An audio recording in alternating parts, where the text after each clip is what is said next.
Gold dust this is, the old fella's whiskey. Do you think you should? Well, by the time my mum drags him in, he'll be that drunk anyway, he won't even realise. Yeah, but your mum will. Yeah, well, she won't mind either. How'd you like it? I don't much. Oh, well, you're not going to go all boring on me, are you? Was she beautiful? When? What do you mean, when? Well, pretty much as she is now, I suppose. Except she looked a bit younger and she didn't have red hair. I mean, Amy. I thought you meant my mum. Amy was, nice looking, yeah. And can we change the subject, please? Still hurts them. Not a lot, no. But, you're not going to get very turned on talking about my ex all night, are you? You're a sad man, Andy.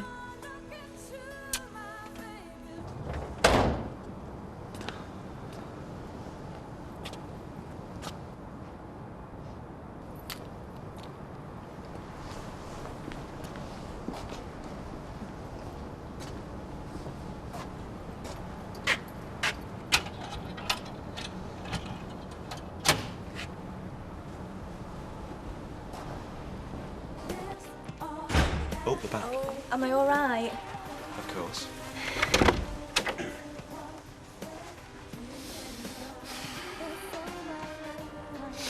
What are you doing here, then? Well, we just wanted somewhere quiet. Why not? Why not, indeed? You got a boyfriend, Anne? What? Well, forgive me for asking, but every woman I know at the moment seems to have 3 or 4 on the go, you know? Look, I'm really sorry. Hey, would you apologise for me, son? And by the way, I see you found my whiskey. Yeah, and I'll pay you back. Will you? Where's me mum? That's a very good question. And where's my car? Your car is outside your house, and your keys are through the letterbox. So where's me mum? Well, the last time I saw your mother, she was touting for business somewhere down the Macclesfield Road. God knows where she is now, but I think it's a pretty safe bet she'll have picked someone up by now. And you don't need that. That's right, I just drink for pleasure. Oi, now listen to me, will ya? Where is me mother? There it is. Oh, it could be anything. Don't think it's human, it sounds like scratching. What do you mean, like a cockroach? If you're wearing clogs. It might be a dog, you know, that's lost. Oh, come on, kid. What's a dog doing down there, eh? No. Could be a rat. Oh, Jack, should we phone police? Oh, great, yeah. Phone the police for a look at right bird, want it for a rat. Well, best be on safe side. Oh, come on, talk sense. Police come here, found a rat down the cellar. They'll shoot the place tomorrow. Or cockroaches. There it is again. Are you thinking what I'm thinking? Look, I told you. It's a garage halfway up the Macclesfield Road, all right? What, and you just left her? Look, Andrew, your mother's her own woman, isn't she? I mean, she got out of the car. It's not down to me to get her back in, is it? So what's going on? Well, that is a question I have been asking myself for very many years. And you know what's funny? It's only now as I'm starting to get the answers. And my car's over the road? Yes, it is, yes. So what's this garage called, then? Oh, in the name of God, do I know what it's called, Andrew? I didn't get out and go and say, excuse me, mister, what's your garage called? If you can't say what it's called, you can say where it is. Well. Haven't we got a smart wee girl, Andrew, eh? Right then. You're going out of town, you pass the red line on your left. 200 yards past that, there's the garage. Right or left? I said left! Come on.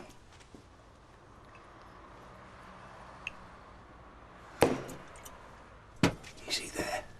It's a light. Can you see the light? Jack. So that means it's got to be human. Why has it? Because I've never seen a cockroach with a torch.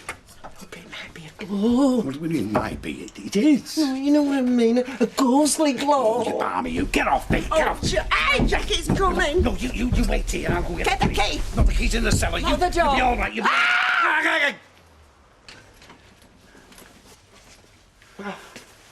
Not a lot to go on, though I couldn't rule it out. You! Are we in the pink? I'll kill him! Why? I'm not a well man. I've got furring in my arteries. You've shut the pub. I thought it were quiet. Do you know what time it is? No. It's 1 o'clock in the morning. And as I say, there's not a lot to go on. What the flaming hell was you doing down there? Investigating for phenomena. Listen, pal. I clean my pipes every week. You'll find no phenomenons in my ale. She must be with someone. I mean, he just wouldn't leave her here alone. He was mad, though. Yeah, I know, but still. He wouldn't leave her here, not in the middle of the night, he wouldn't. He's left her somewhere. I'm gonna go and phone Steve.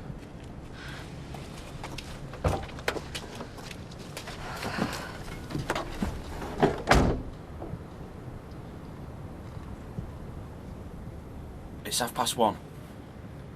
Yeah, I know. Listen, something's happened. My mum's gone missing. I don't know. Well, I don't know. They've had a row. Yeah. Listen, look, can you meet me at the house as soon as you can? Okay, brilliant. Thanks, mate. Thanks. Bye. What's that? Mum's handbag was under the front seat. So, what did you see? Nothing. Were it like a mist, like a greenish vapour, were it? Not that, no. Well, there's a brownish vapour. Get it down your neck. Thanks very much. Yeah, love. So, well, what did you see? I tested for a sudden drop in temperature. My thermometer gave a constant reading. I dusted a thin layer of talcum to check for physical disturbance. There was none. From time to time, I had my radio tuned to white noise. Nothing came through. The rational mind could therefore deduce that whatever's down there isn't. Isn't what? Down there. In an apparent sense. Oh, what a relief, eh? Won't sell much ale, will it? If you only think apparent. But this could be a non-apparent manifestation. That, or a non-manifest apparition. What's the difference? None whatsoever. They both mean that we, the living, have no possible way of knowing there's anything there at all. So, what you're saying is, there is a ghost, but nobody knows there is a ghost. I know.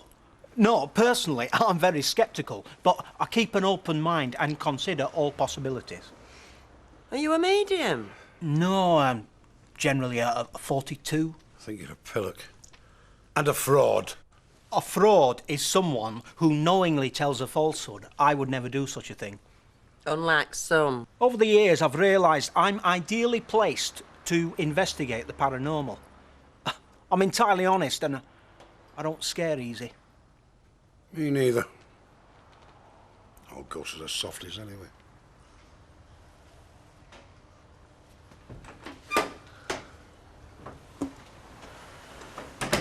You find her? No. Well, well, well, a delegation. Nay, a posse. Right then, who's the sheriff? Dad, there was no sign of her. Oh, wasn't there? Oh, well, the fairies must have lifted her away then. What a tragedy. Look, you're gonna have to start talking to us now, Dad, properly. Do you know, I've spent a long time trying to figure out what your mother gets up to after dark, and it's only now I'm starting to get answers. I know something, son, you never can tell. Come on, just talk to us, will you, Dad? Look, this is between me and your mother, Steve, and I'm certainly not going to discuss it in front of these two wee girls. Dad, there was no one there. There was no one around. The place was locked up. Well, I wouldn't worry about it. Your mother will have found a bed for the night, so she will. I don't understand. She wouldn't have just got out of the car without a handbag. I thought I told you I wasn't going to discuss this in front of you, right? Now, if I was you, missus, I'd shut up before you get some of what she got. You understand me? And what's that, Dad? Something I should have given her years ago. A good dig and a bake. You mean you hit her? You mean you hit her? Yes, Victoria. That's what we do down in the slums. That is how we communicate with our women. Eh? You know what I mean? Then what? What do you mean, then what? Will you talk English to me, Stephen? Well, all right, you hit her, and then what? Then what? Then we went our separate ways, and about bloody time. So where is she? Oh, look, do we really have to go through this right from the beginning again? Do we? Fine, right. Look, I've told you, the last time I saw your mother was at the garage. Now, these two have been there and she's no longer there, right? Surprise! Bloody surprise! Go and check the clubs. Whoa, wait a minute. You've hit her, then you've drove off and left her without a purse, a keys or anything? I shouldn't worry. Your mother knows how to make a quid or two. So, how badly did you hit her? Look, maybe I just knocked some sense into her, Andrew, all right? But was she conscious? Is she bleeding? Look, I don't think so. Look, come on, let's go and check casualty. If she's not there, then we'll do the police. Andrew. Should I go with you? You shouldn't go within a mile of her, pal. Or any of us. Let me know when you find her.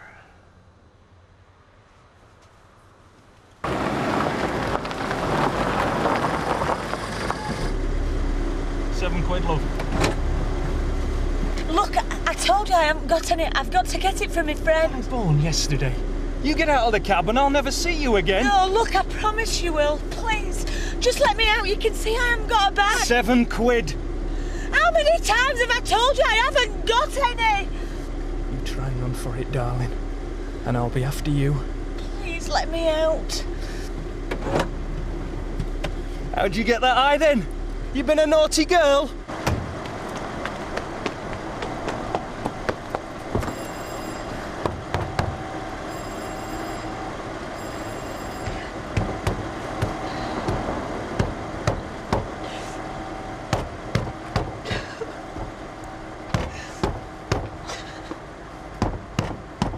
Can I help? Oh my God, where did you come from?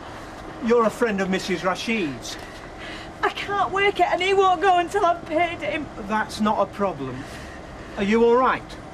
No, I need Deirdre. Please, can you let me in? Certainly. Oh, and 2 boys, yes? Twins, I believe. What? On Coronation Street about 15 minutes ago. Young ladies with them. Very agitated. Perhaps looking for you. Thank you. Thank you. Not a problem.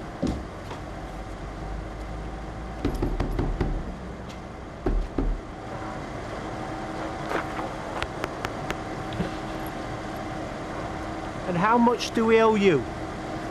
Tenner. There's 5. And I live here. And when I get the young lady's agreement, I'll gladly give you the rest. Good night to you.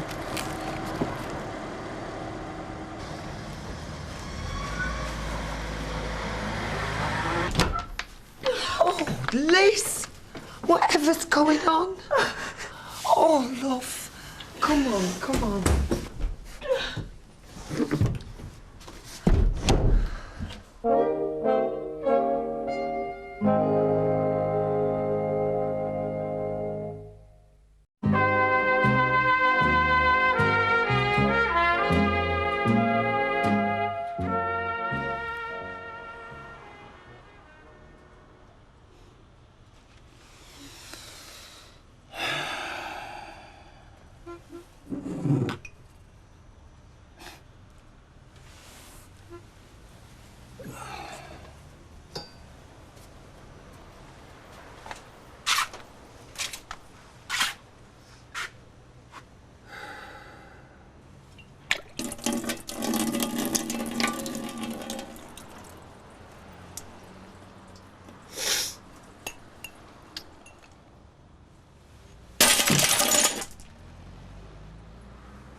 How does that look?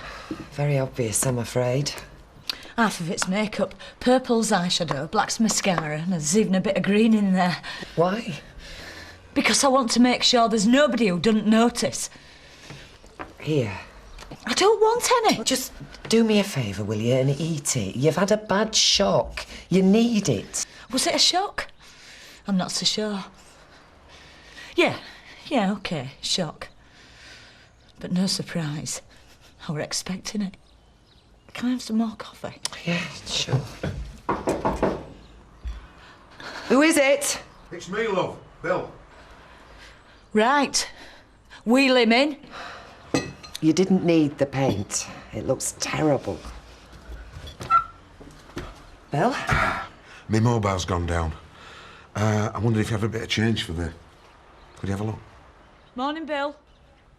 Hey, hello, Liz. You coming in? Is it okay? Yeah, come in. I'm just having my breakfast. You will excuse me, won't you? Cracky Moses. What happened? Jim's taken up wife beating. What do you think, Bill? Does it suit me? You joking? Oh, no. And then he abandoned me, with no money in the middle of nowhere. So what would you say, eh? The age of chivalry lives on. Cheers, Alex. So it's finished then, have we, Mrs. Smedley, have we? Yes, we have, love. And did you manage to do the tiles with the water closets? Yeah, yes, I did, love. Right. Oh, and by the way... Yeah? It's not love. It's Mrs. Duckworth. Mrs. Duckworth, love. I'll remember. Right, Mrs. See you tomorrow, then. You will? Oh, listen, happen you'd like to take your cloths home and give them a wash, you know, so they'll be clean for next week. That's a very good idea, Mrs. Duckworth. Except the your cloths. Oh, well, perhaps you'd like to buy new ones. Why would I do that? And then you'll have your own nice clean cloths for next week. Well, then I'd have to wash them, wouldn't I? Do you think I were born at Co-op? You all right, ma'am? Yeah. I've just been sorting out the small print of the contract. And? Very favourable, thank you. And he slopes back to bed drunk. Oh, I've seen it all before. It's fatal for a landlord, and they've always got to tell, you know, disturbed night. Some cockable story about noises down in the cellar. But, was it hot, Pop? Oh, no, I just thought Mike might be him. Oh. Well, I hope I'm like that when I've been married as long as you. Like what? Well, wanting to be with him, Liz. Well, you know, I can take it or leave it, but... Well, sometimes we just need to talk. Oh, you still talk then, do you? Well, sometimes. You see, I'd say we communicate more than talk. Oh. There's a lot in silence, does Curly. When he speaks, he don't say so much. How's your new cleaner working out, Vera? Well, I might have to crack the whip. But you tell me who's got a good one, eh? At least you don't spit backy juice. Flipping heck, what if it's older? If I write down what she says about your mum and what your mum says about her, it'd make a great Christmas card.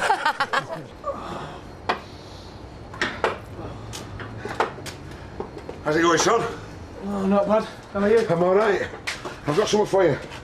Sir? It's only 20 quid, but it's been a bad week, like, you know. It's all right. I've been single-handed, know what I mean? Know exactly what you mean. Wife trouble. Women, eh? Aye, women. Hey, here's a bloke that knows how to handle women.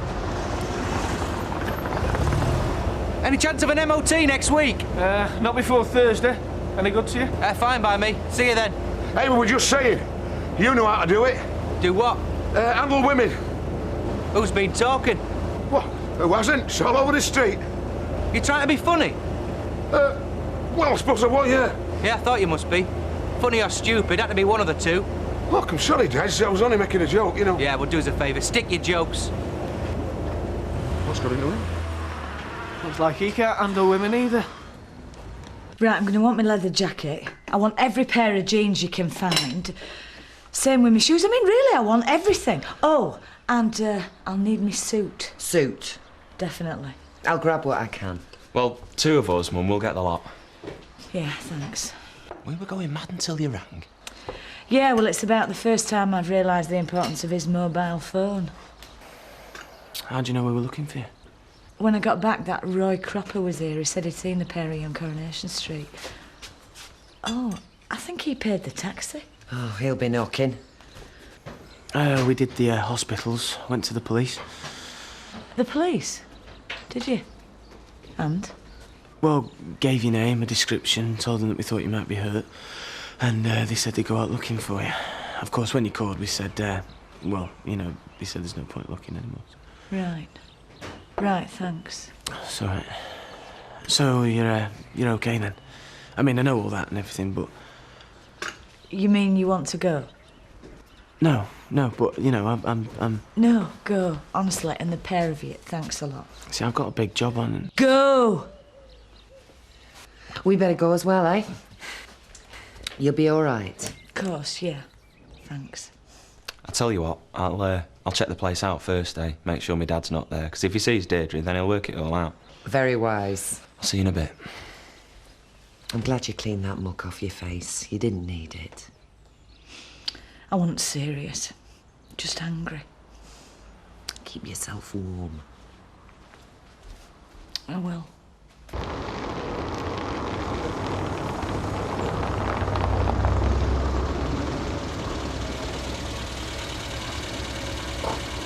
Are you going to wait here? I'll check that it's clear. Right, I'll keep my head down.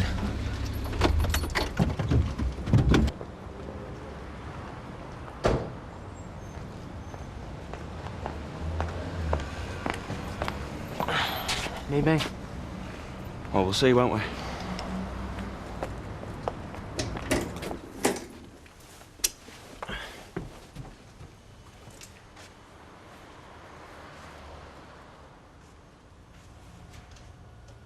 Come on, where are you coward?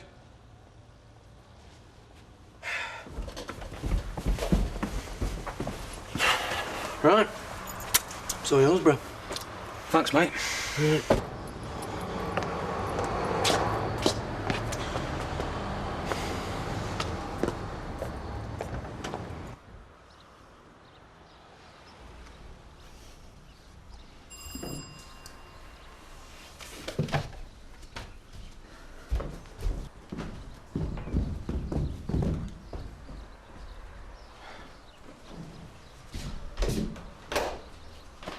You let me down again, Jim?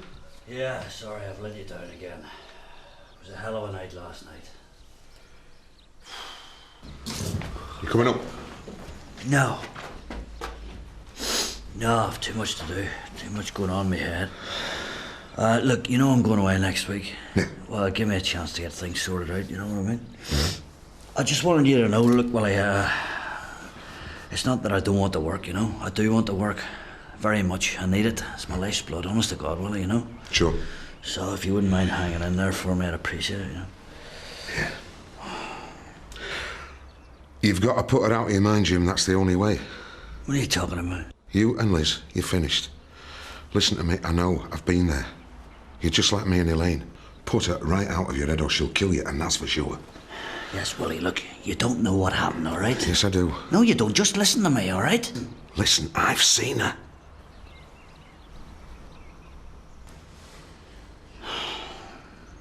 How's she doing?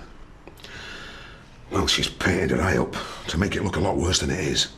That's the way they work, Jim. That's the way they operate. So she's okay? Well, she's got a bad eye and she's a bit shaken up. What did she do to deserve it? Usual thing, Willie, you know what I mean?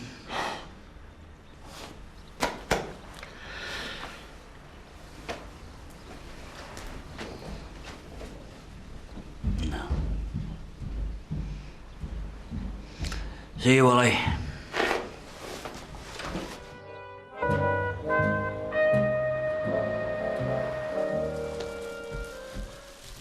Hey, you've got some gear, Liz. Too much. Maybe we could get Bill to put a rail up for you. Maybe not Bill. You don't mind? Of course not. Anyway, it's not going to be forever, is it? Till I get me Harley Davidson, ride that desert highway.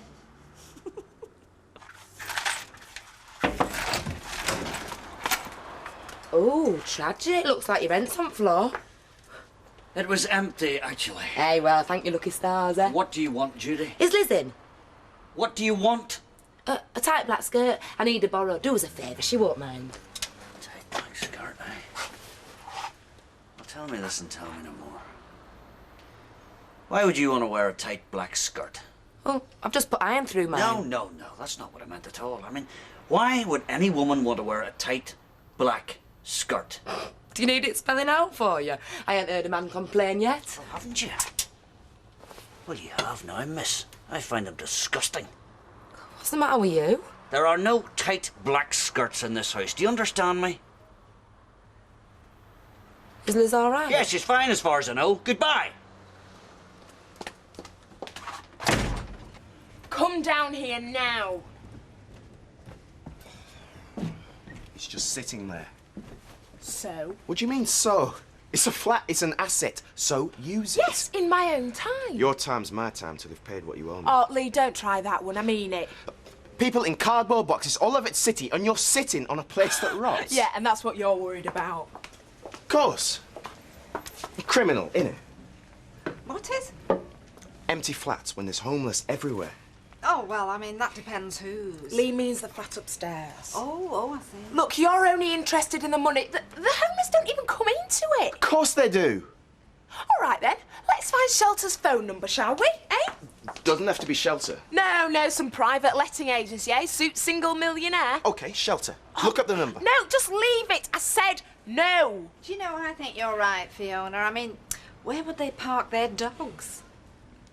Yeah, if you wouldn't mind, love. Just for moral support. Well, if you could drive me to the Rovers, but you don't have to stop. Well, about 6:15. Just get me there and see me in. Smashing, thanks. Listen, I've got to go. I'll see you later. Bye. Roy! Hope you're feeling better. I think I owe you some money. Only if convenient. Oh, definitely. I'm very grateful. £7, wasn't it? £5. He was asking 7. He was asking 10. He wasn't. He was. I'm confused. You've had a bump. He told me you owed 10. He didn't. He did. He was horrible. So he got 5. What did he say? Things, on principle, then went. Well done, Roy. £5 there. And 2 more for a drink. No, thank you. No, please, I'm very grateful. That's worth more than money. I hope you're better soon. You're a nice man, Roy.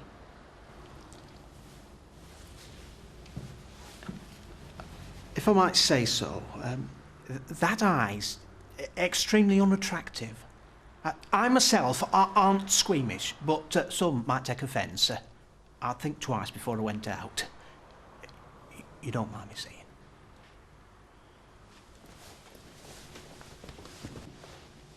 Well, she just didn't want to walk into the Rovers on her own. Well, I could have fetched her in. No, I don't mind taking her. Do you think your dad will show his face? Well, he's likely to get his head kicked in if he does. That'd be helpful. Well, I'm not interested in being helpful. It's just about how I feel as well. I mean, I want to kill him. Yeah, me too. But we don't do any of that, do we? Yeah, well, I'm not promising anything, mate. No, I don't promise it. Just don't do it. Oh, so he gets away with it, does he? Well, he's hardly got away with it if my mum's left him. Yeah, well, for how long? Up until he buys her a bunch of flowers and says, I swear to God, Lizzie, I'll never do it again, so I want to help me Jesus Brigada. She says, all right, I forgive you. He puts on his blazer, takes her down the Legion, she smiles at someone and comes home with a black eye again. Eh? I mean, it disgusts me, mate. She's got more sense than that. Well, I'm not sure. Of course she has. I mean, you see it every day on the telly, don't you? Hey? Woman gets knocked about and she's straight back for more. Your mum's not like that. Well, I hope not. Look, people should know what your dad's done. It's the only way to stop men getting away with this. Yeah, I know what you mean, Vicky, but I just don't want anyone to know. Why? Well, you could call it embarrassment, I suppose. Well, I'm more than embarrassed. Right at this moment, I'm ashamed to be part of his family. Don't blame yourselves. You should congratulate yourselves that you're not like him. Little boys grow up wanting to be like their dad, Vicky. And then when you find out he's not worth it, then you hate him. He's let you down. Hate him, yeah. You still love him, though, don't you? I mean, I just want to kick his head in because I feel ashamed of him. I just don't even want to see him again. 12 quid on market, you can't get cheaper. It's acrylic. Oh, it's somewhat like that. It's a sitting on nylon carpet and get 20,000 volts kind of skirt. Still, you don't buy them to last. Some fan belts that wide. Aye, and it'll shrink and all it was. Hey. I wanted to borrow, but I couldn't, so I ran down market. New skirt. Aye, what do you reckon? Very nice. Suit you. Oh, thank you. Well, at least you're here. That Liz MacDonald's late again. Look, do you mind getting that floor cloth off the bar, please? Jack, have you put the floor in the till? Where do you think I put it? And a nut gold dubbing. Hey, do you want to nip him back and try it on? Use my shoehorn. 70 quid a week at least. That's money. The flat is part of the shop. The door's got a lock on it. Yeah, and they can open it. I don't want people I don't know up there walking through the salon, stamping about, loud music. Do you want to grow up, Fiona? Oh, I'll get you. I can't pass up 70 quid a week. I'm damn sure you Yeah, can't. well, I can pass up on someone getting into my salon whenever they want to. You lock the door. How many I times? don't want to. I mean it. You find someone yourself, or I do. It is my salon. It's my money. And whose round is it?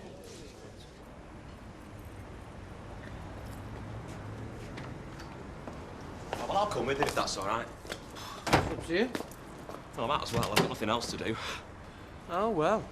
Look who it isn't. Just get in the car, eh? In a minute. No, just get in the car. Hey, lads. Have a wee word with you? No, thanks, mate.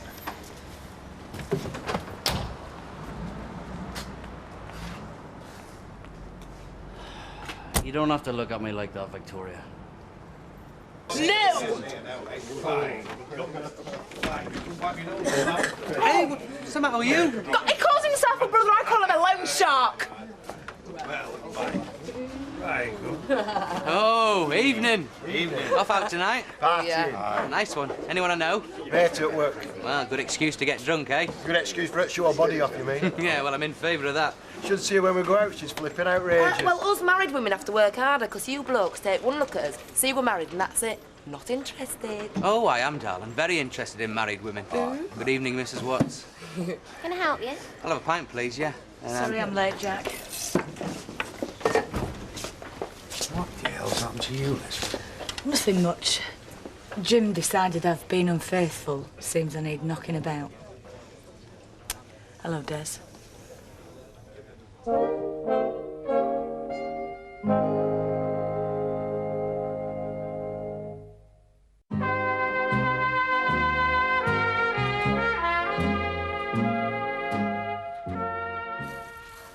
Excellent.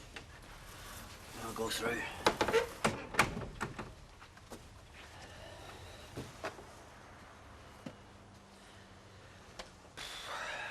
Can I get you something, love? No. Or I can make you a cup of tea or get you No, a drink. thanks. Right. Right. Vicky, I've got you around here because I want to apologise for what I said to you last night. I want to say I'm dead sorry, all right? I'm ashamed of myself. You're a great kid, and you deserve better in this family. What about Liz? Liz? Well, she's not here anymore, I know that much. I'm not telling you where she's gone. There's no need to, darling. What, do you not care? Why did you do it? Vicky! Vicky, love, look, I didn't call you round here for a post-mortem, darling, all right? I called you round here because I want to say I'm sorry.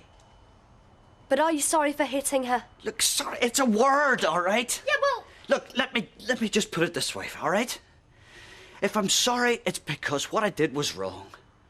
You don't make any friends by hitting people, and you certainly don't win any arguments. But what in the name of God was I meant to do? I have spent years watching her flirting around and batting her eyelids and dressing up.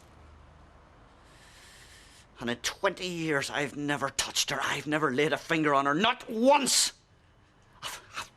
I've talked to her, and I've begged her. All I ever wanted from Elizabeth was for her to be my wife. She is your No, wife. she's not. I don't understand you. Oh, you understand, all right. You understand.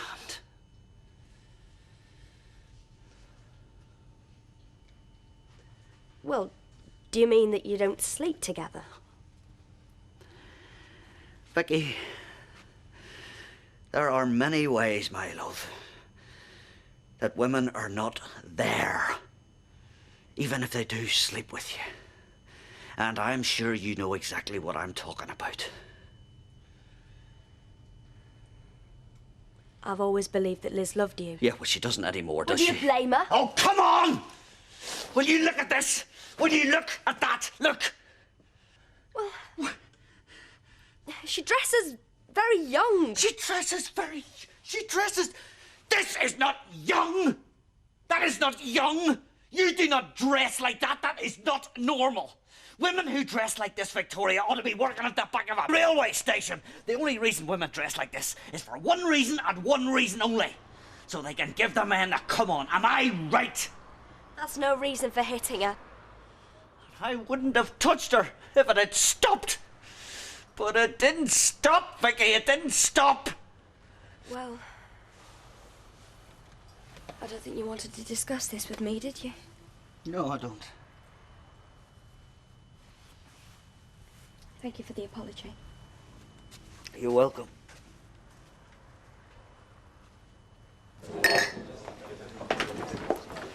Was it anything to do with me?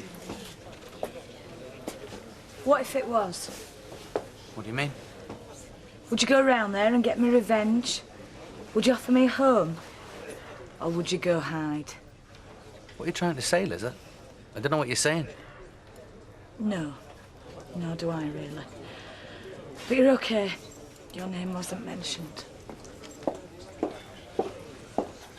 Right, Mum, we're gonna get off, if that's all right.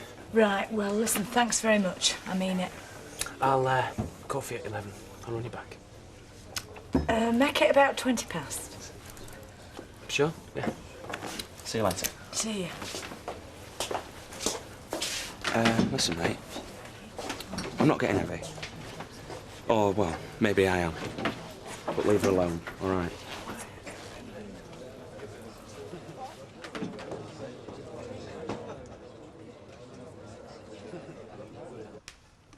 It's a big shock, V. Well, I always thought he had it in him. But we've got to be firm, Jack. I mean, we're employers. Oh, absolutely. I'll be that firm with him, V. You keep your eye on me. For your salts, any member of our staff is bad. Oh, yes, absolutely. But by rights, that's what we do, yes. I'm having no wife beater in this bar. If he did. What do you mean, if he did? You can see it. Only got her word for it. Well, why would she say he had if he hadn't? Vera, if we bar him, that means we are judge and jury, and we haven't heard his side. What do you mean, his side? His wife's got an eye like a side of beef. And he's not coming, has he? No, he's keeping his head down. Could have a case, but then again, Then again, what? he's the best customer. So you'd let a wife beater in, 'cause he sups a lot? No, I'm not saying that, but we owe it to him to hear his side, Vera. We owe it to him. Well, suppose so. Well, I mean, if they had a row and she bumped into a lamppost and she's angry, so she tells everybody that he's clocked her. I mean, it does happen, V, that is all I'm saying. Well, we'll see what his side at tail is. But I'll tell you what, it better be a good one. Right. Hey, hang on. Though, What? on another point, What? I am wondering if she should be working here. Oh. Well, I mean, that bump on the head, no matter where she got it, she won't be right, will she? Oh, she could be concussed. Could be giving wrong change. A couple of days in bed, that's what I think. And you won't like me for saying this, Vera. What? But that eye over the bar, he could put punters off the rail. Do you think so? Yes, I'm sorry about that, yes. Tell her gently. Me? Well, yes. I mean, let her know that we are sympathetic. Well, we are. Very. Deeply. Tragic. Pay her a full night. So this is you being firm, is it? He knocks her about, but because he sups in here, well, he's not bad, but she is. No, I'm not saying give that. over. Look, he won't come in here if she's in, will he? And he sups like a flaming navvy. Look, she stops and he's bad. Bang of the prophets. Oh, bless you, Kevin. That is really kind of Have you got to do this every morning? you. Well, only when there isn't a fella handy. You'll strain yourself, you will. Oh, no, it's easy, really. But if there's a fella around, I like to find a use for him. You can put it there if you like, love. Right, what do you want? Tea or takeout? Takeout, please. 2 bacon butters. Morning. Good Morning, Fiona. Oh, our coffee not good enough for you, isn't it? No, as it happens. Oh, she's merciless, you know, Kevin. Yeah, so Tony says. Yeah, well, he needs better things to talk about. Well, he has mostly, but it's a long day. Alma, look, I'm really sorry, but I'm in a rush. Is a week's notice all right? You what? upstairs. It is a week that you need, isn't it? But you mean you're going? Yeah, that's okay, isn't it? Well, yeah, a week's notice. Well, so it's got to be then. So you don't need it in writing? No. So, hey, listen, where are you going to? Salon flat. Well, it's empty, innit? I mean, it's pointless not to use it. Oh. But, thanks for everything. Yeah. See you later. See ya. Well, blow me. She doesn't mix her words, does she? I once had a boyfriend ditch me like that. Not for a flat, for a dental hygienist.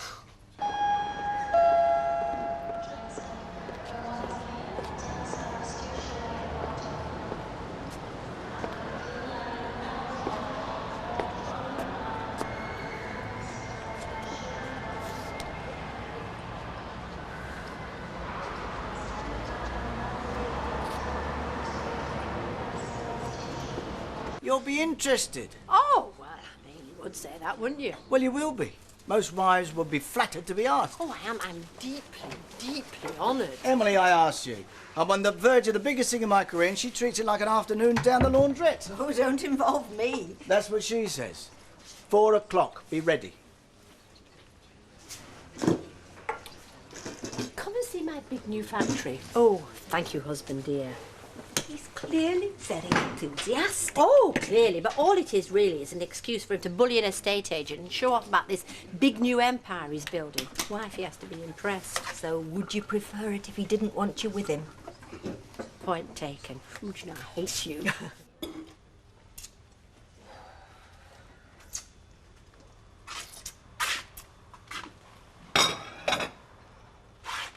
Willie, will you ever give us a straight answer, mate?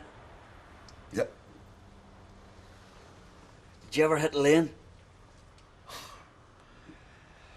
I could have done. There were times when I came very near to it. But you didn't, you see. See, it's not in your makeup. Well, there were times when I felt that I could have. But you didn't. That there makes you the cleverer one, you see. I did. That makes me the buck stupid one, so it does. Yeah, but look, we all react differently, don't we? I mean, we can't help that. Yeah, sure, fine. Understand that. But I hit her. I mean, God, you know what she's like, you know, the way she goes about, everything I've had to put up with all those years, and I've been faithful, Willie. By God, was I faithful. And I found out she's been having it away with me best mate. Oh, aye. Oh, sure. Oh, here. There's a list. Do you want to see it? There's a list, so there is. You'll find Des Barnes on there and his wee brother.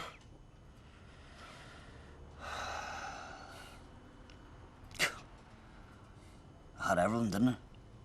Had it all going for me. I was practically a saint. And then I hit her. It's all gone. Boof. Just in 1 second, just like that there.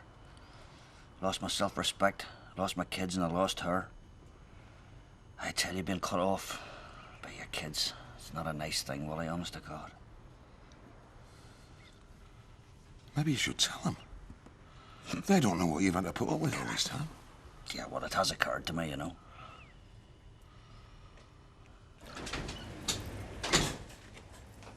What's happening? So you've heard then, have you? Our wardens just told me we're leaving. No, not we. Me. Why? What's going on?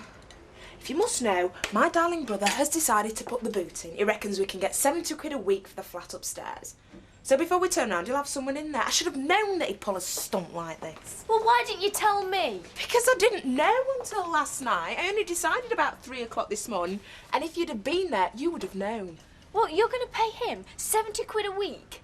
No, I'm going to pay him 25 like I am doing now, and not to him, straight into the business. And will he accept that? Yeah. Well, what's going to happen to me? Well, you'll stay in the cafe flat. Where else? I can't afford it. Oh, well, then get someone in or leave. I'm sorry, I don't have a choice. It's not fair, Fiona. Yeah, well, probably not. But I'm not your nanny, and I know my brother, and I know the kind of people he'd get up there. Well, why can't I move in with you? Because I don't want you to. Why not? Because I've done that.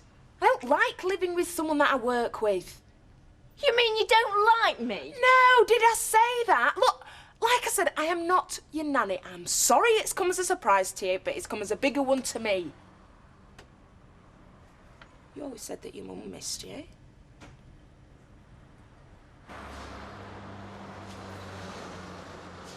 Do you mind if we have a word in private? Wait me a second.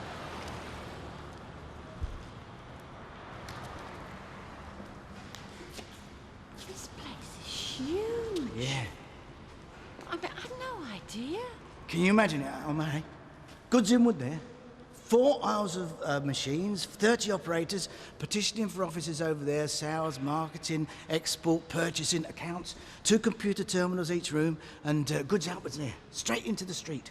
Hey, you're shaking. Yeah, I know. It's weird, isn't it, eh? I've never seen you like this before. Oh, put it down to DTs. I couldn't be too keen in front of him, could I, eh? I tell you, this place is absolutely perfect. Isn't it too big? No, I keep trying to tell you. Quebec is big. It is big. That's why we need somewhere as large as this. Oh, Mike. Here. Can you smell it? What? The money. Come on. Let's get it over with. I don't really think this is for me, mate, but what's your best price?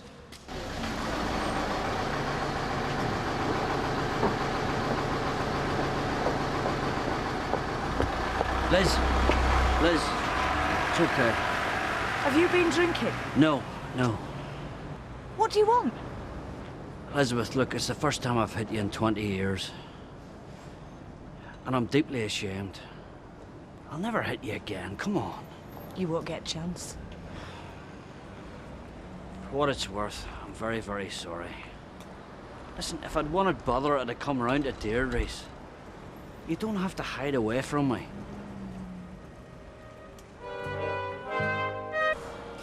Right, Ma'am, you can go now.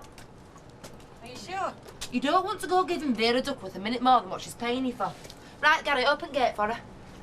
Now remember, you can always come into us for a cuppa if you really like this morning. I could, couldn't I? If I'd be welcome. Of course you're welcome. She's welcome, isn't she, Gary?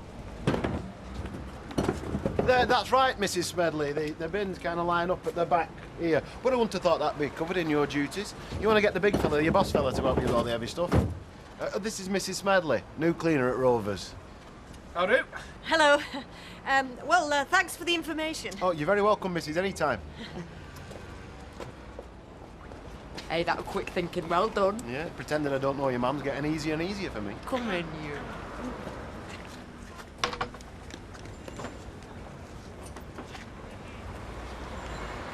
Two sides to every story, Kev. You're gonna tell me Liz struck the first blow? Yeah, you could say that, yeah.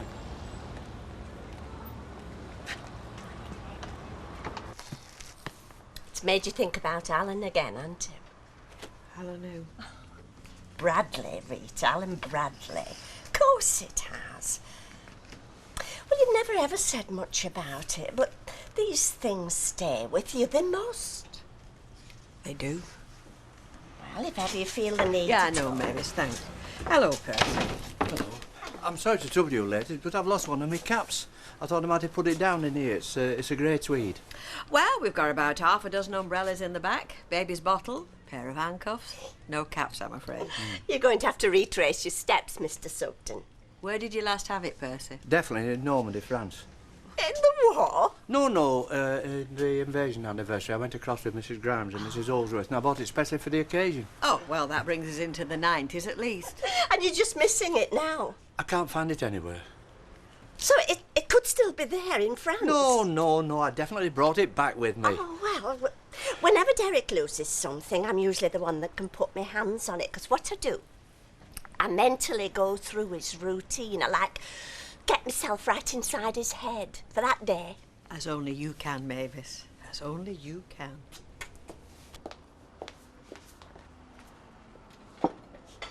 Oh, thanks, Raquel. So.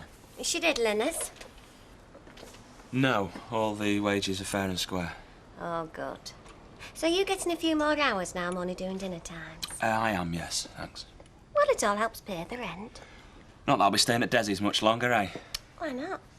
Well, because of the state of my family, Raquel. saying that... Well, that what's happened between your mum and Dad has something to do...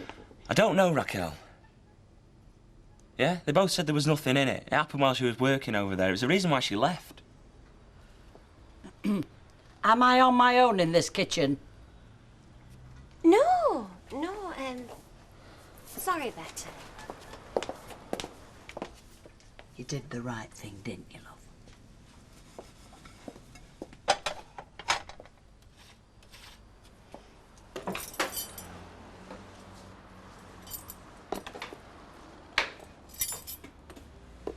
Hey, did you not tell old Harry that he's left his hearing aid in bar? Yeah, but he didn't hear me, did he? Hey, what happens to all this stuff if nobody claims it?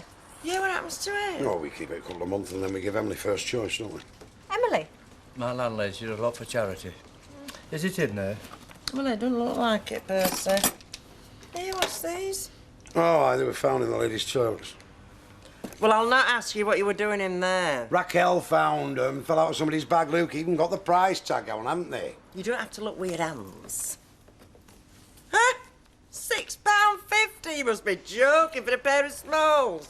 Well, if you do come across it. Aye, I'll let you know, personally. Yes, Vera, you can do that, all right. I'll need you this lunchtime, by the way. Not today, Vera. Why, have you got something else on? No, I just don't feel like it, all right?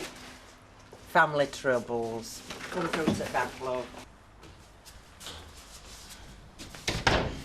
You thinking of venturing out yourself today, love? Well, I'd like to be able to get into my house. Seems really unfair he's there and I'm stuck here. I'm sorry, Deirdre, I don't mean to sound ungrateful. It's just, well, if I end up overstaying me welcome, you'll probably end up want to hit me as well. You put me up for long enough, and Sam here. Did you say Jim had calmed down a bit? He seems to have, yeah. Promised he wouldn't bother me. Answer it.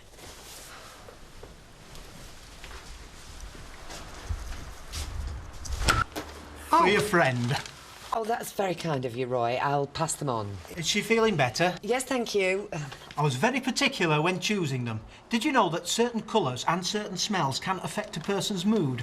She don't get allergies, does she? No, I don't think so. She's fine, actually, Roy. Look, thanks for the flowers. I'm sure she'll be very pleased. Now, you really have to go. For heaven's sake, let him in, Deirdre. He only means well. Mauves and purples, excellent healing colours. Those are lovely, aren't they? That's very kind, Roy. Very kind. Thank you. If only I could do more. What did the police say? The police? When you reported it, the attack against you.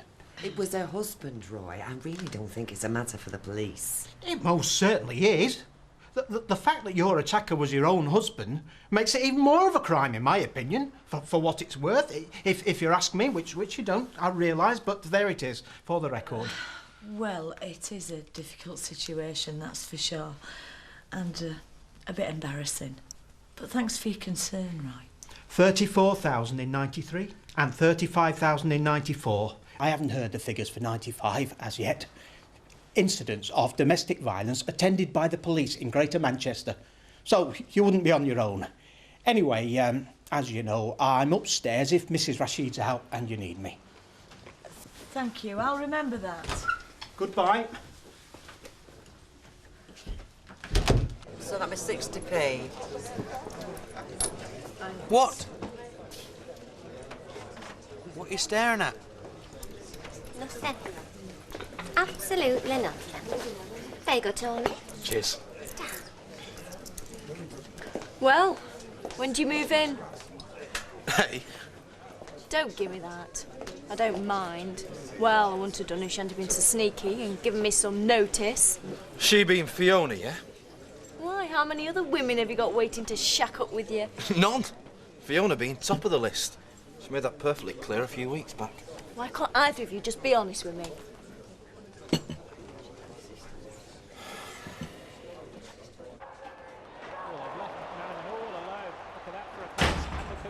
Now what can he do? Stick him on Schwartz. Sending Schwartz as well, but the speed recovers. Come on then, Andre. Get on with it if it makes you feel better. Well, does it? Hey? Is that what it does? Did smacking me mum make you feel better as well? Why is it people like you actually get out of it, Dad? Oh, God. This is a nightmare. I'm trying to do my stuff, you know. Carry on as if nothing's happened. Convince myself that this is your problem and not mine, but it won't go away, Dad. I can't even look at her at the moment. There's my mum and Steve and me, and you've been angry, Dad, with all three of us all our lives, and I don't know why. I find myself turning away, which makes her feel guilty, and I know it makes her feel guilty, because then I feel guilty. I always have done, Dad, and I don't know why. I know that feeling, son. But you're the one that likes throwing his fists around. You've always thought I've been the bad guy in this, Andrew, haven't you? I've always been the suspicious one, always jealous, always wrongly accusing her. Hell, eh? Why not carry on with your man across the street if it's what I expected? Well, I'll tell you something, Andy. I expected it because I was right. I'm talking about Des. I know. Oh, God. Please don't tell me they were carrying on in front of you. No, No, my mum confided in me, all right? Things weren't going great between you two and she was, Yeah, things weren't going, and she was tempted, yeah? Tempted, is that it? Yeah, well, she's very easily tempted, so she is, Andy. Tell me this and tell me no more. Did she confide in you about any of the others? Hmm? What others? You were only two tiny wee babies. I wonder who she left you with when she was with him. Who? JJ. Johnny Johnson. My best mucker. Godfather to my two wee boys. I don't want to hear any more of it. No, I'm sure you don't, Andre. I don't blame you, and neither would she. She wouldn't want to hear it either. You see, Andy, she's been playing us all off against each other for a very long time, right from the start. God. Don't you think I had reason enough to doubt her? She betrayed me right from the word go.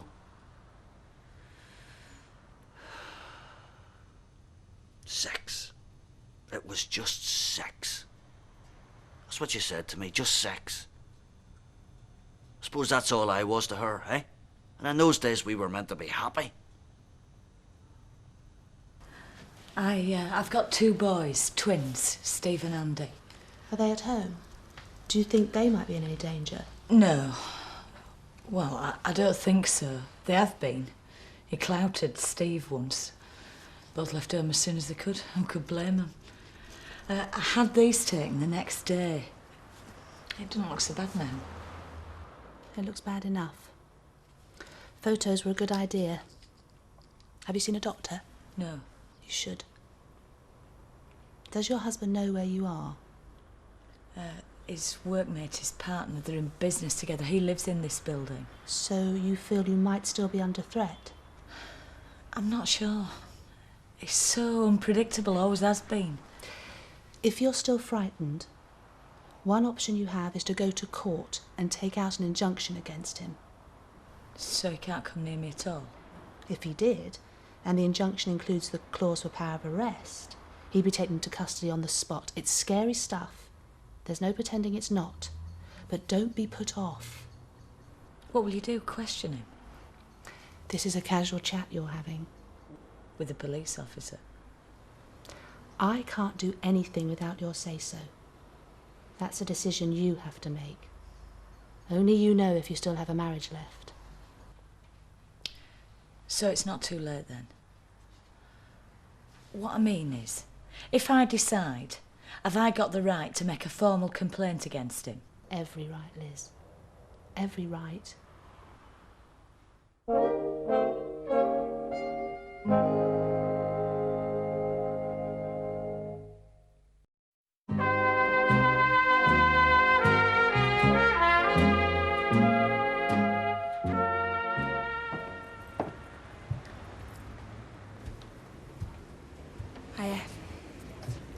Oh, hi.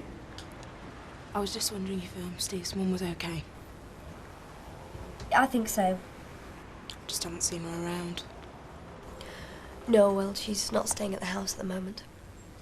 Oh, right. Well, I was just wondering if there was anything I could do or anything she might need. But I suppose she'd come to you, wouldn't she?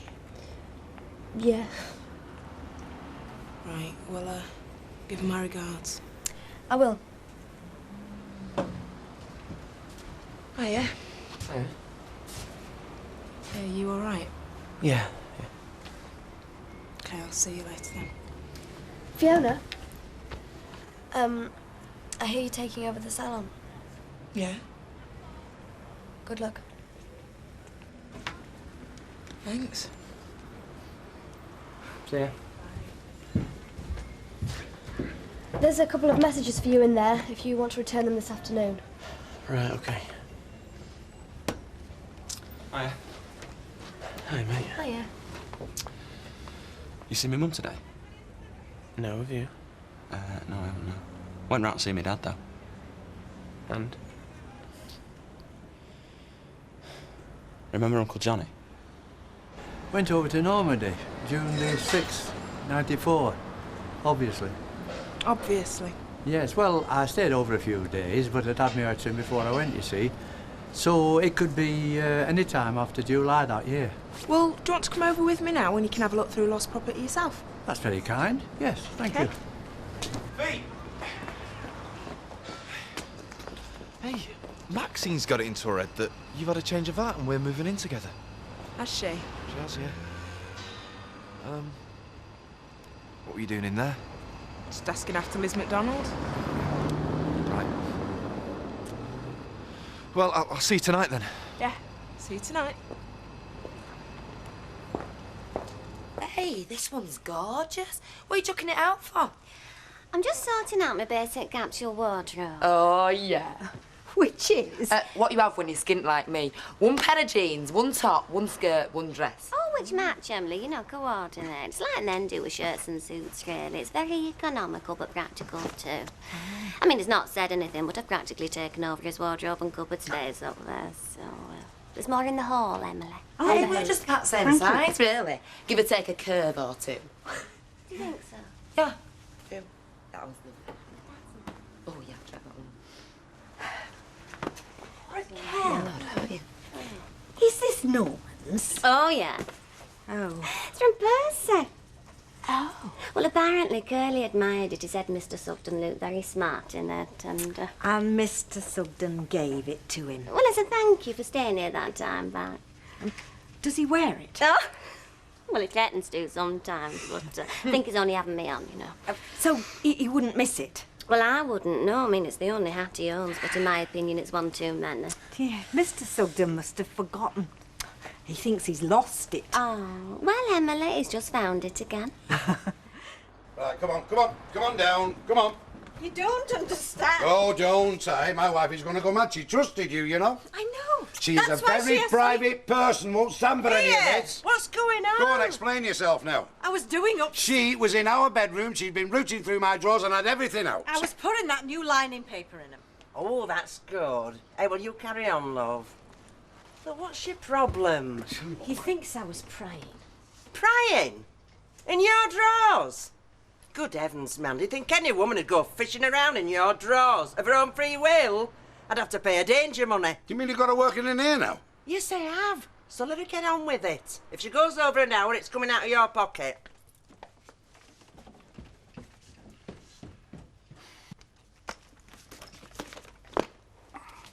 Don't ask Alma. He'll tell you when he's ready. He's probably been out all afternoon buying up half Weatherfield Industrial Estate. No doubt you'll see his name go up about the place. If I can get a word in edgeways. Oh, I am sorry. I didn't hear you come in. So, I met this business manager bloke as planned. He was dead impressed. Showed him the garage, took him to the unit. Oh, well, the legitimate side of things. No, I've been very good lately. Married, boring. In fact, the last few years look quite good on paper. Would you just get on with it, please, Mike? Well, like I said, he was dead impressed. Said I was nearly there financially. Nearly? Yeah, said I needed a bit more collateral, but you don't want to hear the ins and outs of that. Oh, I think you'll find that I do. Hey, just hang on a minute. You don't want to touch my cafe, do you? Oh, no, no. Nothing belonging to you. You mentioned this place. The flat? Best asset I've got. Our home? Well, it's only bricks and mortar, technically, isn't it? It's our home!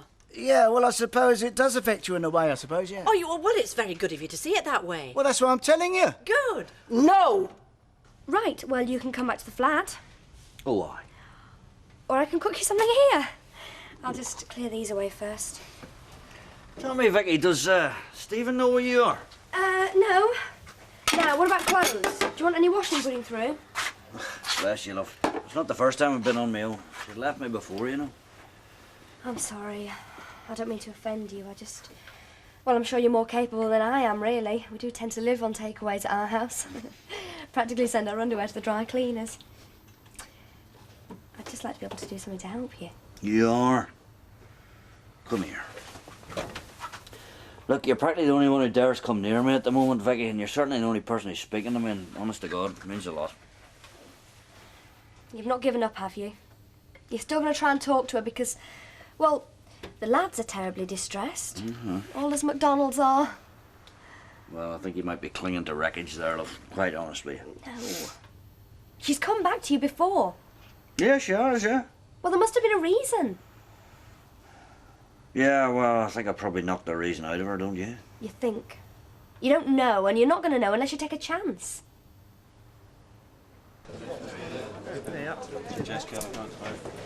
Mr. Sugden, look what I found. Didn't that used to be, like... Where was it? Down the back of the settee. Well, I looked there. Oh, typical man, you can't see for looking. Now tell me, you haven't replaced it, have you? Like you did my Randy? It's the original, Mr. Sugden. Oh, that's great, that is. There's a couple of things that used to belong to us walking around in here tonight. I mean, didn't you used to have a dress like that? Oh, yeah? Hey, what do you think? Well, it's, I gave her something for it, didn't I, Anne? Yes. Hey, we're too good a bargain to miss. You don't mind, do you? As long as Curly don't go grabbing you by mistake. No chance. I mean, there's no chance that I would. I mean, I never liked that dress. I mean, I wouldn't even grab Raquel in it. Well, I think you look dead sexy, Jude. Oh, do you think so? Yeah, come over here while I show you. Oh, all right. well, you never said. I was lying. Oh. So what do you think she looks like in it? She looks like someone trying to be a model. It's like I was. Oh, no, I didn't mean it like that. I meant that she doesn't fill it the way that you filled it. And now I'm just being sexist. And now I need help. Jacko! That's me. Oh, no, we'll not get into his opinion. Look, I'll tell you what, I'll go to the gent, so when I come back, you tell me what kind of day you've had, and I'll tell you what kind of day I've had. All right, okay. Mr. Sugden. Oh, thanks, Norman. Thank you. You're welcome.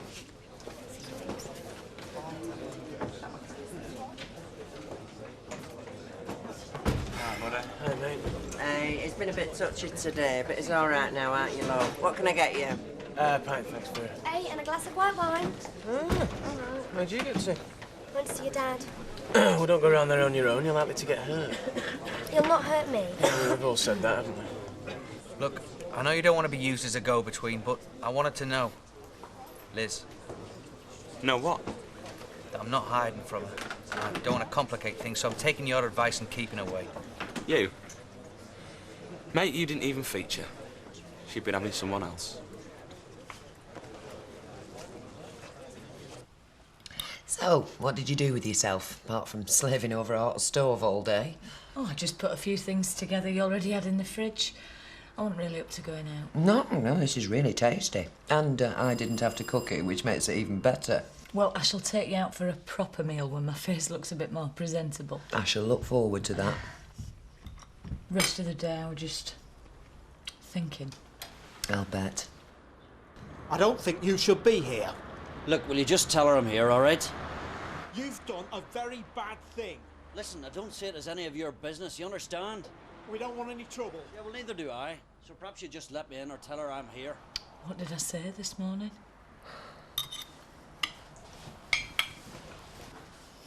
Mr. Baldwin left strict instructions for you to be discouraged from entering these premises. Come on, Roy. You can't stop residents having guests. What do you want, Jim? Hi, Deirdre. I'd like to see my wife. Well, I don't think she wants to see you. Well, why don't you let her tell me that? Shall I call the police? Is that going to be necessary, Jim? We could, you know. I could have you arrested for what you did to me. Why didn't you? Why don't you, Liz? Come on, love. We've always patched up things before. Our marriage is over. Don't say that. It is. Face it. There's no more trying again. It's got to end. I should have gone through with divorcing you last time. This time I will. 5 years. A spokesman for the Liberal Democrats. And it'll get a lot nastier in the run-up to the election, thanks to our American friends. And if you ever wear a baseball hat backwards, I'll disinherit you. Don't go away. Oops. Oh, Emily. Hello, Ken. I'm going into town later, and I wondered if there's anything you need. What you really mean is you wondered how we're coping. Since you ask. Hello. Hello, darling. How are you? Oh, we're doing fine. Just fine. And he's besotted with Kelly, aren't you? What about you? Bit young for me. I admire what you're doing, Ken. We all do, but you should have some life of your own outside these four walls. Keeping tabs on me now. All I'm saying is, if ever you want to go out, meet friends, I'd be more than happy to babysit. Oh, thanks, Emily, but I'm quite content to stay in with a good book. It's bliss to have a bit of peace and quiet. Well, you know where I am? Right next door. Yes. Bye. Bye-bye, darling. Bye, Emily.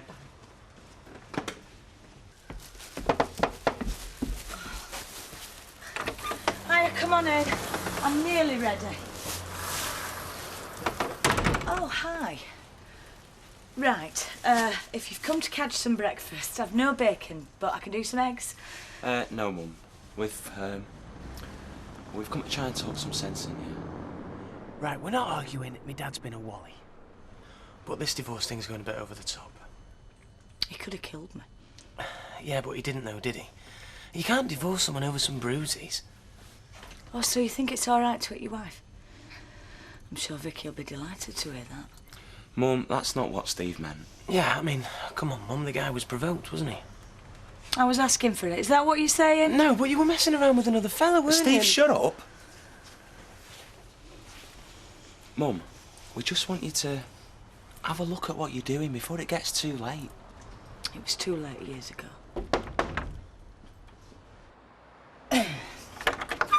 Hiya. Hi, come on in, Bill. Ta. Right. Hello, what the night, Bill. There's these here, and then there's just one more upstairs. Just a minute. What's all this? Is all this my dad's stuff? Yeah, it is. I've asked Bill to save it for him until he gets back. Look, Liz, I'm not too sure about this. Well, you know, it's either that or the charity shop, Bill. Mum, what's happened to you? I've put up for 20-odd years with his violent temper. I've been beaten up. I've been publicly humiliated. I've gone from running my own pub to working as a part-time barmaid for the Duckworths. Now I've even lost that job as well, all down to him. Does that answer your question? Right, I'll fetch the other bag. This wallpaper's terminally boring. You're not keeping it, are you? Tony, when you finish doing that, can you help me move the bed nearer to the window? And yes, I am going to keep it until I can afford to redecorate, OK? For all her cracked on to be trendy, she ain't half old-fashioned. My Auntie Brenda's got one of these and she's about 102. Hey, wow, it could be an antique. Let's get it valued. Get it to a car boot sale more like.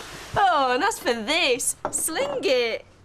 I will sling you in a minute. I thought you were supposed to be helping me. Oh, not good enough. She kicks me out, but she expects me to titivate a new nest as well. I do not expect you to do anything you offered. Look, if all you can do is criticise, then you're more used downstairs opening up, all right? Look, I'll have to be off and all. I'll fetch the rest round at dinner time. All right, you're a star, Ericsson. You can show your gratitude later, Middleton. Tell you what, I'll fetch some grub round in a bottle and we can really christen the joint. Hey, yeah, and bring some monkey mates round and all, and we can have a party. I don't think so. Yes, this is just the two of us. Charming. Actually, it's just the one of us. Don't ask me why, but I just kind of want to be on my own tonight. Look, we'll do something really good together tomorrow, all right? Yeah? Yeah. She wants some chocolate buttons and, I can't read her writing. Oh, it's jelly babies and an assortment of novelty bars. Vera sends Tommy a little parcel every now and again so that he won't forget her. It's sad, really. Only in Blackpool. That's for £4.20, please. Well, she misses him, you see, because she did bring him up after his mummy died. Well, you'd miss your grandchildren. If I ever have any, which is highly unlikely, the way those two are shaping. Well, it broke her heart when he went to live with his other grandparents after Terry came out of prison. Oh, I must have done. Ta-ra. Bye. Nice one, Wilton. What? I don't suppose it occurred to you that Vera might not want her new char knowing her private business? Oh, she knows about Terry. Does she? Well, hello. I'm not stopping. I just want you to make a diary note for Wednesday week. We've been invited to the Square Dealers Ladies' Night. It's a group of influential businessmen who raise funds for charity. Black tie, very exclusive. Oh, we girls don't often get a chance to dress up, do we, Rita? No, we don't. Ju's been in bother, but she's never been inside. Leastways, not so far. Who's been mouthing off? Oh, it's all right. I don't hold no judgments, me. Look, he just had a bit of bad luck out, Terry. He's no criminal. It's the real villains what get away with it these days. I mean, you only have to look at how decent folk, who's only defending their own property, end up having to pay compensation to the yobs what's tried to rob them. Well, I'm not saying he's a saint. They all give you heartache one way and another. Me, I wanted this sweet little lass, you know, I could dress up in pretty frocks. Look at her. Wears flaming bother boots and got a gob on her bigger than Mersey Tunnel. I only have to say one word and it's, ma'am, keep your nose out. Only not so polite. Yeah. It's a good job we can't see into the future, eh, Cork? Human race would die out.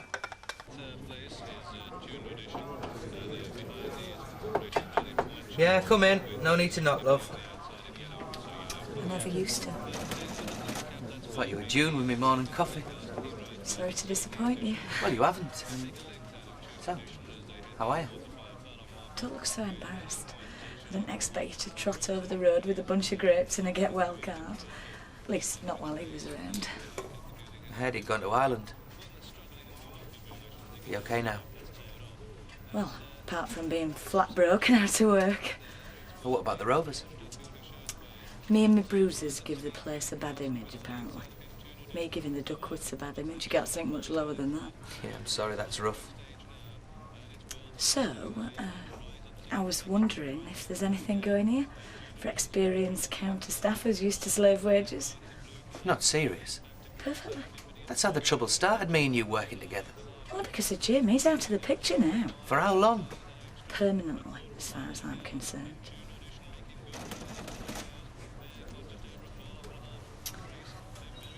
Sorry I've got this wrong, haven't I?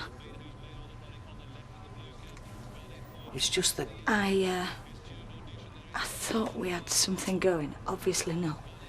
It was just a joke to you. No. Des, I'm only asking for a job, not a relationship. I thought maybe you owed me that. Look, I'm sorry that you're in a mess, I truly am, but when you left, Sean took on June. I can hardly Yeah, tell... it's all right. Forget it. My mistake. Hey, how's Kelly doing? Oh, splendidly, but I don't like to leave him all day. Do you ever get out? Hi. love. I get out all week. No, I mean in the evenings. Why is everyone suddenly so concerned about my social life? Because you've suddenly taken on a big responsibility. No more than any other single parent. Yeah, but most of them manage to have some sort of life of their own. Tricia Armstrong certainly does. Well, maybe if I was a flighty blonde, I might too. As it is, I'm just a miserable old beggar who likes his own company. It's just not healthy for you or Daniel. That's your diagnosis, is it, Doctor? I'm sorry. That was not called for. As it happens, some colleagues have asked me to go to the theatre tonight. Well, go. I'll babysit. Then you'll be on your own. Yeah, but I'm not a miserable old beggar, am I? No, besides, I'm not as tired as you are. I can go out on the Raz any time. Right. Come round about 7 then? Fine. Thank you. See you, Bill. See you. Yeah, ta-ra. Here she is, the 90s answer to Mr. Teasy Weasy. Mr. Who? Oh, he's a celebrity hairdresser, love. Yonks ago. Couldn't hold a candle to you. Is that a subtle sort of an olive branch, then? It's a whole flaming tree, so long as you're speaking to me. Look, it should be the other way round. I have no right whatsoever to ask you for that loan. No, I'm glad we got that settled. I wouldn't want to end up with a Mohican next time I come in for a trim. Oh, that reminds me. Thank you. I want to make an appointment for the 20th and hair and nails. And I might even go mad and have a facial. Cinders is going to the bar. Oh. Anyway, have you settled in yet? Oh, more or less. My first priority is getting the salon the way that I want it. Oh, that's a point. You're both invited to the relaunch party on Friday. Hoping the press will send some photographers as well. Oh, do you hear that, Mavis? We will end up on the front cover of the Sunday mags. Mavis and Reet nibble elegantly on a canapé. Paparazzi will go cracker. See you later. Oh, talking of crackers, tell me, Norris, is it really Norris, or weren't Vicar a bit mutton deaf? No, it wasn't a mishearing for Morris. We've been through all that. Your friend here will have a little joke, won't she? I was going to say Horace. I can see him as Horace, can't you? Norris as Horace. Norris with an N, as it will duly say on your invitation, Mavis. Another one? What is it with you today? What invitation's this? Square Dealers Ladies' Night. Did Dad not tell you I've asked you to be my guests? You have? Well, strictly speaking, we have, Angela and I. Look, she's so looking forward to seeing you again. It promises to be a delightful evening, don't you think? Delightful.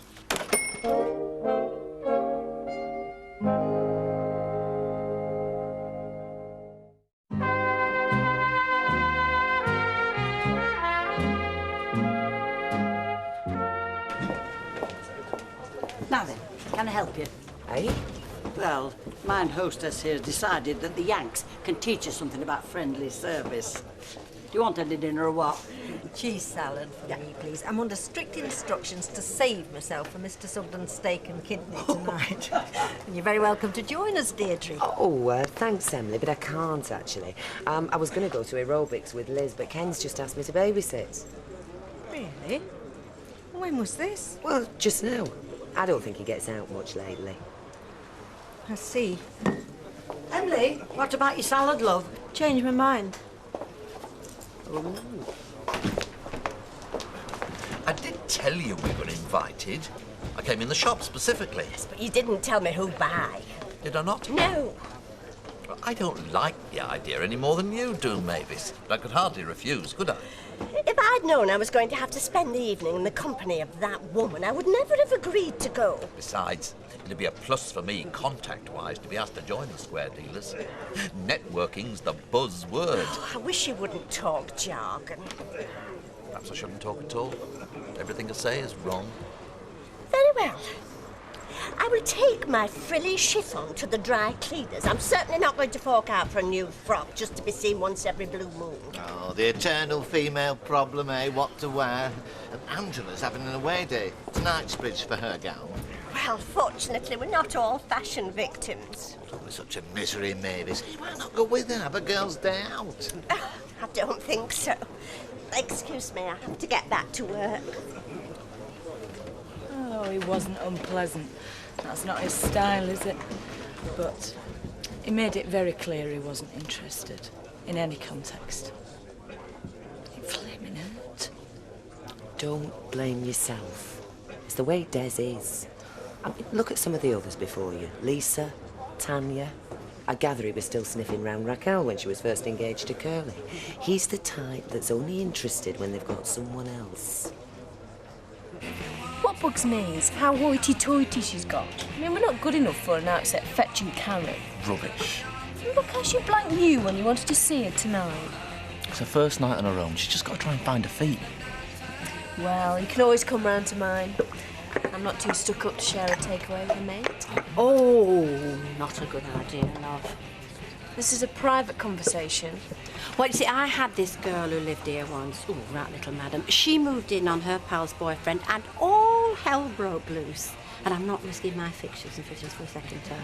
Just because I'm your tenant, it don't give you a right to run my life. No, but it does give me the right to tell you to find somewhere else and live it.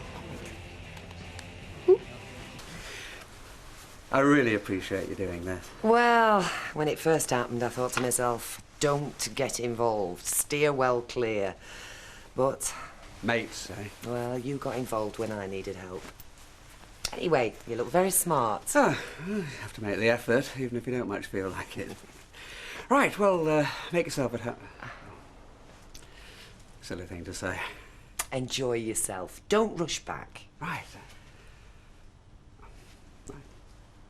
Bye. You see, it sounds soft, but... Well, they've just always been there, haven't they? And I bet Wills and Harry said the same thing, mate. Yeah, let's face it, we're the products of a broken home. Stupid they are, the pair of them. It's such a waste. Yeah, well, try telling them that. But what do we know, eh? It's their war. We just happen to be the casualties. Hiya. Saw the light on. Just want to know if anyone fancied a beer. Not with you, pal, no. Fair enough.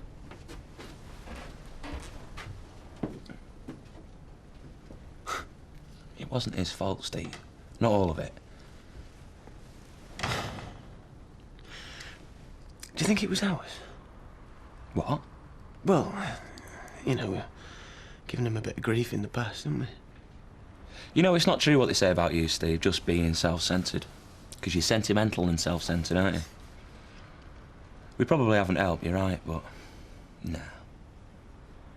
They sown the seeds of their own destruction, mate, a long time ago. Like we all do. Cheerful little soul, aren't you?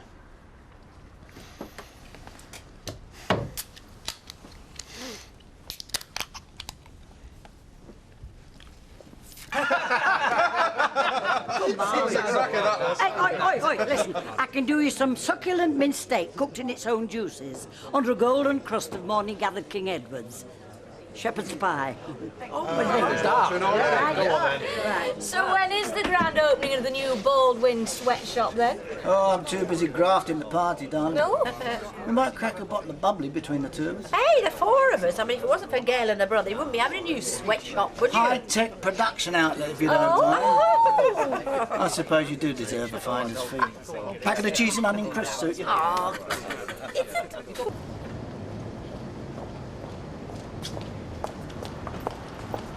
Oh, hi. Hiya. Yeah, I should do that, you know, get some proper exercise. Oh, nothing like a good workout gets rid of the tension. Or so they tell me. Look, I'm popping over to the Rovers. Do you fancy joining me? No thanks. I'll give it a miss. I think I've been whispered about enough for one day. Although, you could join me at my place if you like. I've got a bottle of something or other in the fridge. All right, yeah, thanks. I like that. Great. Come on then.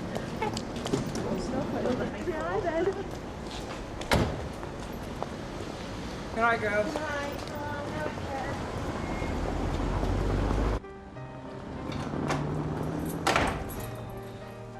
Hey, you're back early. Yeah, don't let me interrupt. No, I've seen it. So, how was your play? I didn't go. Drink? No, thanks. I've just had a coffee. No, I mean a proper one. I am. Oh, go on then. Just a small one. So, what did you do? I went to a film. Big mistake. Oh, full of blood, violence and bad language. Like school. No, actually, it was quite witty. Only no one to share the jokes with. Brought it home. Well, maybe you should have gone with your colleagues after all. Well, to be honest, I ducked out because they're all 30-something and I've had enough of 30-something. Ken, I came here to babysit, not to... Be my therapist, no, fair enough. Get involved with your problems. I've got my own. Tell you, if you're feeling sorry for yourself, be warned, I can beat your hands down. Anyway, I've no right to whinge, really. It's no Denise, but I've got Daniel. Been a hell of a lot worse off the other way around. She could be unpredictable. It's ironic, really. I only got involved with her because I was lonely. Here I am, back at square one. But you've got your friends. You've got friends. Are you lonely? Point taken. No, being single has its drawbacks. And it's not exactly the ideal environment for a child to grow up in. Daniel's fine. No, maybe, but he's too young to realise that he's living in a so-called dysfunctional household. You're not thinking that he'd be better off with her, are you? Well, at least there are two of them, and she's young enough to have another child, a pucker nuclear family. But no. There's something basically twisted about Ms. Osborne. And that's quite apart from the fact that she dumped me for somebody else. You dumped me for someone else years ago. And look at us now. Still mates. Well, that says a hell of a lot more for you than it does for me. I'm no saint. But I just need someone in my life that I can be dead honest with. Rant and rave and moan at, be my most horrible self with. And funnily enough, that's you. It's mutual, funnily enough. Another small one. All by yourself, love. Losers usually are, Vera. You a loser? Give over. There's dozens of girls that'd give the right arm. Yeah, well, it usually costs them a sight more than that if they get involved with me. Well, but you said you weren't getting a new dress. It was a waste of money. Maybe I've changed my mind. Quite right. Wish somebody'd give me the chance to lash out on a posh frock. Ta-ta! Have a nice day! Yeah, that's quite enough, Elizabeth. These gentlemen, I think we've gone balmy. Well, it was your idea. Well, will happen it were a bad one, I'm not inflammable, you know. And then when I phoned Tony to tell him to come round, he'd only gone out. Well, how inconsiderate. It's the first time that I've ever lived on my own. So. Me too. Went straight from my mum and dad's to marrying Jim. I must have been insane. Why didn't I go away and get a life before I settled down? Why didn't you? A little matter of finding I was pregnant. Girls have more sense these days. Oh, no, don't you believe that? Well, you've got more sense. I really admire you. Me? Why? Well, look at you. You what? 20. Own business, independent, in control. Yeah, but that's more accident than design. It could have been very, very different. If Steve hadn't married Vicky. Sorry. It's okay. I like Vicky. She's a nice girl. But I'd rather have had you for a daughter-in-law. But if you ever tell anybody I said that, I'll spread it round that all your customers go bald. Well, I'm really sorry about what happened, you know, with you and Jim. I really wanted to come round and say something, but... What do you say? Yeah. I think the thing that makes it worse is that I actually like Jim. So did I once. I used to worship the man. Now I don't even like him, let alone love him. You're saying that you hate him? Be easy if it were that simple. Do you hate Steve? Yeah, I suppose you can't switch off that easily, can you? Doesn't matter how bad they treat you. Steve and his dad are exactly the same. You fall for that little boy charm and then wham. They don't mean to hurt you, but... Anyway, I'm glad you're okay. I am on top of the world. Save a space for me up there, Yeah, but it looks bad though, doesn't it? I mean, you must admit. There was nothing going on then. My mum should get a job back, shouldn't she? Haven't you got a lecture to go to? I have, yeah. I suggest you concentrate on that then. Leave me to my business. My mum needs a job, Des. Yes, she'll get one. Well, yeah, eventually, yeah. Liz understands. Why don't you? Well, it can't be fair, can it? I mean, Big Bad Jim's over in Ireland, isn't he? Guilt? Can't be that either. Nothing went on, you just said so yourself. Vacancy's filled. It's as simple as that. Now shove off and take your sarcasm with you.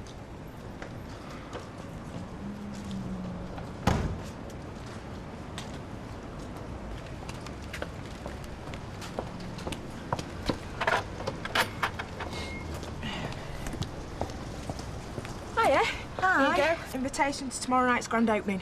Oh, right. All the details are on the back. You will be there, won't you? If I can, yeah.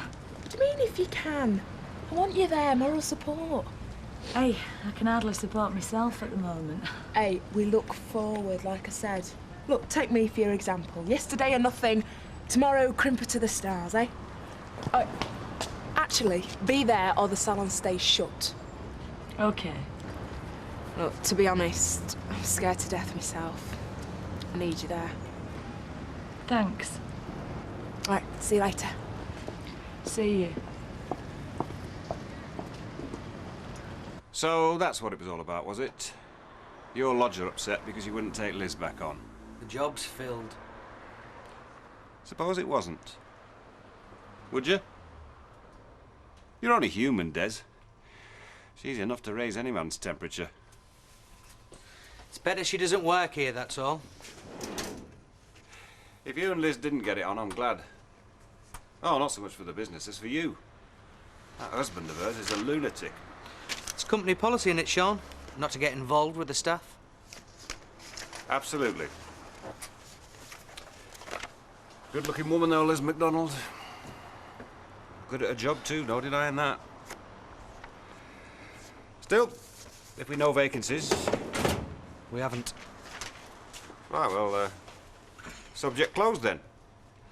For me, any road. What does that mean? Well, you. Strikes me you're sickening for summat. Or someone. Do you know if Jim MacDonald's coming back? Well, what's to come back for? Liz doesn't want him. I'm not surprised a mess he made of her. Well, she might not think she wants him now, but she'll probably change her mind, like they all do. Do they? Yeah, because marriage becomes a sort of a habit, doesn't it? What you're used to. Don't think me and Samir ever became a habit. No, me and Ted didn't either. No. No, well, not everybody, but certain people. Lucky people, like you and Derek. When I say habit, I mean routine for people who've been married a long time.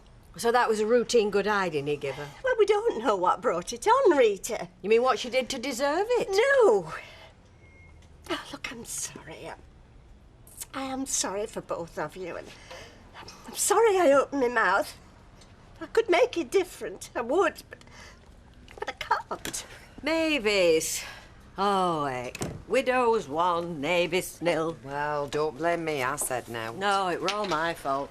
Bet you don't have this much fun across road. Oh, Maud has her moments. Yeah, laugh a minute, I'll bet. Yeah, she is. In fact, I'll miss her when, well, if and when I go. Why? Where are you going? Well, keep it dark, but I'm looking for something full-time. I feel as if I'm ready for it now. Good for you. What do you fancy doing? Oh, anything. In fact, I'm hoping a certain local businessman might give me something. Don't tell me, let me guess. Michael Vernon Baldwin. Got it in one.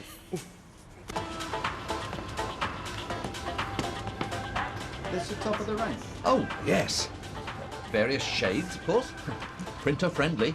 And Hawthorne's provide a logo design to your own specification. Looking good, Derek? I'm glad you think so. Except for the price? Ah. Well, I'm already at rock bottom, I'm afraid. You're not prepared to negotiate? Negotiations for customers, Mike. You're a personal friend. Ah, touching. Why not give it me then? I'm sorry? Well, as a friend, as a mate. You give me the stationery, I'll get you some Quebec stuff. I don't think our accounts department would appreciate that. No profit, you see. I thought you didn't make a profit out of a friend. No, I don't, but Hawthorne's do. Look, let's just drop the semantics for a moment and talk more about the price. Negotiate, you mean? Well, yes, if you like. Oh, it's sad that though. I've just lost a friend. But go on, I'm listening. Oh, it's got to be blue ink. Mr. Sugden insists. Well, we've only got black. We've got some blue biros. Oh, no, it's for his fountain pen. What he calls his howitzer. It's a gun of some sort. He always uses heavy artillery when writing official letters. Who's he writing to now? His MP, the town hall. I've no idea. Leave it, Mavis. I'll get some in the precinct. What? A special journey just for ink? Why can't he go? Oh, it's something to do. Gets your face washed, as they say. It has you for a fool, Emily. Well, at least I'm a useful fool to Mr. Sugden, anyway. And the alternative to sit at home and listen to him chat to his budgie. Have you thought of going back to work, Emma? Heavens, no. I'm retired. Yes, I know, but I know Mike Baldwin took advantage, but at least he paid decent wages. What's Mr. Baldwin got to do with it? Well, his new factory. He virtually ran the old one. I ran the wages office. Yes, and all the other responsibilities he heaped on you. Well, I can understand you not wanting to go back to work, but Mr. Baldwin might have other ideas. Tempt me from my retirement, you mean? And away from Mr. Sugden. Well, I know I would if I were him. I mean, you're still active, Emily. You're reliable and you're efficient. Yeah, well, thank you, Mavis, but I rather think that Mr. Baldwin will be looking for someone with more up-to-date qualities. Young, energetic and cheap. Talking about me again. Oh, no, me. Mavis is finding me a job. Oh. Must go.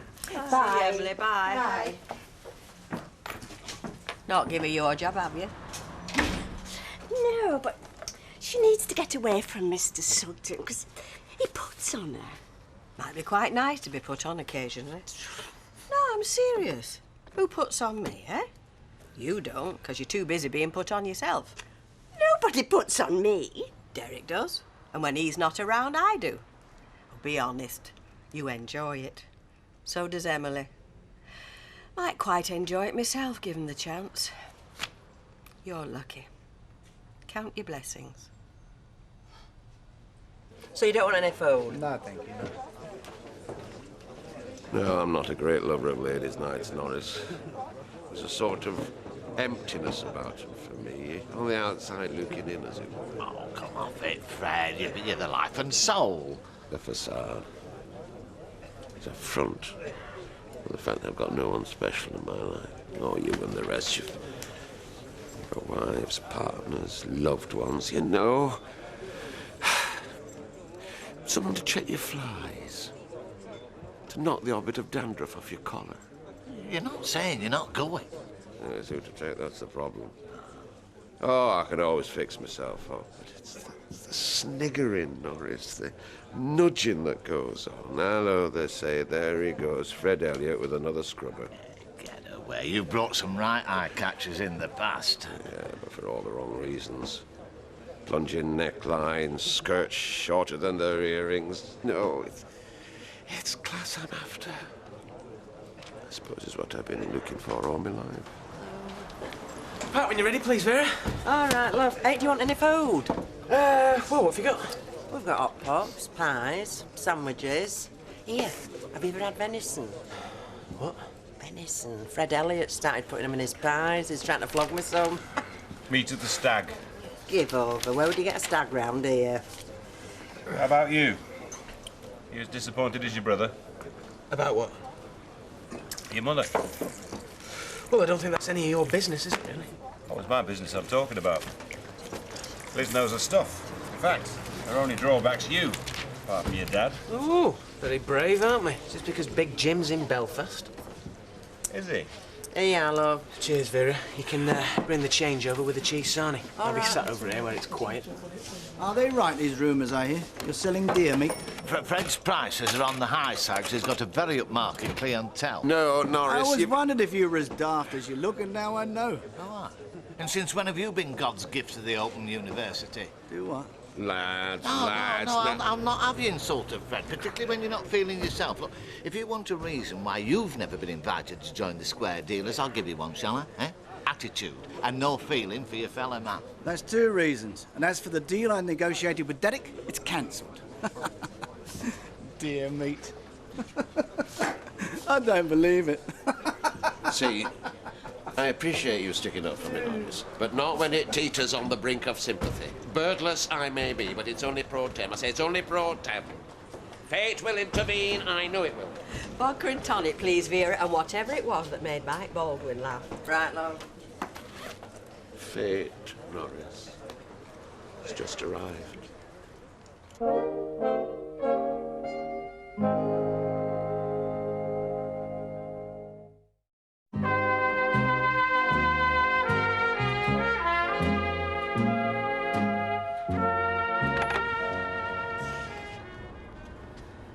What do you want? I believe you're looking for work. So?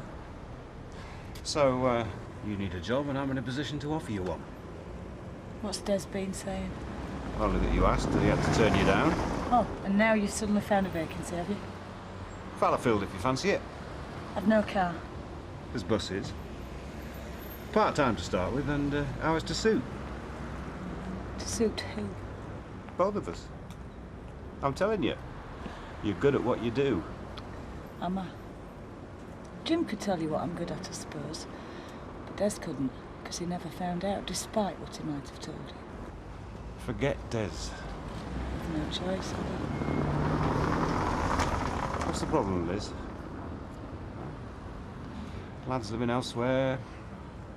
Husband back in Ireland. Oh, so that makes me available, does it? To fill some vacancy you've just invented? It's genuine. But why me? Because I'm God's gift to Skinner's bookies. Well, I'll tell you what I'm not, should I? I'm not a pushover. And when you make your report to your little bookie pal, you tell him I've still got some pride left. He'll be very disappointed, but tell him anyway. Right. Oh, sorry I called.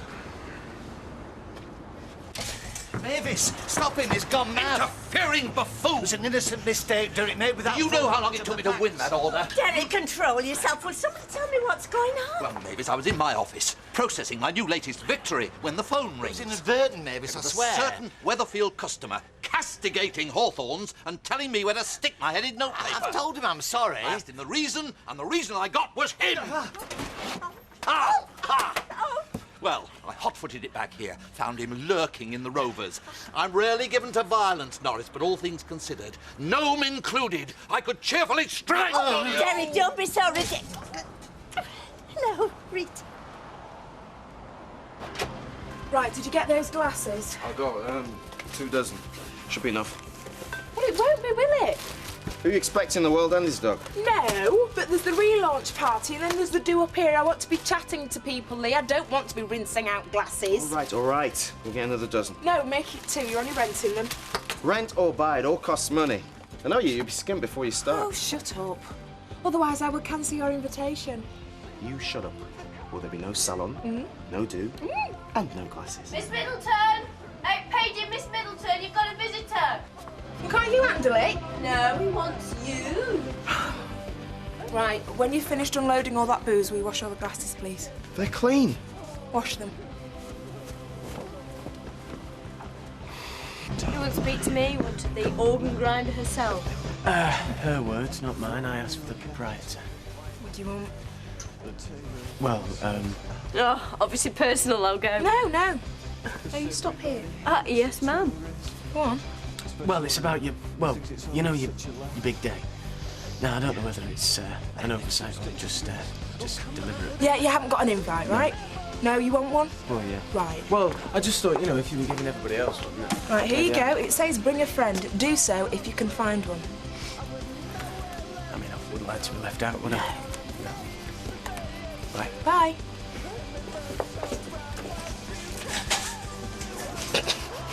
Think he'll bring Sticky Vicky? Oh, yeah, Frog March, you mean? No chance. Is this the same do the Wiltons are going to? The square dealers? Ladies' night, yes. And I could wish for no better lady to accompany me should you smile kindly on my invitation. Wednesday, you say? Shame that, Fred. You see, I tend to do my books of a Wednesday. I'm sorry. Yes. Well, it were a long shot. Out of the blue, as it were, from someone whose reputation is no better than it should be. Oh, no, Fred. I appreciate you asking me. Honest. Yes. Well, nothing ventured, eh? While I'm here, I'll have a quarter of humbugs. It's imperative that he talks to him. I told you, he's not in. Perhaps tomorrow, Derek, when tempers have cooled. Do you think I can sleep on this? Allow the sun to set on your stupidity? Important, is it? Very. Can I leave a message? Oh, well, hang on. He's over there, look. Oh, yeah. Looks busy. Perhaps give him a moment, eh, Norris? Timing, you mean, eh? Good thinking, Dirk. Mrs. Bishop? She's gone out shopping. I've no idea when she'll be back, and I'm going out myself now. I want to have a word with her about this new business I'm starting. I'll catch up with her later. Tell her I called, will you? I'll do that, Mr. Baldwin. Yes, Thanks, cheerio. Bye-bye. Oh, Mike, I'm in it. Oh, no, sorry, too late. Your mate Danger Mouse blew it. No, profuse apologies, Michael. I was definitely out of order in what I said. Now, well, I want you to forgive me and give Derek here a chance to rescue the situation. How? With a better deal? I don't see how I can do that, Mike. My commission's already cut to the bone as it is. Commission? After what he said to me? No, Michael's quite right. Well, we'll put it through as a non-commission sale. What? Oh, good, you got a deal. See what a forgiving fellow I am.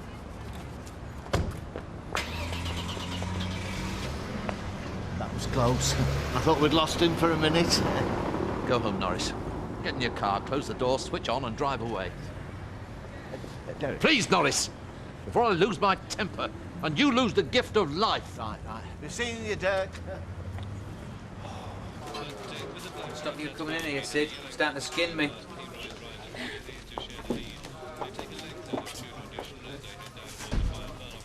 Is that the way you work, is it? You and him? Me and who? Sean Skinner. You chuck me away and he picks me up. He rates Shillers. Not the way you think, either. What did you say to him? I don't want this conversation. He's found a vacancy. Has he? Gave him the green light, didn't you?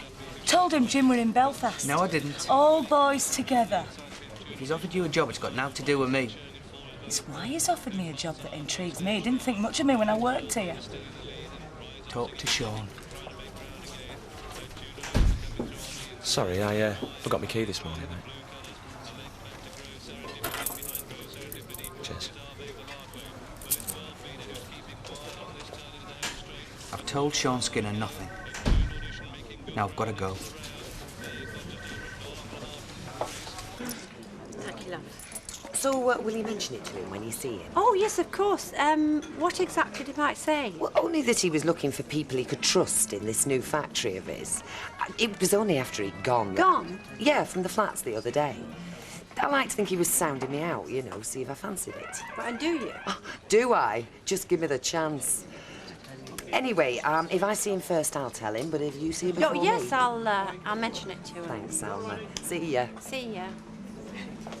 You still haven't told me what Mr. Baldwin actually said, word for word.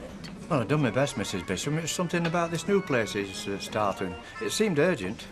He wasn't specific then. He didn't mention a job. Not to me, no, because he knows I'm a little bit over the hill, you know. No, Mr. Sutton. I meant for me. For you, Mrs. Bishop? Work for Mike Baldwin? I did it once, remember?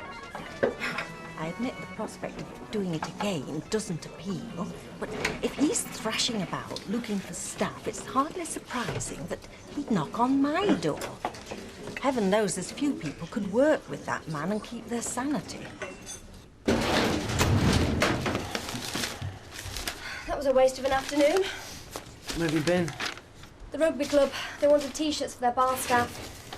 So? Well, the steward ordered 10, and by the time I got there, the secretary had cut it down to 5. What are you looking for? Les Truscott's phone number. It's on an invoice somewhere. Oh, it's in the flat. Great. Well, I needed it for tax returns. Yeah, well, Vicky, when are you going to do something? Tell me. All right, don't leave me scratching around in the dark. Income tax, Steve. How long have you been interested in that? Look, you manage the business, I do the business, and I'll be able to do it a whole lot better if you kept me informed.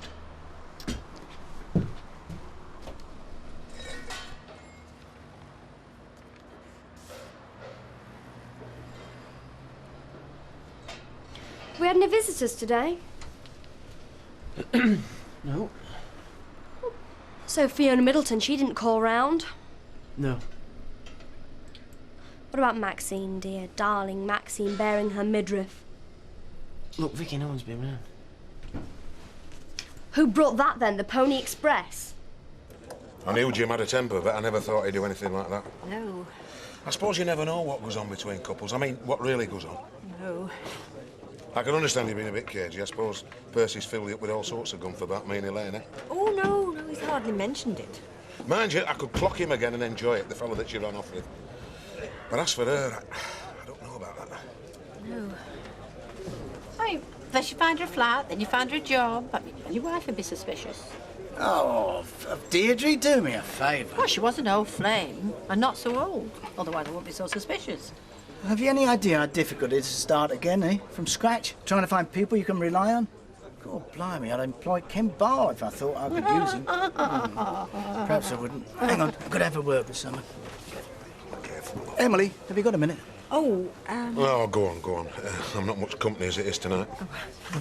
You want to be looking for something else, George, if it's getting you down. And do what? Anything. As long as it gets me away from all this grumbling. I tell you, in that surgery, it's us they blame, the receptionist. See us getting between them and doctors. Well, aren't you? No. Well, there's some that are. They want that many details. You think we're trying to join the MI5? It's giving my date of birth I object to. It's enough that they know my name and address. Now you're both at it. I'm off. See where Don's got to. You come on a bit strong there, Percy. Me? Anyone you can remember who knew what they were doing? Drivers, machinists, well, anyone. from the old days, yes. Make a list and I'll see if they're available. Certainly. And how about wages? You'll need someone for that. Oh, yeah, definitely. If you can think of anyone, put them on the list. Mind you, if you were 10 years younger, I wouldn't have far to look, would I? I'll get you a drink. Vera?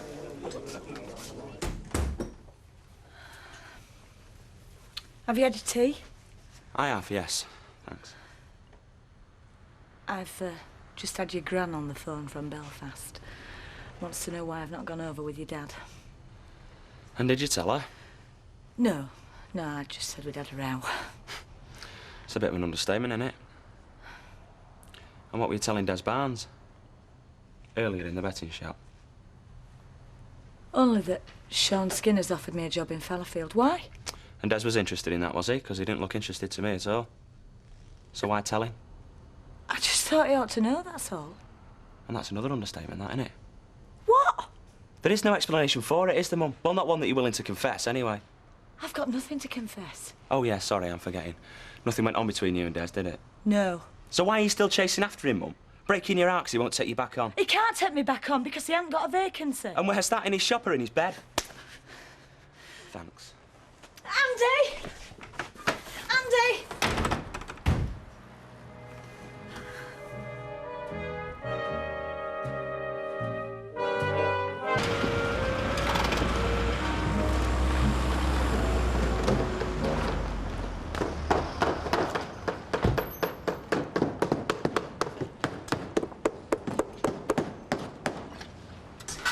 Oh, excuse me one sec.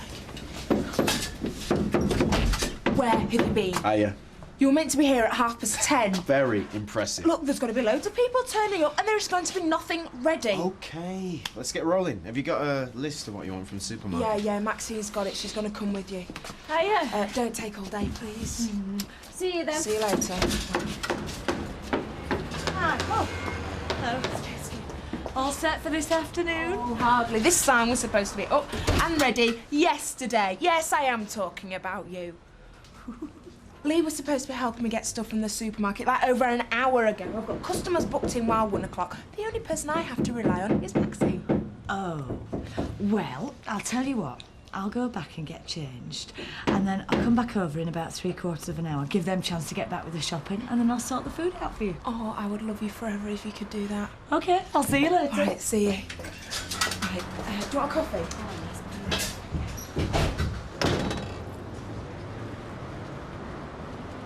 Oh, wish me luck. Sorry? I've got a job interview this after. Office manager. Well, I wish you It's with Mike Baldwin. You know, he's opening this new factory, and I just thought, well, get in there quick. Success. Now, don't say anything, because Dunn doesn't know. I don't want him to know. I'll tell him when I get it. Yes. Bye. Ta-da.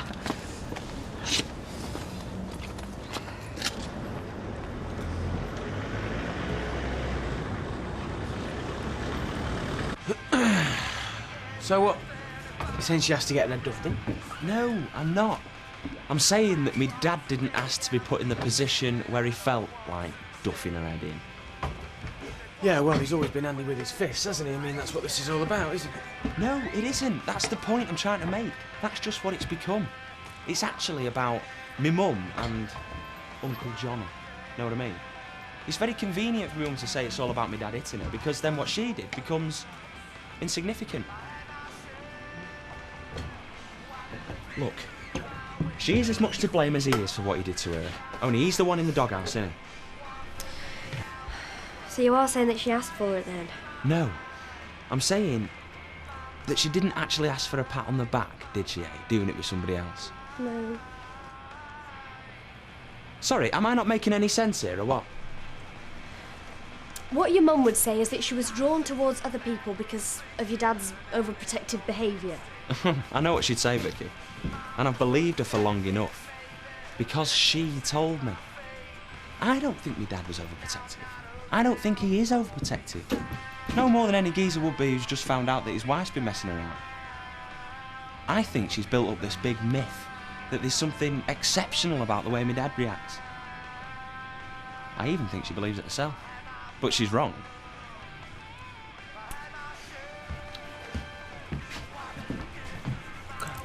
What do you mean, calm down? Aren't you even interested? Well, yeah, but look, you know, I'm busy. I want to get things done before Fiona's party.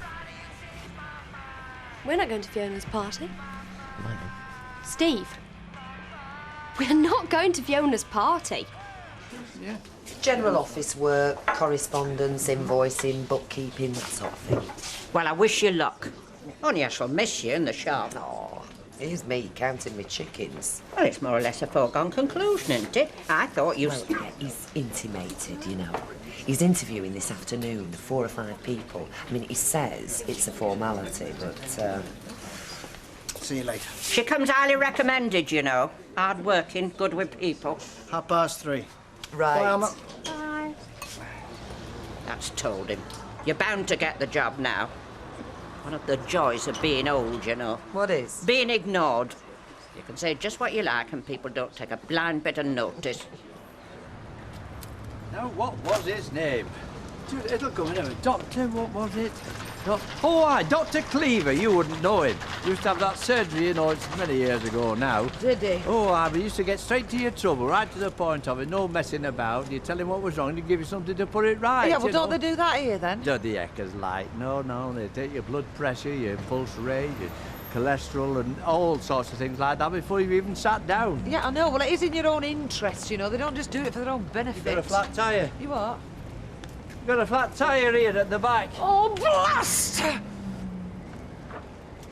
Because it's all Weatherfield's top brass, you know. It's not just anybody that can go. I think you've mentioned this before, Mavis. Once or twice. And I think some of them are a bit full of themselves, myself. Do you? Yeah, but they do a lot of very good charity work at the Square Dealers, so they can't all be like that. No. No, I mean, there are the self-seekers like Norris Cole, I grant you. Well, you'll always find them in an organisation of that sort. Look, Mavis, it's 10 to 1. Why don't you go? Into town to go and get your evening shoes. Are you sure? Yes. As long as you're back here by about 4-ish, so I can pop into Fiona's little party. Right, I'll just... Right. Do you sell punchy kits? I don't think we do, Percy, no. Only Don Brennan's lady friend, she's had a punchy, that's all. But she had to go off on an appointment very quickly, so I said I'd look after it until, you know, while she was gone. Oh, right, well, hang on. Mavis? I've got one. Shut up, wait your turn, you. Punch a kit.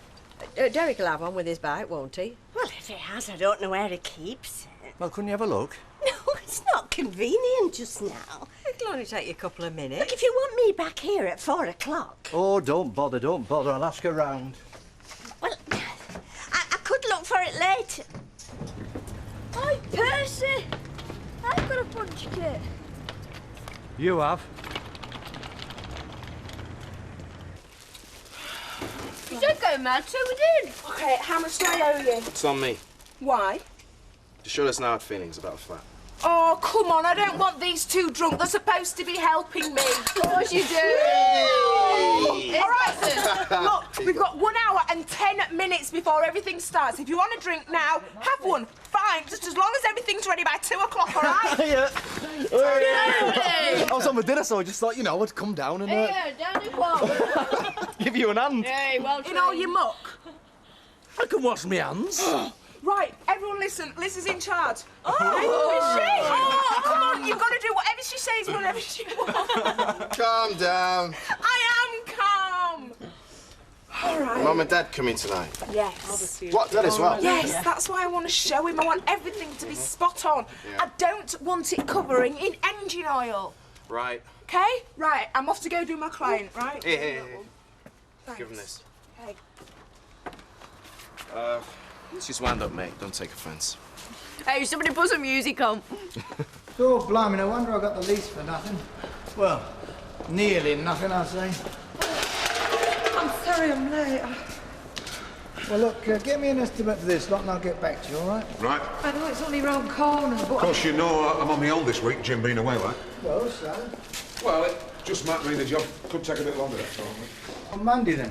Get the estimate to me by Monday. Can you do that? Yes, I can, yeah. I'll see you, Josie. Oh, ta-da. Ta-ra. Well, that's all stations go, eh? What time do you call this? I'd call it late.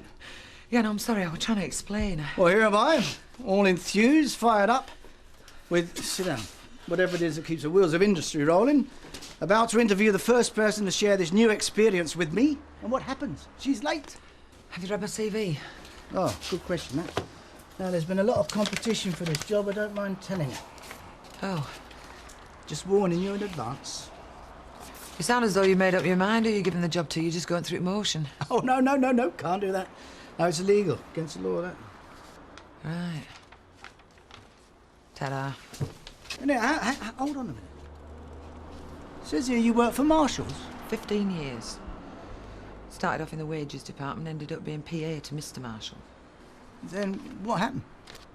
You know what happened. They went under. 187 people out of work. I was one of them. Oh. And you ended up being a dentist receptionist? Doctors. Worst things in life to end up being. Well, you could do what I need doing, blindfolded. Yeah, I know I could. But I don't right now. I want to work for a jerk. I'm not a jerk. No, and I weren't born last week neither, and I don't like being talked to as if I was. All right, I'm sorry. Sit down. Please. I think you and me could do each other some favours.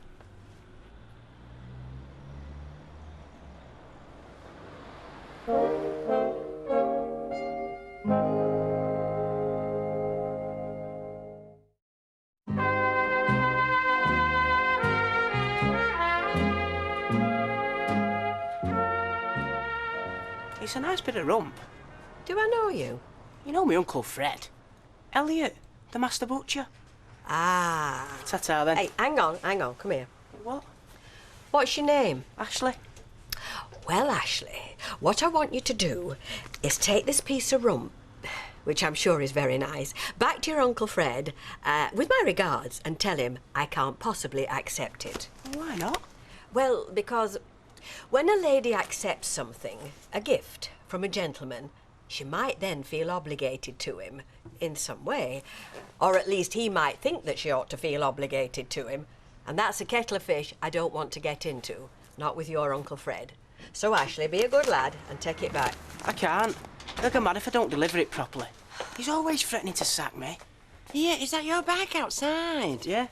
Oh, do you know it's nice to see a proper delivery bike? You know, like they used to have years ago with big basket on. Hey, have you seen it? No. I'd do better on a mountain bike with a rucksack. I'd be faster. I keep telling him. You know your back tyre's flat?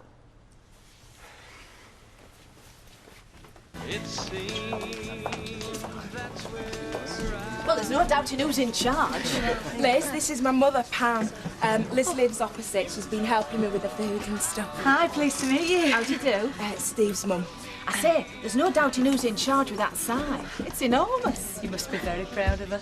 Is it usual, having your name up like that? Don't they normally have an amusing title rather than the name? Like Power Cuts, Curl Up and Die, I know. I've been through them all, Mum. I wanted my name up there. She's always to be different. Mind you, that's what they used to say about me. Well, she's doing very well for herself. Don't knock it. Where's my dad? Is he parking the car? No, love. He's not coming. What? He couldn't get off work. He's sorry. Why not? I gave him enough notice. He said he was coming. Well, he meant to. Only somebody's gone poorly, apparently, and he's had to step in. I don't believe this. He's done this on purpose, hasn't he? Don't be like that. Well, it's true. Whenever I do anything good, he's always far too busy to notice. He's been looking forward to coming all week. Oh, yeah. It's always quick enough to tell me how useless I am. And always quick enough to tell me how I can't stick to anything. And then as soon as I do anything good, you don't seem for dust. You know that's not true. And I'm here.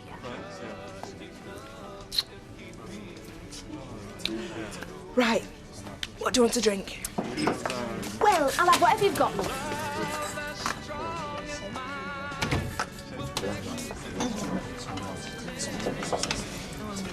I can't start to imagine where she's got the money from to pay for all this. Eh? Oh, well, your Lee set her up, didn't he? He lent her a few £1,000. Oh, did he? Good job we're passing, eh? And a good job I hadn't puncture kit on me. Right, here we go. Great. Do you know, I think there must be some broken glass on the roads near here because this is the second puncture we've had today. Shouldn't you be at school?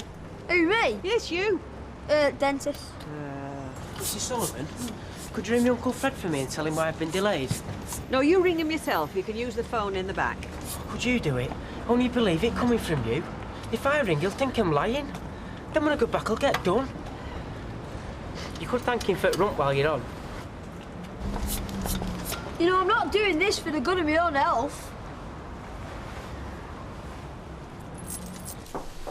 Oh, I forgot to ask. When will you be starting, by the way, officially? 3 weeks' time's the target. Right. Only I'll have to see Maud and Maureen, right? You know, give them a chance to replace me. I can't just leave them in the lurch. They've got enough on. Well, Maureen has. Sit down. Yeah, I'm talking as if the job's mine. I'm assuming from what's been said. Can you use computers?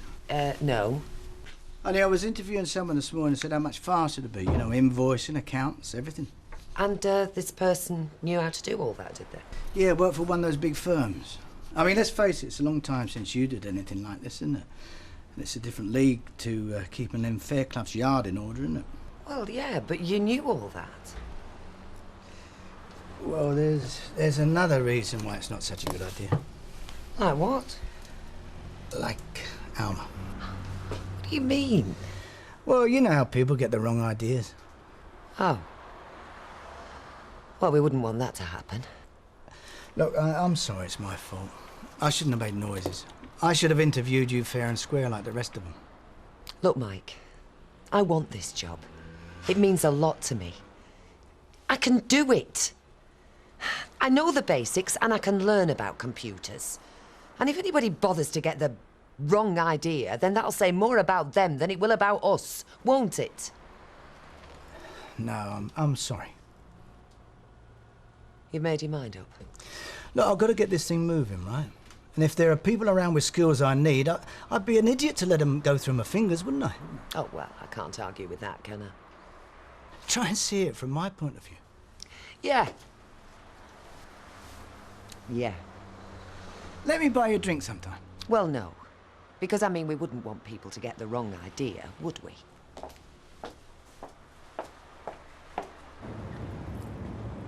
Hello, Ashley. How you getting on? Still working for your uncle? Yeah, fine, Cyrus the Barlow. Good, good. And where were you today?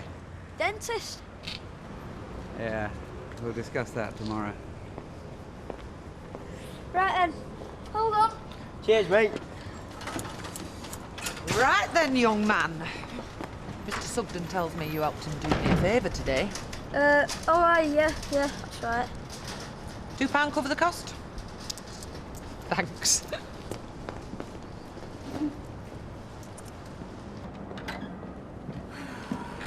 I can't believe I'm doing this. Vicky, it's only a party.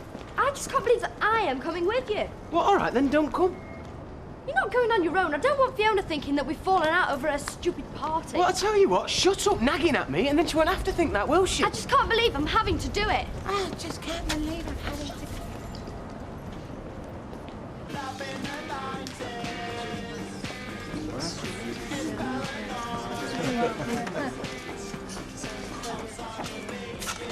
I'm a prowl, are we? Don't make a scene. You see that lady over there?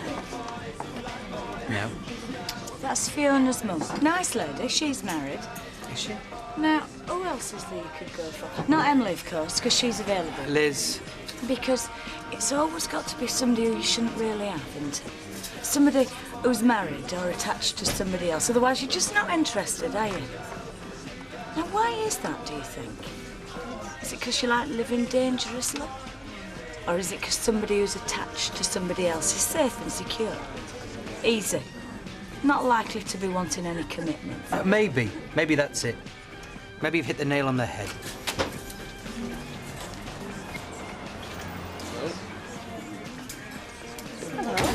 Oh, hiya. This is Fiona's mum. Oh, is this? Vicky. Nice to meet you. So this is the one you dumped our Fiona for? Excuse us. So what does that make me? A rat? A coward? No, just a bit immature, really. Big kid. Yeah, I think we knew that already, didn't we? They're talking. Yeah, but there's ways of talking, isn't there? Right? He's talking like about the weather, and he's talking like you want to get your tongue down somebody's throat. You don't really think that. No, I don't. Not now. And I didn't then. But maybe I should have, eh? Listen, Andy, parents are stupid. The sooner you realise that and give them the freedom to ruin their own lives, the sooner you grow up. I learned about it when I was 14. Think yourself lucky you've been deluded this long. I'd be more embarrassed if my dad did turn up. No, you wouldn't. Not if you'd done something that was really important to you. By the way, I keep forgetting to ask you. You got a girlfriend? Oh, she's invited you, has she? Oh, I let you out of work, have they? No, I let myself out. Oh, Dad, Maxine Clyde. Thought you weren't coming. Neither did I. It's Dad's job to make sure all the trains get in on time, which is why they don't. Don't waste your time with him, love. Yeah, your Fiona's just like me. She is. She sees something, she goes out and gets it. That's me to a T. Oh, how fascinating. Fiona, love. Hello. Hello, love. There you go. Pushing a boat out. Cost nearly 50p. Thanks. So this is it. This is where folk come to let you loose on their hair. No, it's where folk pay me to be let loose in their hair. Still, sooner them than me, eh? Still, if they're daft enough to let you, good luck to you. A peace offering? If I had any dignity, I wouldn't accept that. Ah, Derek, well, it's because you've got such dignity that I know you will accept it. Well, ask him. Go on, now you've kissed and made up. Oh, maybe. Ask me what? Well, it's about the do at the square dealers. Derek was wondering... If anybody tries to shake my hand, you know, one of the square dealers, I mean, I wouldn't know the correct procedure. Oh, never fear, Derek. There's no danger of that happening. Why not? Well, it isn't just the shake, see. I mean, a square dealer knows another square dealer in ways other than how he shakes hands. How? Well, I can't divulge exactly, but it's to do with the way a man looks at another man. Oh. Really? Right then, are you ready? I've got myself a new job. Oh, well done. I didn't say anything in case I didn't get you. Oh, what sort of work is it? So I'm good at office manager. And I tell you, the pay's a damn sight better and all. When did you start?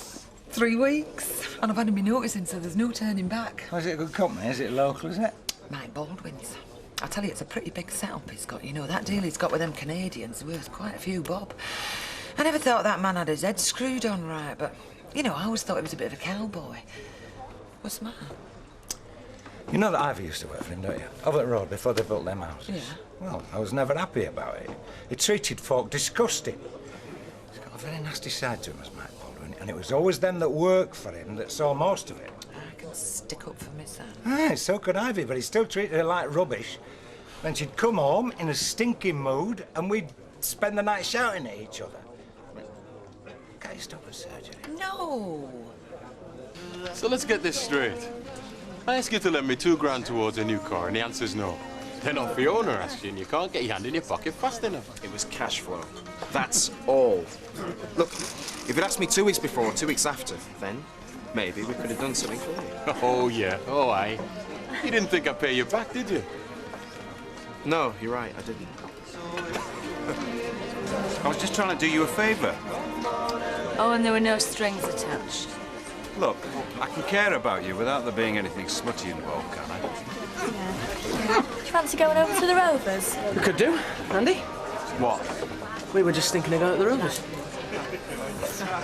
I do like you. I never made a secret of it. No, nobody could accuse you of that. I'm just trying to be nice, that's all. Yeah, well, I wouldn't bother if I were you, because you won't get anything out of it. Now, if you'll excuse me... Look, don't be like that. I'm fed up with this. It's making me sick. Andy. You can't help yourself, you, can you? Hey, you're at it with everybody. Anybody and everybody. What? What? Flirting, Mum. You want to see yourself. Hey, now, steady on, lad. And you can shut up as well. Why don't you do something? Mate, you're not fit to be let out, Mum. No wonder me dad lost his rack with you every 5 minutes.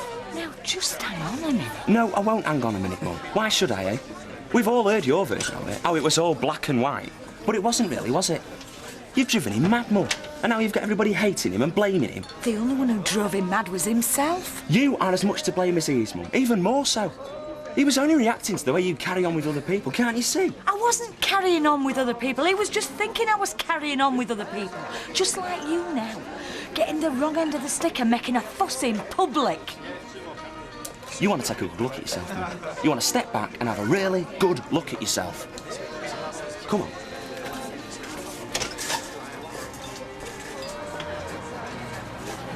I'd take your mother home if I were you.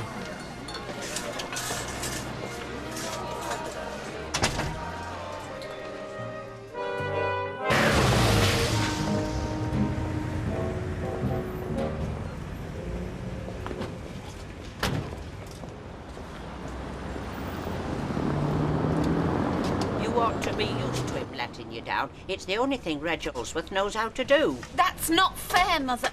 Oh, hello, Ben. Hiya. Her husband was coming to have the weekend with her, so she lets herself get all excited. I can't think why.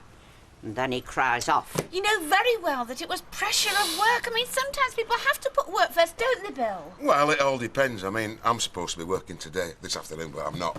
I'm going to Liverpool to pick up Jim MacDonald from the ferry. He's coming back from Ireland. You see, Bill here puts his friend first.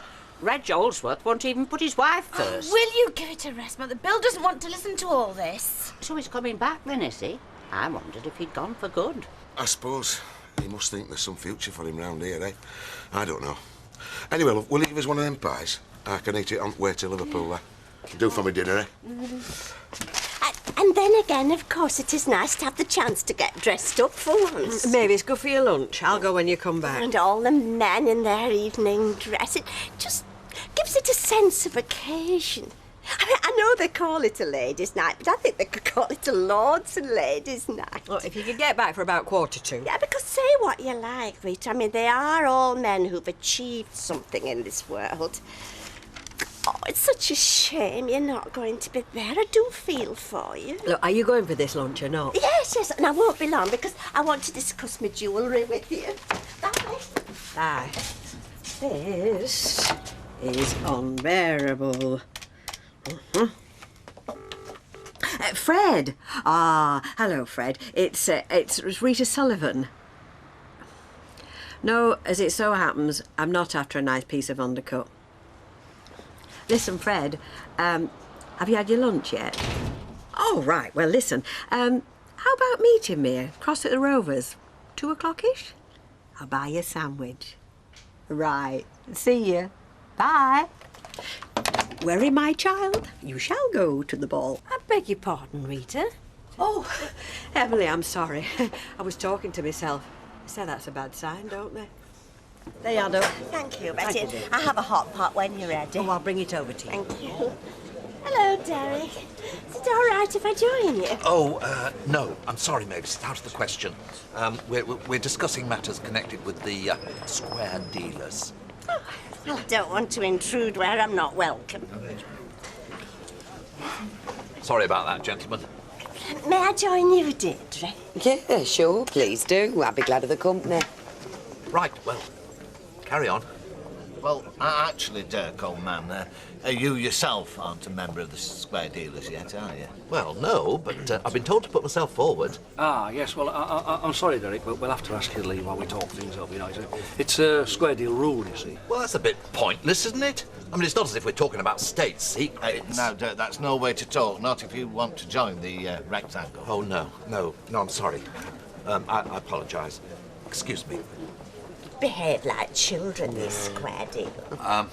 On second thoughts, Mavis, I'd much sooner be with you. May I? It's fine by me, Derek. I suppose so. They think the world of Curly, you know. Who do? All his fraternal brethren in the square dealers. Oh, that lot. It'd take them 3 or 4 of them to change a light bulb, you know. And they'd have to have a conference beforehand. So why's it got to be me doing all this work on ladies' evening? Because you are the newest brother. It's a great honour, you know. Anyway, I'll get you used to the formal practice of the rectangle. Keep your eye on the master dealer, that's the main thing. Yeah, well, it's always a good idea to keep your eye on Fred Elliott at the best of times. Now, if and when you see the master dealer rise from a sitting position, you, Norman, must cry, please be upstanding. Upstanding? Upstanding for the worshipful master dealer. Can't I just say, do you mind standing up, please? Can you blooming neckers like, look, it's the form, lad. I mean, it's the wording. It goes back hundreds of years. Well, 1927, actually. well. But Al's point is a sound one. And then, at the very end of the evening, when the master dealer and his lady guest... Oh, well, he won't have one, will he? Because nobody will go with him. And I don't blame him. All the same, when the master dealer is making his exit, you, Curly, must give him the clap. Yeah. Pardon? Start clapping. Not too slow, mind. Yeah, not too fast neither. And then you see, everybody else will take the cue from you. Now, be sure not to set too slow a rhythm, man, because the last thing we want is the worshipful master dealer getting the slow hand clap. Oh, I don't know. I could live with that. Jim, over here. Ah, what about you, Willie? How's she cutting? Listen, thanks for coming down. Ah, that's all right. How was the trip? Good, eh? Aye, dead on. Listen, yeah, I mean, it served its purpose, you know. Got my head together, did some thinking, made a few decisions, you know. Oh, yeah? Like what? Well, look, I've done some stupid things, you know that. Had a bit of provocation, you know what I mean, but all the same, we're not on. So the top priority now, you know, get things back together with Liz. What I'm saying, Mrs. MacDonald, is that we've been at this point before. Well, we have, yeah. You instructed my partner to start divorce proceedings, let's see, just over 2 years ago, and then changed your mind. Yeah, well, I shouldn't have done. I was wrong. But I think I let myself be persuaded. Well, actually, to be honest, I think I persuaded myself more than anything. I understand that. I think it's perfectly reasonable to be reluctant to finally give up on a marriage. All the same, I was wrong. If I hadn't changed my mind, I think I'd be a lot happier now. And Jim too, I expect. So anyway, you're instructing me to go ahead? I am, yes. And I won't mess you about. Not this time. I want a divorce, and the sooner the better. Vera says get shut. 25 to 3. Yeah, she knows, but she says get shut. Open again at 5. It's a right treadmill in here some days. I don't know why you do evenings. Well, I don't do many of them, and Curly don't like me doing them anyway, but don't like letting Vera down. She plays on that, doesn't she? Can I have your glasses, please, loves? Yes, well, I better be getting back. Maybe it'll only start moaning. Stuff. They don't know they're born these days. I say they don't know they're born. Let her moan, show her who's boss. Did you get that beef I sent you? I did, Fred, thank you. It was lovely. Top rum can't beat it. Is that what you'll be sitting down to at your ladies' night? No, worse luck. How's the buffet do? Mind you, it'll be a decent feed. I do wish you'd change your mind and let me take you. Well, are you still asking? Certainly. Well, in that case, thank you very much. It'll be a pleasure. It will. I'll see to that. Let's have another drink. Can I have your glasses now, please? So, you spoke to her then, Liz, I mean? Now, what I have to do, Willie, I couldn't do it on the telephone. She wouldn't listen. Well, I wouldn't bank on her listening anyway. Oh, look, take the notice of me, Jim. You go ahead, lad. Good luck to you, mate. Oh, how your horses like? You want to know why I'm hopeful? Well, I'll tell you why. My ma rang her up, so she did. Well, as soon as I get off the boat and go home, she says, "Where's Liz?" Well, I wouldn't tell her, so she phoned her up. So what did she say? Well, my ma says, "Why aren't you here with Jim?" Well, Liz didn't sound. She just said, "Well, I'd arrive." Never mentioned splitting up at all. You know what I mean? Right, yeah. Well, that's good news, isn't it, Willie? Eh? Means the door's not shut. Yeah. Well, say yeah, maybe. I've got to tell you, Jim. What? Liz has moved back in your house. Has she? Actually, that's dead on, so it is, eh? Yeah, but hang on. She put all your clothes into bin bags, yeah? and asked me to take them away, which I did. They're all round at my house. Yeah, right, fine, I understand that, okay, right? She's trying to hit back at me, she's mad, okay, I understand. She wants me to make my work my passage, doesn't she? All right, I can live with that. The main thing is, she's back home. Right, there's your latchkey. Right. There, that's your mortise. Smashing, thanks. Now, I gave you the keys to the back, didn't I? Yes, I think I've got the lot now, thanks. Well, I can't promise you won't get any burglars, love, but I'll tell you what, with that lot, we'll put them off a bit. It's not the burglars I'm worried about.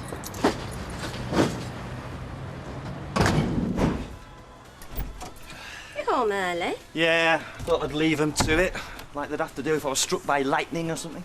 Well, good for you. Do you fancy a cup of tea? Nah, I feel like going out tonight.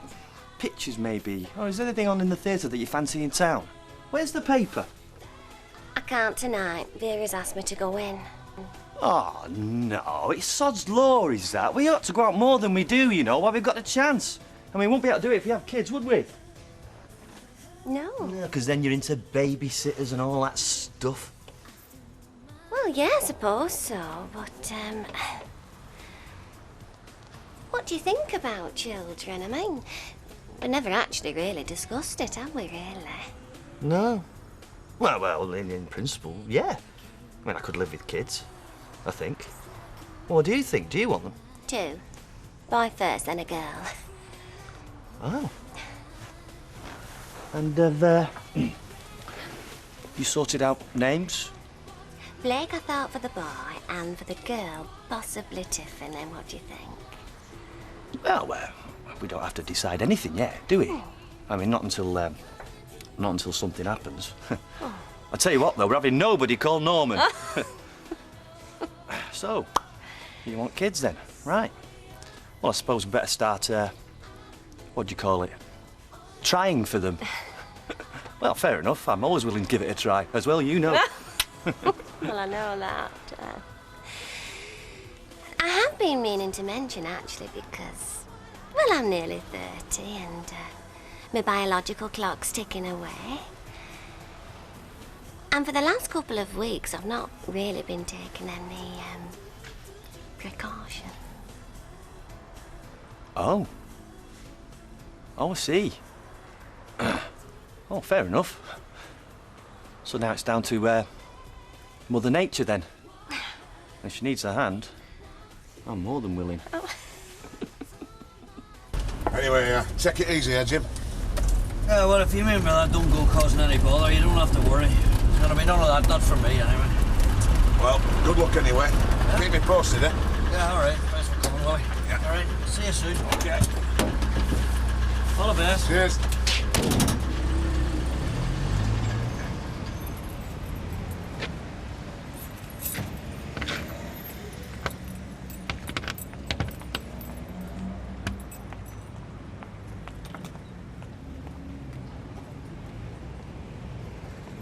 She's changed the locks.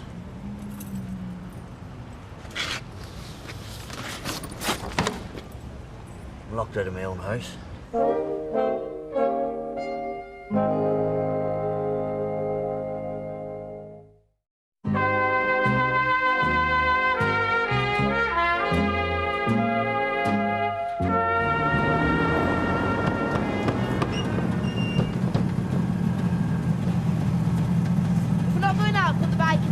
Okie-dokie, will do. Seen Liz? No, sorry.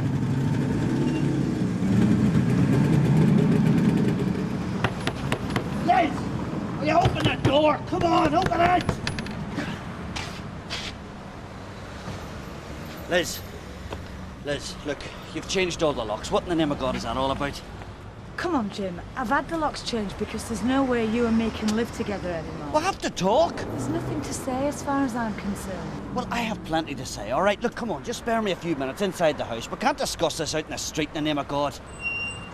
All right, I'll talk to you, but not in the house. I won't be alone with you. Yes? Oh, Mrs. Sullivan, I just called in to say thank you. For what? For taking the curse off the Square Dealers Ladies' Night, Fred Elliott just rang me with the news. He's over the moon. Really? Oh, yes, indeed. And I just wanted to say our worshipful master dealer could not have a more gracious lady on his arm. Thank you. Yes, you see, I mean, between these four walls, and I know Mrs. Wilton here's the soul of discretion, you are doing the Square Dealers in the mass a considerable favour. You see, our present master dealer is somewhat of a rough diamond, and he does benefit from the civilising influence a lady such as yourself brings to any social intercourse. It's just a night out as far as I'm concerned. Oh, no. A night to remember, I can assure you. So thank you once again, and, well, bye for now. Bye. He's a creep, that fella. Is this right? You were going to the ladies' evening with Fred Elliott? I knew there was something I meant to tell you. But you said you can't stand the man. Well, I'm not exactly besotted. Well, in that case, why are you letting him take you? Well, you kept telling me what a wonderful night it was going to be, what a brilliant social occasion I was missing. As a matter of fact, it was you that talked me into it. Hi, Donald. So, what do you want to drink? I don't want anything. This is a boozer, you have to have something. Right. Half a lager then. Great. Take a seat there, I'll bring it over. Right, Kel. Pint for me, half a lager and a small whiskey, please. This job that Baldwin's offering you, well, there's a swine to work for, you know. So you keep telling me. I know what I'm talking about. I've told you, Ivy used to work for. Oh, well, then that'll be something else we've got in common then, apart from yourself.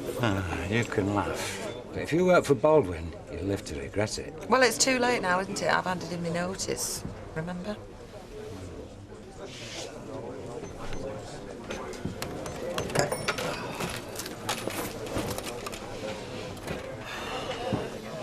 Well, I'll not bother saying cheers, but thanks very much for agreeing to talk to me.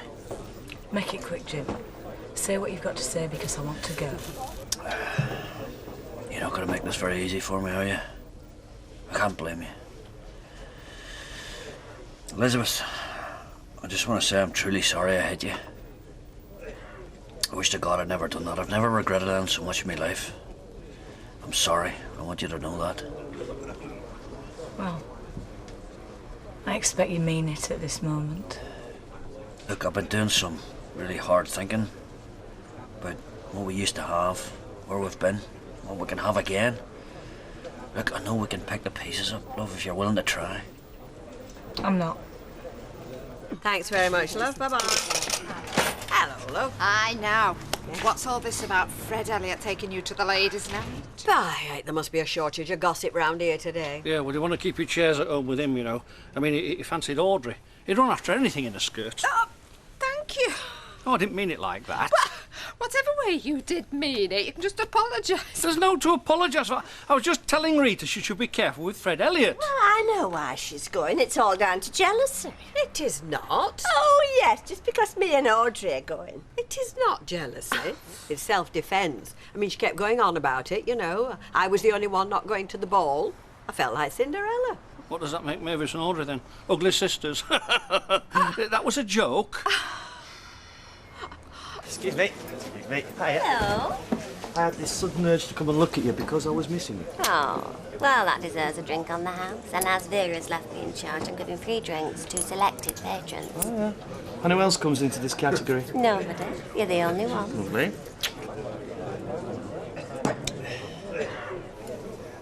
20 years, Liz. 20 years of marriage. Are you going to throw that all away because I made one bad mistake? That's not how I see it. I mean, it's not even as if all the fault was on one side. All right, look. I hold my hands up, okay? I should never have hit you. I was buying out of order and I'm deeply sorry. But you've got to take some of the blame, haven't you? It don't matter who's to blame. I was hoping you could see that. But it does matter who's to blame. Are you trying to tell me I had no provocation for what I did? No. No, I admit that. I agree. And if it makes you feel any better for what use it is, I'm sorry too. Right, okay, all right, fine. Right, let's just forget about it. Start again, all right? If I'm prepared to forget, then so can you. I don't want to. Yeah, I want to forget, but I don't want to start again. Jim, I don't know any other way to say this. I don't want to spend any more of my life with you. Hell's take, Elizabeth. By God, you're determined to make this hard for me, aren't you? Do you want to see me crawl, is that it? What in the name of God is all the changing locks business about? What's that all about? Because I won't live in the same house as you. Not anymore. And I don't see why I should be the one who moves out. Now, when we get divorced... We're not getting divorced. Yes, we are! I've been to see a solicitor and I've told her to get on with it. Now, when it's all settled, we'll sell the house and split the money. But till then, I don't see why I have to be the one who moves out. And that's why I've got the locks changed. But it's a waste of time. It's a waste of your money and it's a waste of time because there's not a lock built that'll keep me out of my own house if I want to get in there. You've got me wrong, Elizabeth. I'm not going quietly. I'm not going to shuffle off into the distance like some snivelling wee sod taking orders from his wife. You gonna drink that or what? I told you I don't want a drink. Yeah, well, I do, because by God, I've got things that I want to talk about. Raquel, put a pint in there, a large whiskey in there. Pantaloons. That's right, yeah, a large whiskey. You sure you don't want it?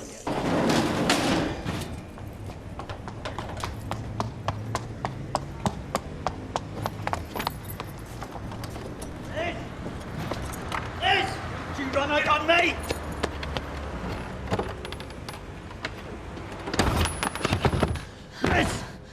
Liz, open the door! Open the door before I break it down! What the hell's going on? She's frightened to death of him. I could see it in her face. Don't you think you should go after him? Me? He could be killing her. Yeah, all right. Curly, Yeah. be careful. Right! Open this door, Liz! I'll break it down! Leave it out, Kev. This is between me and Liz, all right? Come on, Pop. Yeah! Look, I want to talk to my wife in my own home. Take a walk! It's no good. Take a walk! Police!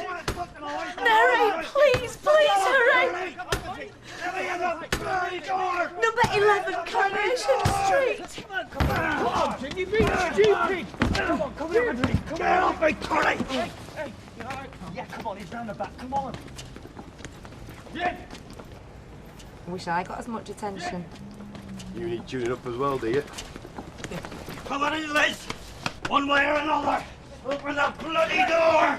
Open the bloody door! Open the door! Get away! Kevin, what's he doing? Call the police, so! Get out of here, Jim! Hey, Jimmy! Come on! Keep away from here! Keep away from me! Or I'll kill you, so help me God! Ah!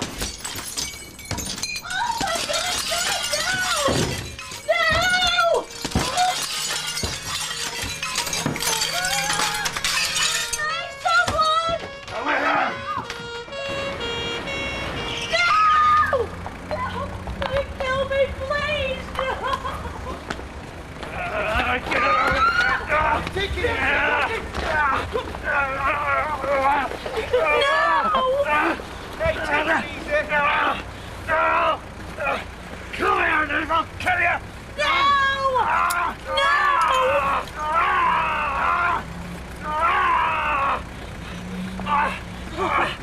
I'll kill you! Come here! Liz! Liz!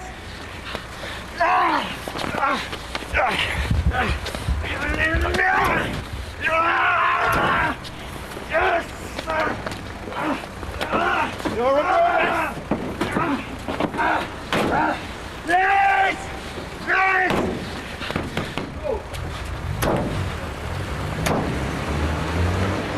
It's all right, Liz. Come on.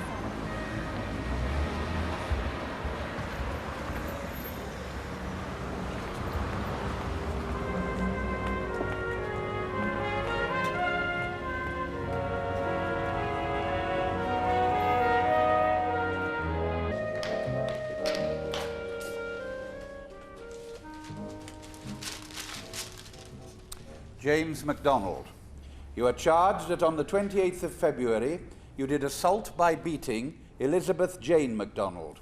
How do you plead? Guilty or not guilty? Guilty. Speak up, please.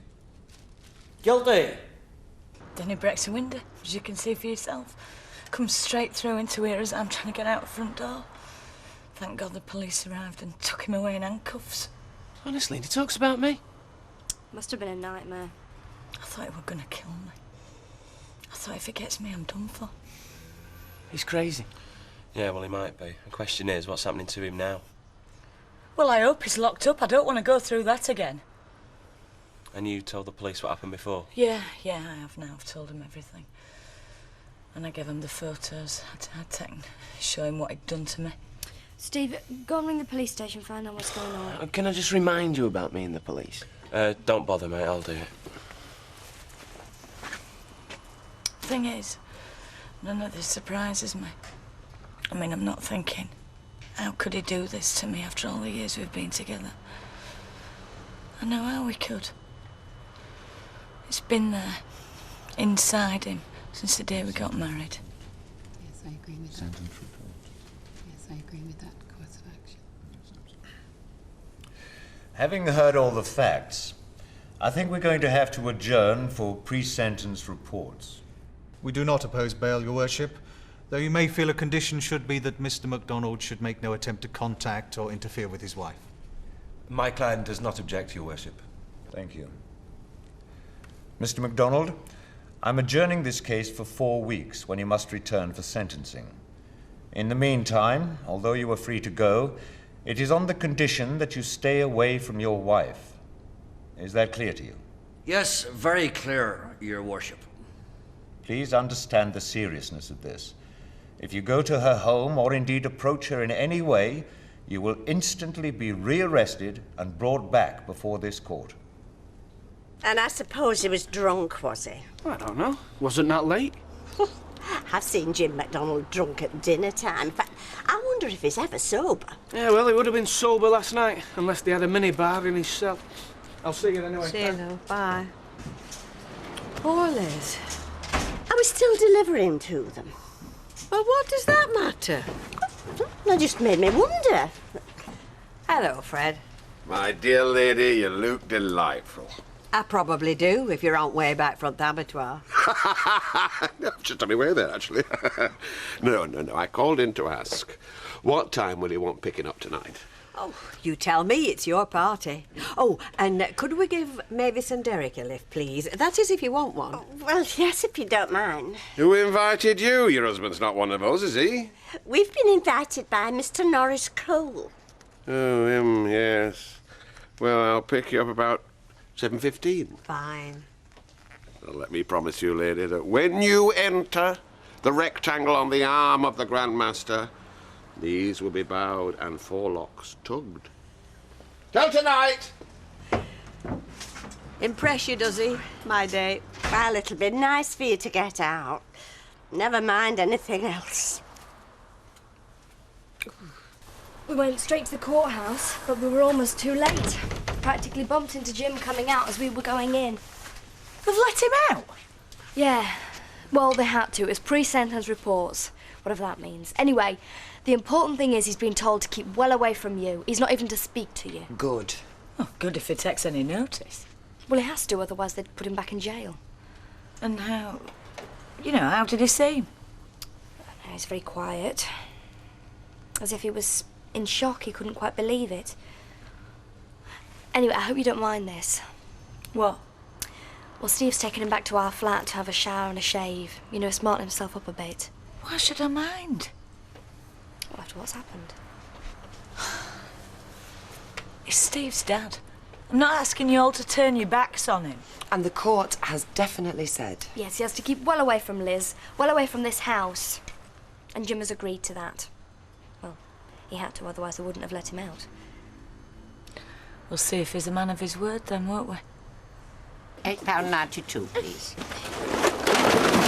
What was that? Maureen, are you all right? Hey, I'll go and see, shall I? Oh, it just collapsed. I was putting things on it and it just came off the wall. Oh, Maureen, are you all right? Oh, I'm all right, Sally. It's just look at this mess. It's going to take forever to clear up. Oh. Nobody's injured. It's just the shelf came down. And before you say anything, yes, it was the one that you were warning me about, so yes, you were right all the time. Have I opened my mouth? You don't have to. We had a shelf come down in our house. Did you? What did you do? My dad put it back up again. There. That's what you'd better do. How am I going to do that? So get a man to do it. Oh, no. I've forgotten. The only man you know is 200 miles away watching trawlers landing. Now, why do you say that? What has a shelf got to do with falling off or got to do with Reg? What it's got to do with is your state of nerves. The slightest thing and you'd think the world was coming to an end. Oh, I'm sorry. I was forgetting you had changed. Well, I could always get Bill to do it. You know, Kevin's dad. Oh, do you think he would? Well, he will if I'll tell him he has to. Half a bitter and an orange juice, please. Okay, look. No, I'm nothing against Fred Elliott, but I'd hardly think he was Rita's type. Doesn't he hold some sort of position of authority in this square dealer's outfit? Yes, the position of authority. Grand Master, he calls himself. Well, that'll be it then, won't it? She likes that sort of thing, does Rita? Will you be wanting any food, love? Not just for the moment, thank you, Betty. You've always told me that it was a secret organisation. You had to go through all this ridiculous mumbo-jumbo before you could even set foot in the clubhouse. Rectangle. It's referred to as the rectangle. Oh, well, rectangle. Yeah, and I don't recall ever calling our ceremonial ridiculous mumbo-jumbo. No, you might not have done, but all I'm saying is, how come the likes of Derek and Mavis of this world are going to be swanning around there tonight? Well, it's the ladies' night, isn't it? I mean, it's the one night when the square dealers can invite the non-square dealers. You'd live to regret it if you ask me. Do we know what's happened to Jim MacDonald? No idea. Curly said he was like a madman last night. Yeah, well, you can understand it to an extent, can't you?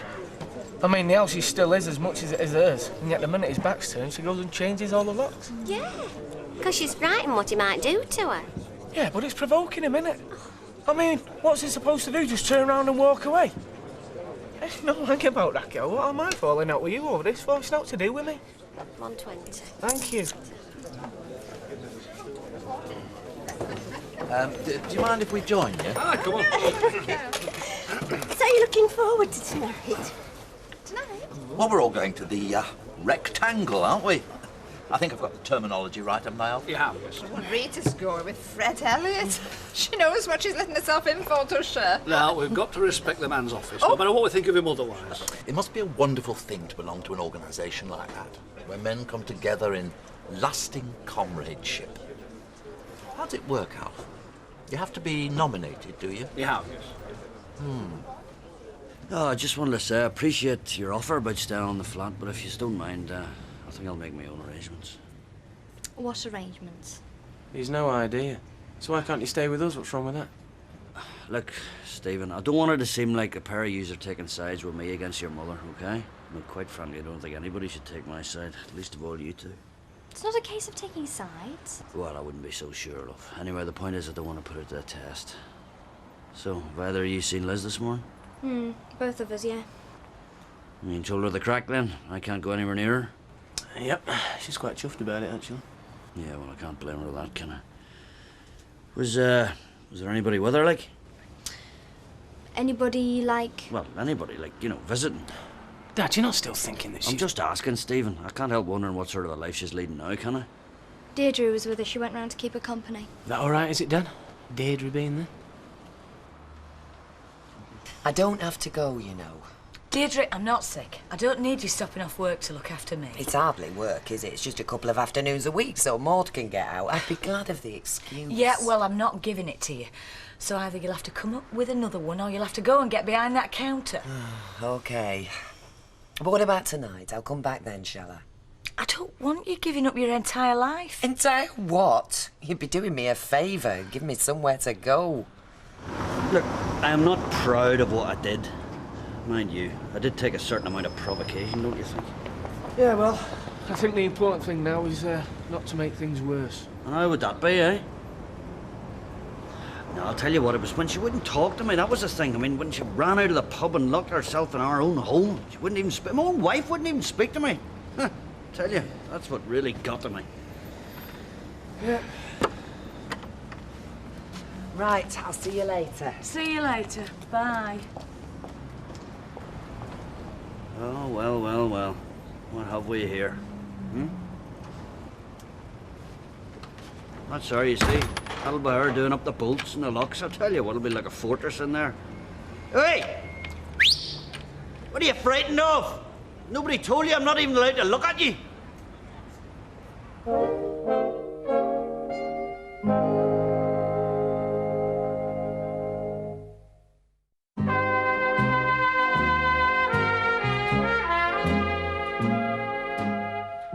So, now the court's told him and he hasn't to go near her. Oh, what a thing to say about your own wife. Yeah, but then you wonder how near is near. I mean, what it... So, Reggie's all right then, is he? Reg? Well, I mean, obviously he'd rather be with you, but, Yeah. Hi, Deirdre. I'm looking for a builder named Webster. You haven't got him tucked out the back of you? Bill, Jim's here looking for you. Don't look so worried, Maureen. I've just popped in for a few words and I'll be on my way, all right? It's all right, Jim. Billy? How are you? How you doing, big lad? I'm all right, yeah. Hey, listen, if you're trying to avoid me, you're better off sticking the van round the back. No, I'm just fixing that shelf. Yeah, I know. Listen, look, no doubt you've heard all about my antics, you know. Thing is, to get bail, I had to give them an address, you know. Well, the only one I could think about is yours. So, as from now, your wee flat's now my official residence, so it is. That don't worry me. There's just one thing, though. I mean, is this in theory, or do you actually want to stop there? Well, I wouldn't mind stopping the odd night, you know. Yeah. That's fine. Fine. Bit primitive, like. Choice between floor and sofa. Hey, either of them sound preferable to what I was sleeping on last night, let me tell you. Good man. So, Deirdre, you don't mind an ex-con in those flats here, then, do you? They're not my flats. Right, well, I'll take that as a yes, then, shall I? Besides, there is one distinct advantage. A certain woman will know exactly where I am should she wish to contact me, since I'm not even allowed to send her a birthday card. Catch you later, will I? Yeah. How he's got the nerve to show his face. I don't have to do anything, do I, with you being master at ceremonies? Master Cube. You are? Well, it's like Master of Ceremonies, only we don't call it that. Master Cube. Yep. So, as the wife of the Master Cube... All you have to do is look beautiful, but then again, you do that anyway, don't you? Do you know, I am just so proud of you. And you're not nervous, are you? Yes. Well, you don't look it. Do you know, I was thinking today, isn't it sad when a marriage goes wrong? And two people who once must have loved each other just end up as enemies. Hey? Not us, no, I'm thinking about Jim and Liz. I mean, there must have been times when she was just as proud of him as I am of you. She's pictures of him in his uniform. Well, we can always stay with you, you know? Yeah. And what does that mean? You think he's going to try it again? No, of course he's not. Not even me dad's that daft, Mum. Right, well, I shall be all right on my own then, shan't I? Anyway, I'll have to be. What I'm saying is, I want to be on my own. I want to start a new life. I can hardly do that with people having to look after me day and night, can I? Steve. Yeah, I'm going, yeah. Oh, Hi, Steve. How are you? I'm okay. Sure. Besides, I don't want you two drawn into this. It's between me and Jim. It's bad enough you have to watch it. Hi. And you see, I've got my guardian angel to look after me, so don't worry.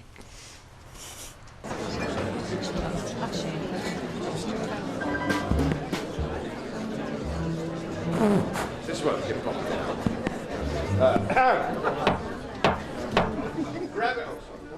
Brethren and non-brethren, I call upon Brother Watts to approach. How can he approach when he's already there? Brother Watts, I hereby appoint you Master Cube for this night. So let it stand. So let it stand.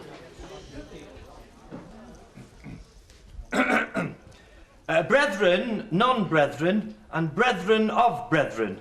As a triangle is to a square, so is this night to all others. A night on which those who may not be admitted are admitted. A night on which both those who deal squarely and those who are at an angle may come together within the shelter of the rectangle. So let it stand. So let it stand.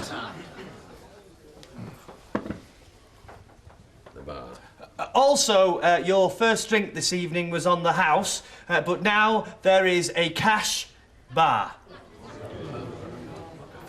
What? Raffle tickets. Oh, yes, I will be coming amongst you selling raffle tickets. All proceeds will, of course, go to a good cause. OK, Professor, take it away.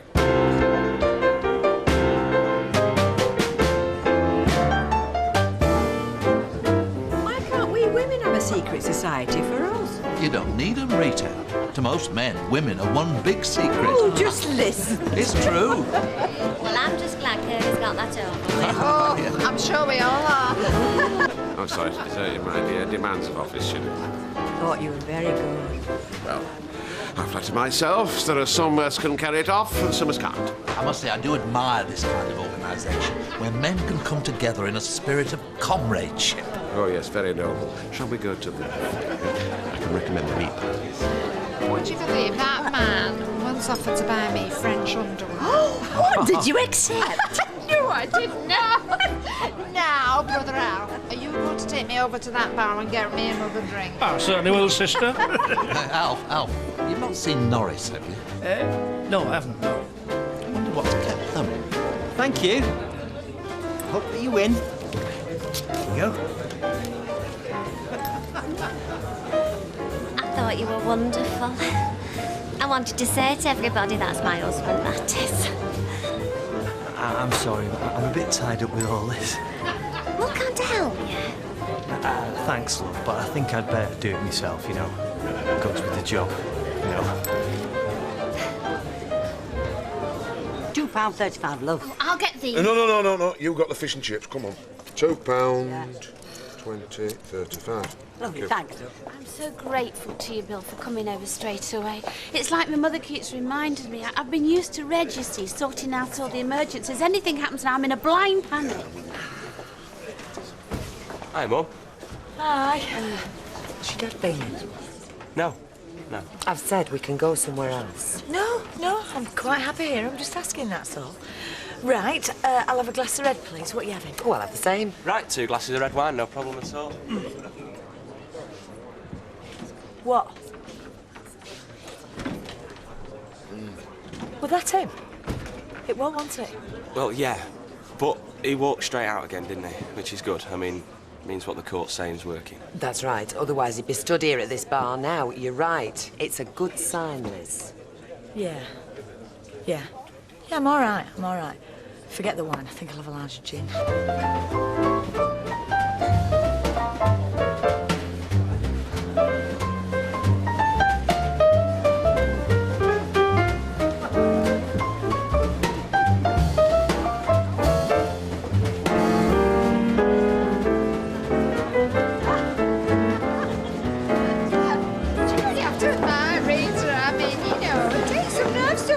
About at her age. She's no older than you are. Excuse me, I think that she is. Anyway, listen, I'm here as your wife. That was some escort. Excuse me. Oh, hello. Alf, brother. Yes, Master Q. You see, things, I've sold all these raffle tickets. I'm not quite sure what to do next. Well, you fold all the tickets, yeah? You put them in the drum, then you tell the Grand Master, and then we can have the raffle. Oh, cheers, brother.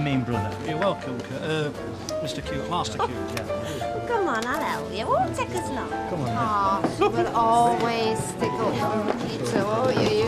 I'm not sticking up for nobody. Look, let's have a down. Well, Oh, there you are, Derek, Mavis. I'm sorry I'm late. I've only just made it. I think there's still some of the buffet left. Oh, that's very kind of you, Mavis. You could put me a nice assortment on a plate and anything that's going to drink. Thank you. You'll have noticed who's not here. What, Angela?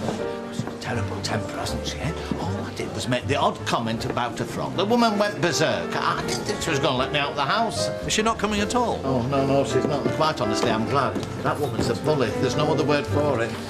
Well, I suppose that kind of thing makes you grateful for the square dealers.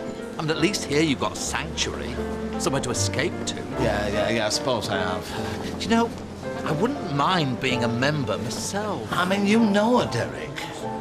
What? Angela, you know her, advise me.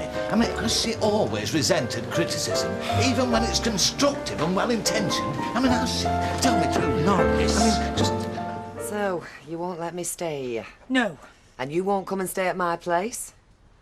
I'm going to have to leave you then, aren't I? Don't think I don't appreciate the offer. It's just, I've got to do this by myself. Hey, one thing I do find encouraging is the way he turned tail when he saw us in the Rovers. He's obviously doing what they've told him.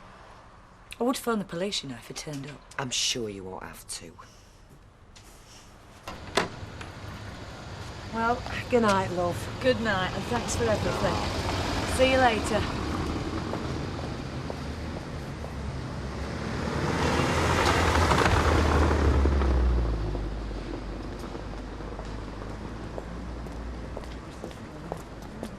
Right, can I get you another one, Phil? No thanks, lad. I know some people have to do it, and they can manage, you know. But I don't think I can. Not for much longer, anyway. It won't be for much longer, will it? It's only temporary. Oh, but is it though? See, it's me up here, isn't it, with Mother in the shop, right? And I know what you're going to say. All right, we can probably, well, maybe sell the shop. But I can't sell my mother, can I? No. Oh. And meanwhile, you see, there's my husband all that way away. And I just don't see what can happen to bring us back together. And quite honestly, Bill, I shouldn't wonder if this isn't the end of us. Ah, you don't mean that, Maureen. Come on.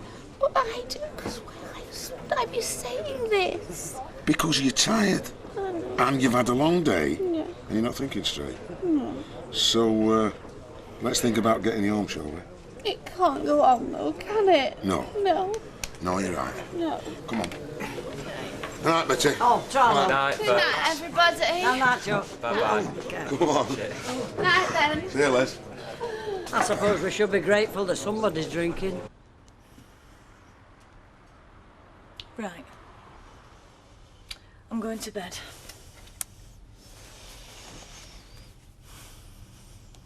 There's nobody else here, and I'm going to bed. Home again, home again. Oh, dear. Oh, good night. Yes, thank you very much. A great pleasure, great pleasure. And the same for me, Fred. I've really enjoyed it. I did. Let me show you to the door. No, I'm all right, Fred. You get off home. You have a shop to open tomorrow. Who cares about that? There's somebody there. Where? Oh, no, come on.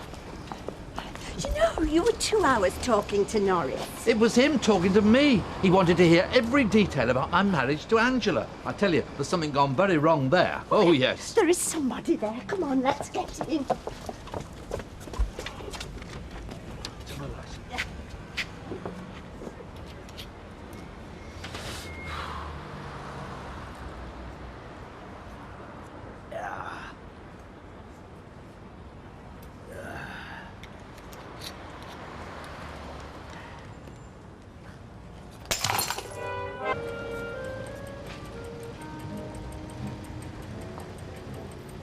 Change? I know.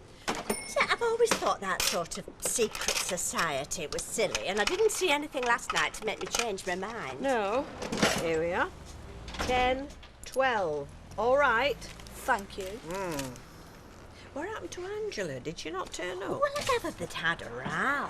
Oh, they had, hadn't they? Angela and Norris had a row. Oh, they don't have anything much else but the sound of it. Anyway, it's just to say, if you're wondering where I am, it's fresh air and countryside this morning. I'm off on the old bicycle. Oh, just you be careful. You're not working? Day off, which we should all have more of. Don't tell me. Bye then. Bye.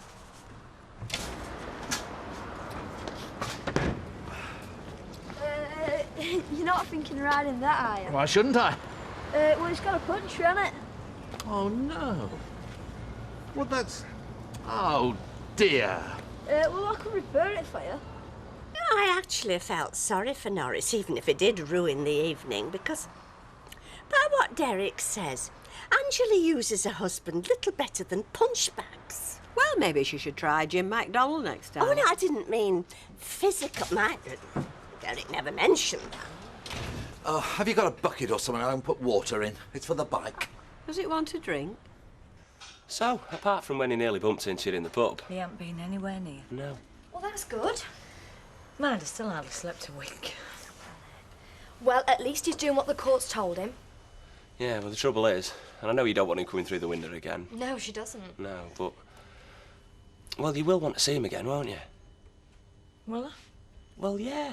We'll get things sorted out. Andy, this is a terrible thing for me to have to say to you, but... Well, there ain't going to be any sorting out. Not in the way you mean. Because you mean us getting back together again, don't you? Well, I suppose I do, yeah. Well, I'm sorry. Well, I know what he's done and everything, but... Well, he's sorry for that. Genuinely sorry. Yeah. And you know he won't do anything like that again. No! No, I don't know that. Oh, come on, Mum. He's a violent man. This is another terrible thing for me to have to say to you, but your father is a violent man. Now that he's hit me once, he's crossed that bridge, hasn't he?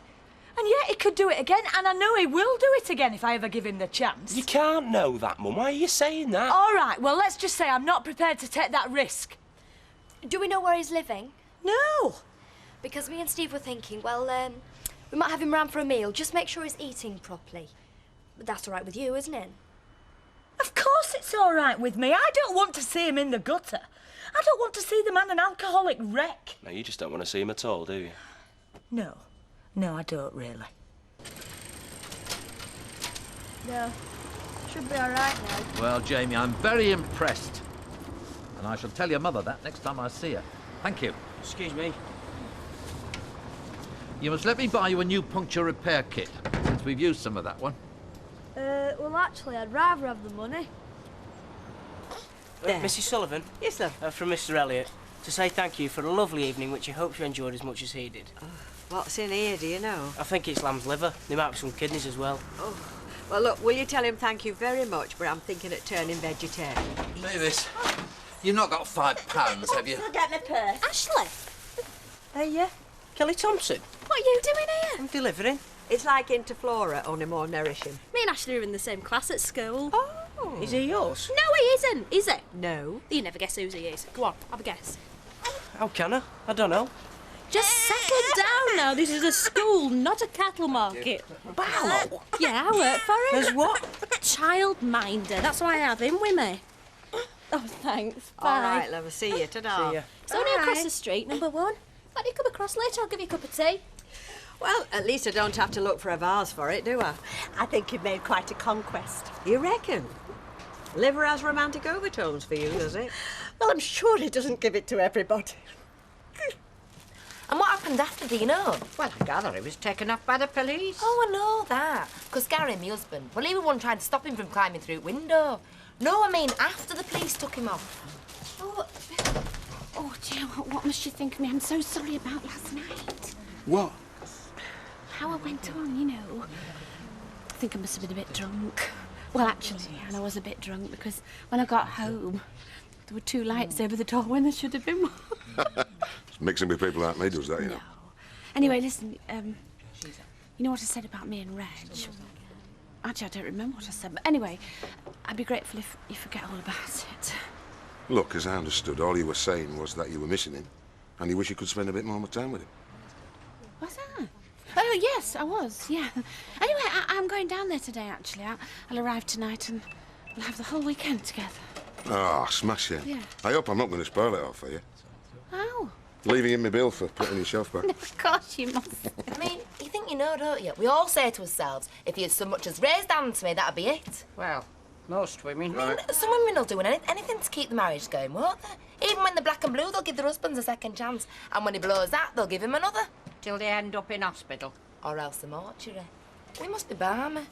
Anyhow, I'll be seeing you. Right, then. At the same time, some people who have ideal marriages feel very sorry for themselves, even when they've got the slightest bit of problem, but not anymore. What are you on about? I'm on about how happy I am because tonight I'm going to have the night with my wonderful husband again.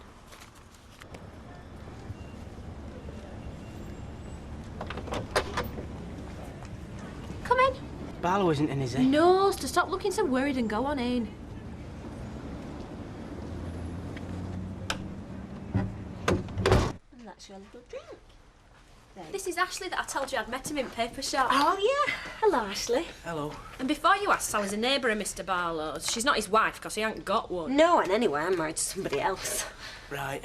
So sit down then. Oh, it's because it's Mr Barlow's house it's like this. It's not. Oh, you mean you're always like it? Well, I feel sorry for you. Now, Ashley, would you like a cup of tea, or would you prefer a coffee? Tea'd be nice, thanks. Well, I'll go and... No, I'll make it, and then you two can chat. You still going out with Margaret Ruddy? I never were. Of course you were. You were practically glued to her at that Leavers disco. Well, I'm not now. She went with everybody here anyway. She didn't. Ashley, you don't want to know, honest. We all felt that sorry for you. What is it you're doing? Delivering meat to folk? Well, yeah. I'm working in shop while I learn trade. Chopping up animals? Sometimes. Uncle Fred likes to do it most at dismembering himself. And where'd you go over weekend? Different places. Right, here we are. Now, Ashley, do you take sugar? I'm no tar. And do you want to be a butcher? More than I want to be unemployed, yeah? Dear, that's a very good answer, Ashley. Hey, I'll tell you what, you never meet a poor butcher. Uncle Fred isn't poor. So, do you reckon you'll be calling round this way again then? Because that means you could come regular if you're round this way. I do sometimes live around here. Oh, because I'm sure Kelly would love to see you from what she was telling me earlier. That's settled then. And I'll be checking to find out if you've been.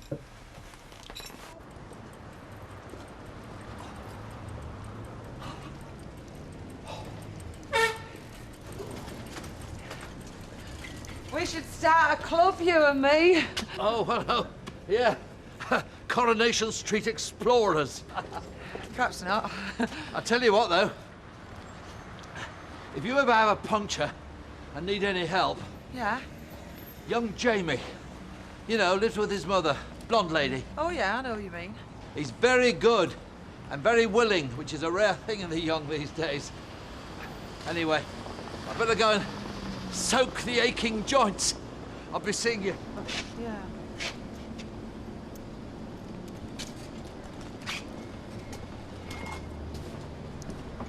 So it's an orange juice and a pint of this, please, better look. Thought you might be here, Wally. Automatic pilot, lad. Yeah, and a pint for Jim. Oh, thanks very much, mate. That's another bitter. You won't be giving him orange juice, will you? Oh, say, that's my card mark then. Thank you very much. No, pitiless. Right. So what you been up to, lad? Well, I went for a long walk, you know what I mean? You know how it is. You think, right, I'll go for a long walk. By the time I get to the end of it, I've got things sorted out in my head. Well, I'll tell you this and I'll tell you anymore. It doesn't work. Good luck. Do you know, what amazes me is the way all the fellas obviously don't mind. Oh, I don't think you can say that. Well, look at 'em all. Best of pals, buying each other drinks, and never mind if he beat his wife up. The Christian tradition would have us condemn the sin, yet condone the sinner. Oh, they're Christians, are they? Sorry, I hadn't realised. Hiya. Hello. James. Hi, Norman. We thought we'd have an executive lunch. Oh, well, you've come to the right place. Is Auntie not working? No, but you might be tonight. Betty, Andy on tonight. You better I'd be, 'cause I'm not stopping. She'll be on tonight. So now we know the real reason why you wanted to come here. You wanted to as well. Of course I did. Should have seen him last night, Master Q. What's the what? I'll explain later. Can I have 2 hot pots, a pint of bitter, and a... White wine and soda, please. I believe you're starting a new career this afternoon. A new... Oh, me aromatherapy, oh, yeah.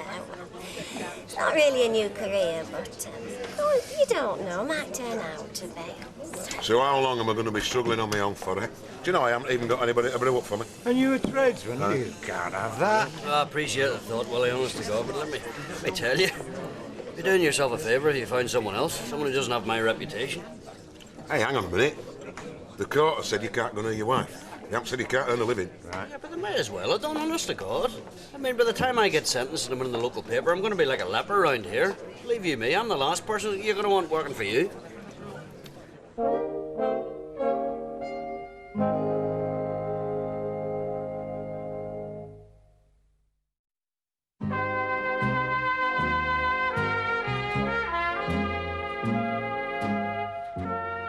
Do you know, I think I prefer your house to ours.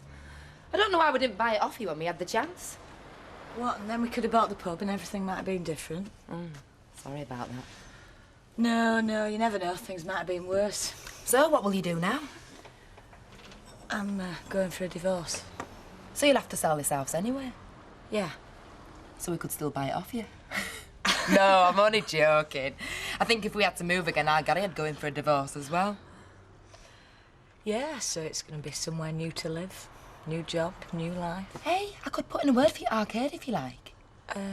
Oh, no, you wouldn't fancy it. Of course you wouldn't. Hey, I sometimes wonder why I'm there myself. So, when you're free, do you reckon you'll marry again? Well, No, I don't blame you. I don't suppose I would if I'd been through what you have. no, I'm not saying no. It's just, well, you're asking me questions I've not even asked myself yet. Sorry. No, it's all right. It's quite nice to be reminded there might be some sort of afterlife if I manage to get through all this. Oh, Rita. All right, keep your hair on. Good afternoon, Rita. Afternoon, Fred. Oh, and thank you for the lamb's liver. Very nice of you. Calf's liver. Oh. I wouldn't send lamb's liver to a lady. Well, he might have said calves. I might have misheard. No, he said lambs. Calves. Right, only you won't send any more, will you, Fred? I don't eat a right lot of meat. I do hope you're not going to use the V word, Rita.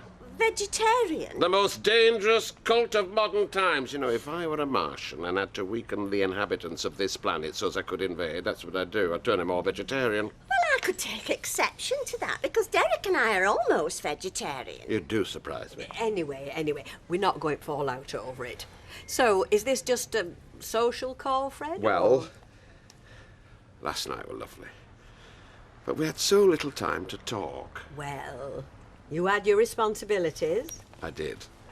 So I were wondering if you and I could take ourselves off somewhere tonight, as if you're free, have a little drink, something to eat. Well, do you know, Fred, and maybe you'll back me in this, I always spend Friday night across the road at the Rovers. So instead of me joining you, why don't you join me at the Rovers? Yes, well, I could do that. What sort of time? What time do you and Derek finish your fish? I said almost vegetarian. Well, let's say 8-ish. We'll expect you any time. I shall be there. Rita, for goodness sake, I don't know why you encourage him. Because he's a nice man. He's what? Oh, he does his best to hide it. And that doesn't mean to say I want to be looking at him over breakfast, so don't you go getting romantic ideas. Oh, over a drink tonight at the Rovers? Why not? You were supposed to be going this afternoon. I know I was, but I can't... sorry, Emily. I can't go until I know you're all right now, can I? Well, I am all right. I've got Sally here. Yeah, go on, Maureen. I'll see to everything. Will you take the money to the night safe? Yes, Kevin will do that. And you sure you can come in tomorrow morning? Yes. And you've booked both taxis, haven't you? Both to take you home tonight and bring you back tomorrow morning? I have, yes. Will you get out of here? Well, I will if somebody will serve Emily. Look at her standing there. Nobody's taking the slightest bit of notice of her. No, I'm sorry, Emily. I'll serve you. Oh, it's quite all right. Don't let me delay you, please. She doesn't mind who delays her. I don't think she really wants to go. Well, of course I want to go. Will you please stop saying that? She delays and delays. I am not delaying. I am being delayed. Now, have you got your house key? I'm not talking to you. Now, if you're going, then go. If you're not, then stop here. Go on, Maureen. Oh, all right, then. I'll see you Monday morning. And give our love to Reg. Yes, I will, Emily. Thanks. Bye, Sally. Bye, Mother. Bye. It'd be easier to knock down Lowestoft and rebuild it on that spare ground on the other side of the cricket field. There was a young lady in here at dinner time asking after you. Oh, yeah? Yeah, her that works with Curly. Andy? Yes, Dad. What's the latest bulletin from home, then? My mum, you mean? Yeah, your mother. Who else? How's she doing? Well, she's pretending she's all right. What about you? Me? Oh, I'm dead on. Oh, aye. Getting by, you know. I tell you what, neither of us can carry on like this. We're going to have to get something sorted out. Yeah. Yeah. I'm sleeping on your man's floor, you know. Willie's floor. What kind of crack's that, eh? For a man of my age. Look, I've done wrong, and I've held my hands up, but I'm damned if I'm going to let anybody say I deserve a life sentence out of this. Stick another one in there, will you? Well, you're starting a bit early tonight, aren't you?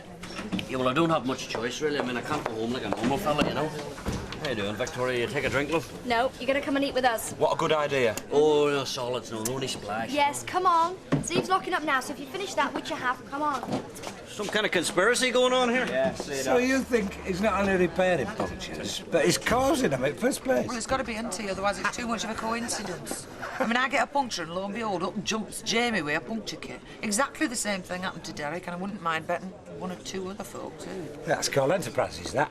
He'll be a millionaire by the time he's 21, that lad. Yeah, well, I wouldn't call it enterprise, I'd call it extortion. Oh, come on. Yeah, well, you haven't been on the receiving end, have you? Otherwise you won't find it so funny. Now then, what are you going to have, Rita? No, I'll get these, Derek. It's me that's dragged you in here. Evening, Betty. Vodka and tonic, a pint, and whatever Mavis is in the mood for. I'll have a sweet sherry, please. Okay, love. I gather the Grand Master might be joining us. He's threatening to. I suppose we shouldn't address him as that. Now we're not inside the rectangle. It's fascinating, isn't it? All that ritual and the terminology that goes with it.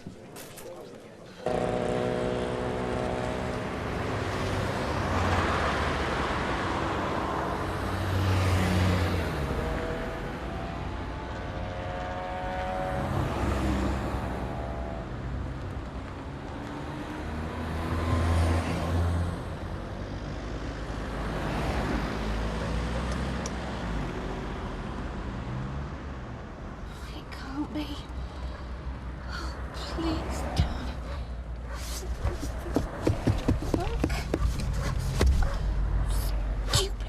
Stupid woman. See, it goes back to ancient Egypt. They discovered that different oils do different things. Some calm you down, some butt you up. So whatever you're suffering from, there's an oil somewhere that'll cure you. Got one for broken legs, have they? No, I don't mean that. No, I'm sorry, go on. Well, I admit there might still be some things where you'll have to see a doctor. But there's others where aromatherapy can cure it, yes, I see. And everything there's all white and clean and smells lovely. And we all wear white, so it's like a cross between a hospital and a beauty parlour. Yeah? Only more like a beauty parlour, of course. I've already started learning massage. Really? Just the lower leg to begin with, then of course we'll be moving up. Yeah? Do you know, such an amazing feeling, working the oil in and stroking the muscle. And you can feel it responding as you're working it up and down. You haven't got any homework, have you? Because I'm more than happy to volunteer. Oh, Curly. That's nice. I hope you're not thinking what I think you might be thinking. I'm just picturing all those young ladies in white uniforms, that's all. Hey, aromatherapy is a very serious subject.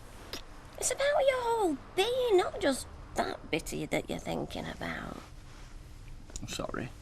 No, it's as much to do with your mind as with your body.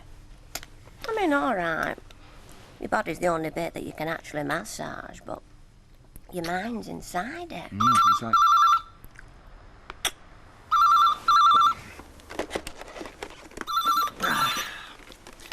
Hello.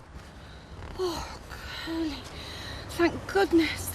Maureen, what's happened?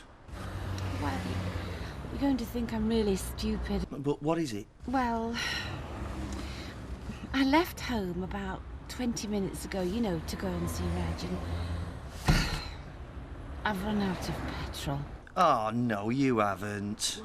It's Maureen. She's run out of petrol. Do you think that, well, if I told you where I am, that you could bring me some? People have been great. You, obviously, and the boys. Hey, and Judy Malik came round. Good for her. Though, What? I wonder whether I've done the right thing in coming back here. What, you mean back to this house? You see, he knows where I am, doesn't he? He's out there, free to come and go. He could be standing in that backyard right now. Or he could be 50 miles away. I've no idea. But he knows exactly where I am. It's like I've put myself in prison. Made myself an easy target. There you go, pal. All right. So, did Anne say what time she might be in? No, she didn't, love. She got any sense, though. She won't leave it too long. There's not that many good-looking lads around these days. Oh, Betty, you say the nicest things. I say 'em 'cause they're true.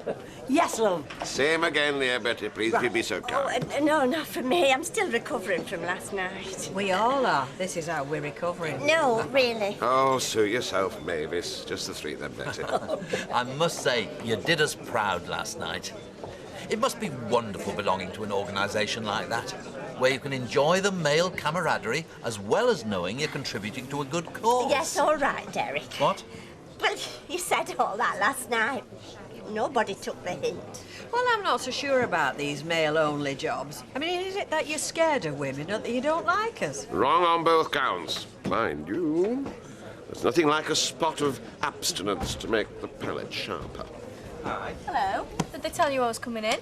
Well, they said there'd been some woman asking about me, but that could have been anybody, couldn't it? Oh, so you're disappointed now you know it's me, are you? I'll get over it. Right, let me get you a drink, and then I'll see if I can talk Betty into managing on her own for a bit. I go to quite a lot of functions, what with one thing and another. And, of course, the invitation always says to Mr. Elliot and guest. Yes. So I was wondering, the next one that comes up, whether you'd fancy being that guest. Well, it's nice to have an excuse to get my best frock out. But if I do say yes, there's got to be no more little presents and no strings. You do strike a hard bargain. Well, go on. I'm sure you, Betty.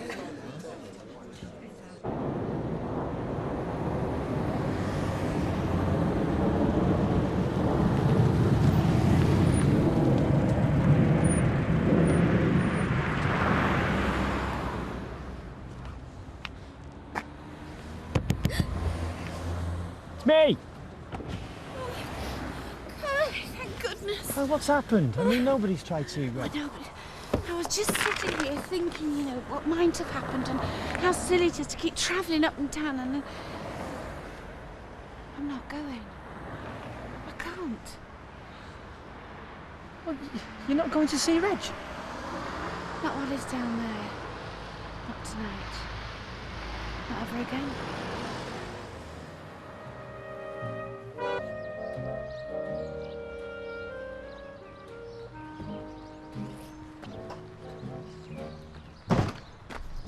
Here. What? Do you want your van washing for £3? Oh, Jamie, we like it is, lad. £2. Don't be soft. It's only the muck that's holding the doors on. Aww. Tell you what, though. Give you a lift to school if you want. Oh, thanks for nothing. Willie. Yeah? Forget about me for work today, will you? Oh, you're not coming in, then? Yeah. Oh, God, I could do with an hand and all. And I'm damn sure you could do with the money. Yes, I know, but I can't get my head round anything at all apart from me and Liz and all this mess, you know what I mean? Yes, I do know what you mean. Women, they tie you up in knots. But you've got to get on with your life, Jim. You've got to try and put it behind you like I did. I can't do that, Willie. I'm sorry. Look, I'd be no good for man and beast, okay? Fair enough. Money's on me own. I'll tell you one thing, Jim. Stay away from Liz. Jim? Willie, she's my wife. All the same, stay away.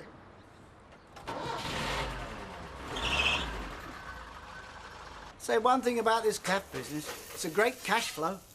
Well, would you mind coming around this side of the counter and making 2 mugs of tea, Flo? No, I mean, it's fantastic. You give the punters their bacon and eggs, they give you the money. I mean, oh, it's magic. You know, it sounds easy the way you tell it. It's no mention me stood over a frying pan, is there? Because I'm talking money. I'm trying to explain how difficult it is for me to get back into the rag trade. Designer sports gear. Rag trade. The money's all going one way at the moment. Out. I've got to set up the factory, buy machines, find staff, pay them their wages. And it'll be months before any dosh starts to come back in. I'll be back in a minute. Takes a lot of capital and it's draining away all the time. That's why I look around me and I think, now what is it I can sell to raise a bit of cash? There you go. Hey, listen, I am not selling this cafe if that's what you're leading up to. Never entered my mind, believe you me. Well, then what are you saying then? You sorry you ever got this sports gear contract? No, I'm trying to explain why I need some money. I'm sharing my thinking with my lifelong partner. I mean, that's what women want, isn't it? Well, something like that, yeah. Well then, now you know what I'm thinking. See ya.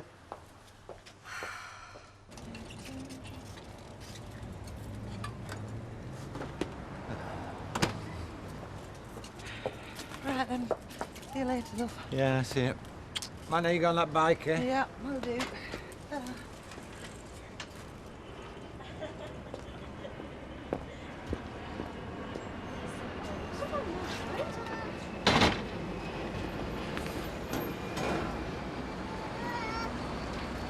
Hiya. Hiya. You okay then? Yeah? Great. See ya.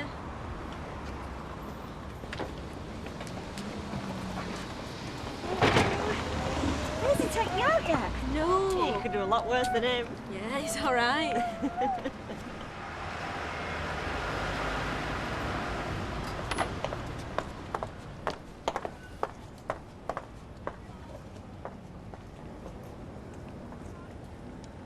Morning.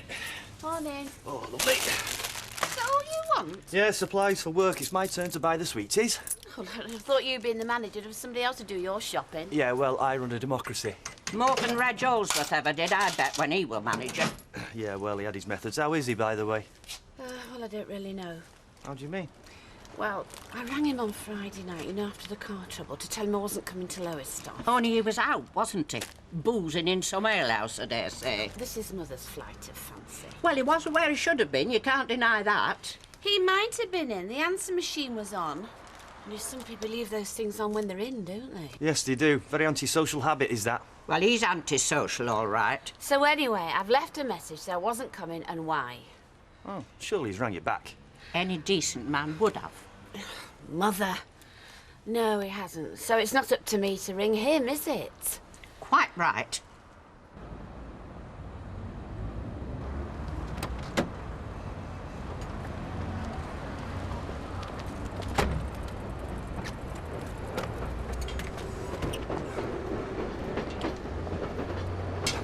Morning.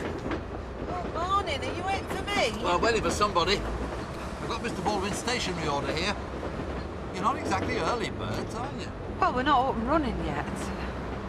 Well, Mr. Baldwin's usually earlier. Oh, here he is now.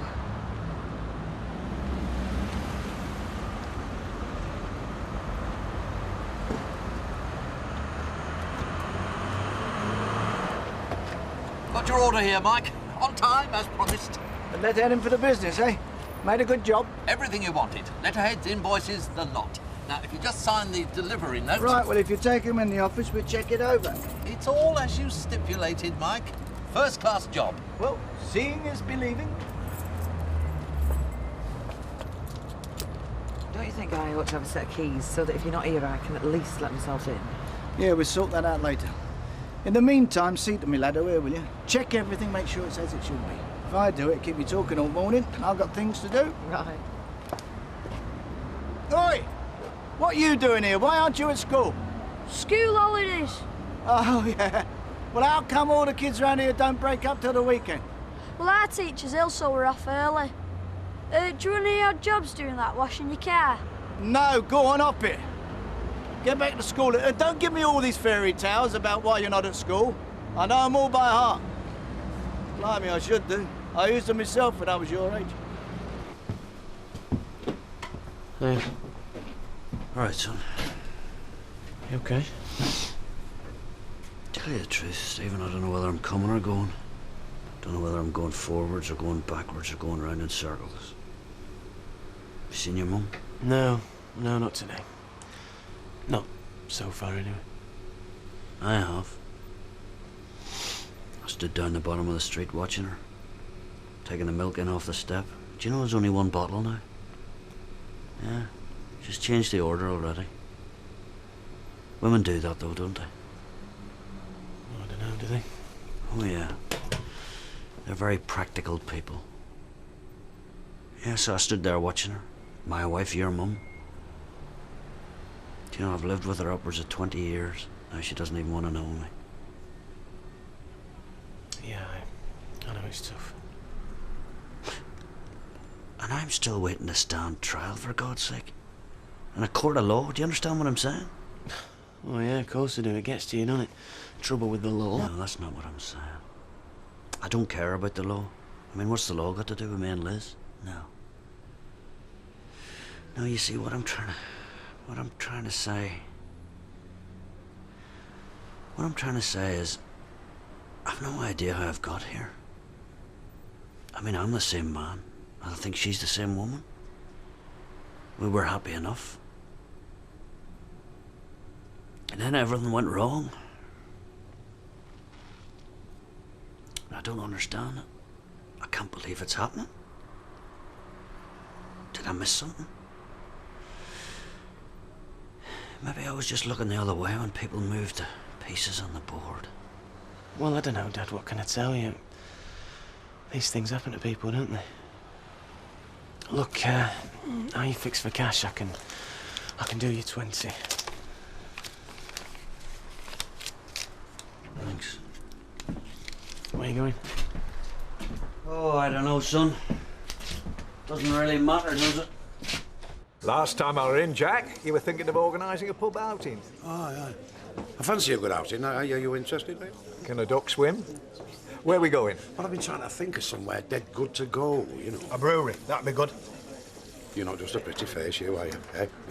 I'm willing at Nuttall's. I can get a trip round there anytime. Nuttall's Brewery? It's no but 2 mile away. It don't matter, we'll drive slow. It's a good drink. No, Billy's right. I mean, you've got to travel to make it a good outing, haven't you? Anyway, we've got to be putting ale on the coach, aren't we? Of course we are. Whiskey, please, Vera, a large one. Irish. Yeah, a large one.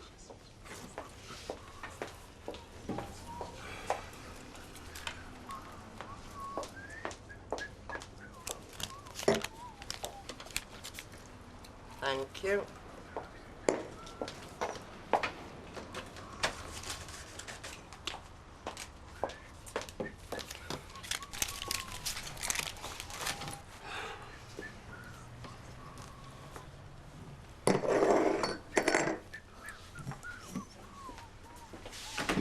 We're not taking him, I hope. Who, Jim? No, not if you don't want to. He spells trouble at the moment. If he's going, I'm not going. I've no time for a man who knocks a woman about. No, it's not on. Do you know, I wouldn't dream of raising a hand to my Vera. No, because you know I'd smack you in the chops.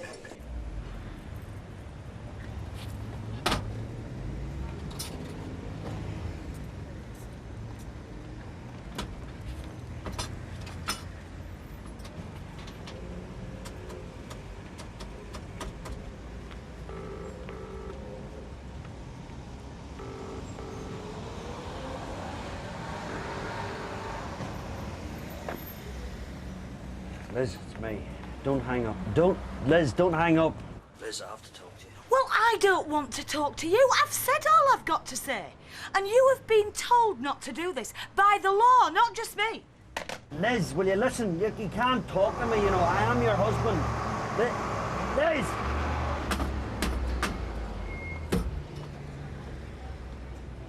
How about a day at the races?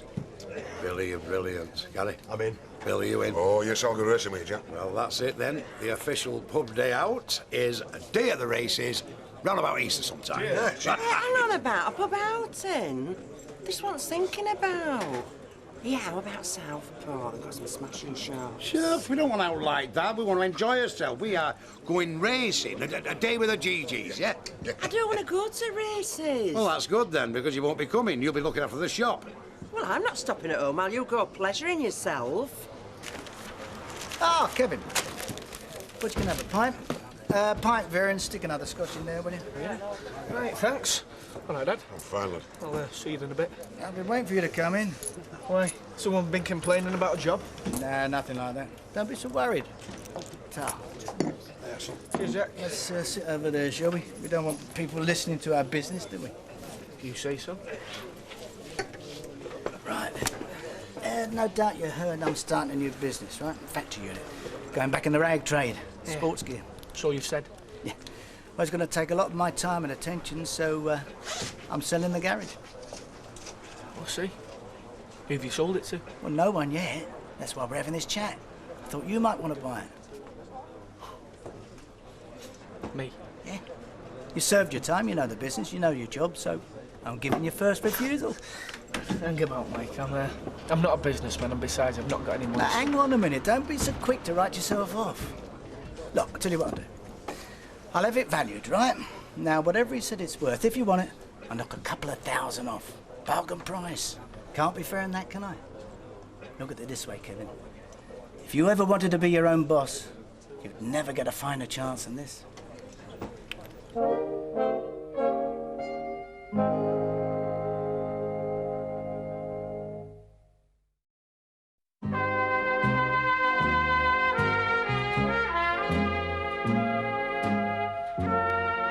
Yeah, well, there's plenty of races on around Easter. Ada could be your nearest. Plenty more if you want to go a bit further. Oh. Hey, Queen goes to races a lot, doesn't she? Aunt Queen, Mother? Yeah, well, what's good enough for them? I've told you, it's a man's outing. So you think we'd enjoy it then, Des? Those girls, I mean. Well, plenty of girls do, Vera, yeah? Well, I'm all for it. Hey, I'll expect you're better going. Hey, we want some new clothes, won't we? I don't think Betty would be interested. Did you see? I keep telling you, don't it? It's a man's outing, you're not wanted. If you want an outing, have a woman's outing. Just don't want you coming along, spoiling what could be a good day out for us. Oh, get bagged. Oh, go on then on your outing. Those girls will go on ours. I'll tell you what, we could go see them strippers. You know them fellas that dance around throwing their underpants off and rippling their muscles. What do they call them? Wensleydales? Wensleydales? They're dogs, you fool. Little ones, terriers. You're thinking of the Airedale? No, Billy, no, that's some kind of cheese, mate. Right, I best be getting back across the road. So what do you reckon then? You in or not? It's a big step, Mike. Of course it is. And it's time you were taking that kind of a step, Kevin. You're not getting any younger. I'll think about it. Yeah, do that. Don't take too long. Maybe I should ring Reg at work. Well, yes, if you want to make yourself cheap. Mother, life's too short to think about things like that. Life's not too short if you're married to a man like Reg Olsworth, who spends half his waking life plotting how he can take advantages of people. Hi. Afternoon. You ring him, he'll know you're worried, and he'll exploit it same as he always does. Well, maybe you're right. Of course I'm right. That man will walk all over you for the rest of your days if you don't put a stop to it. Afternoon. Are you following me? No. I just came in to get a few bits and pieces. As long as I'm here, do you want me to hold your basket for you? No. This is deliberate, isn't it? You're following me. No, I'm not. Come on, Liz, not in front of these two ladies, eh? Not in front of anybody. Liz, look, I just want to talk to you. Liz, I just want to talk. Where's the crack? Here, wait a minute. Who's going to pay for that, then?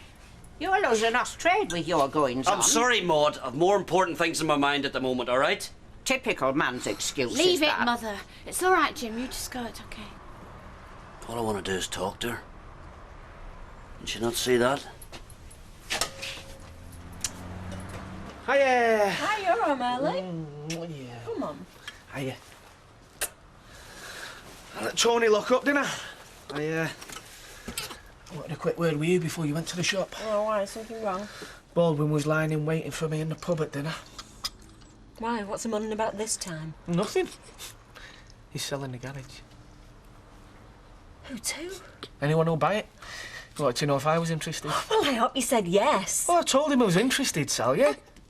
He said he'll knock us a few quid off seeing it was us. What sort of money are we talking about then? I asked him that as well, didn't I? He don't know he's getting a value in, but about 40,000 quid was his bet. It's a lot of money, Sal. More money than we've got. No, but I dare say we can borrow it. Hey, hang about, Sal. I'm not sure I want a load of debt hanging round my neck, lying awake worrying about it at night. Kevin, this is the best chance we're ever going to get. Hey, especially if he's going to sell it to us cheap. Yeah, but what if it all goes wrong?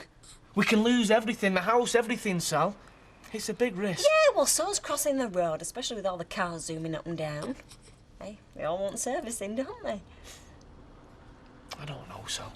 Oh, Kev, you be your own boss. You're always moaning about having to work for Baldwin. I know, but I'm not sure I want to be somebody else's boss. What I like doing is doing my job, getting paid and forgetting about it. Drawing my wage at the end of the week and letting the boss do the worrying. Well, if we don't buy it, Kev, somebody else will. Yeah, I suppose they will, so? So, how do you know he's going to keep you on? I mean, that wage that you like drawing, that could be history. I haven't thought about that. Oh, Kevin, we've got to go for this. I just know we have. It's our future. You, me and the girls. This is the best chance we're ever going to get.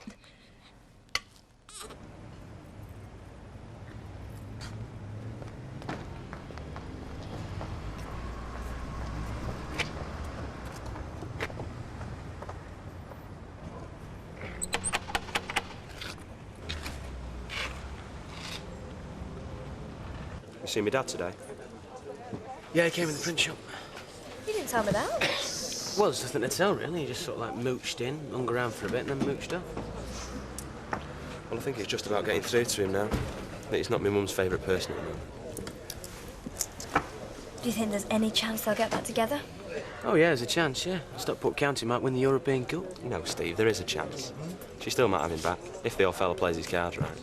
Which he won't, because for a start, they're not playing the same game. Mum's gone solo. He still thinks we're playing happy families.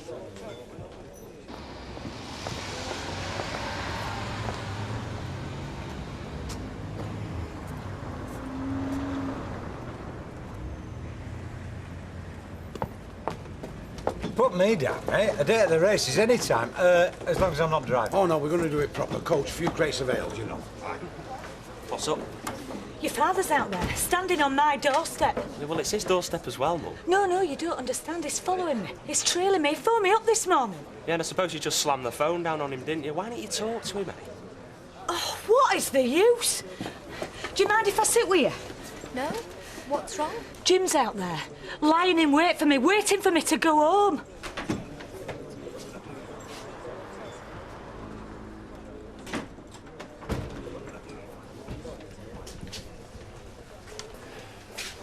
Liz, I have to talk to you.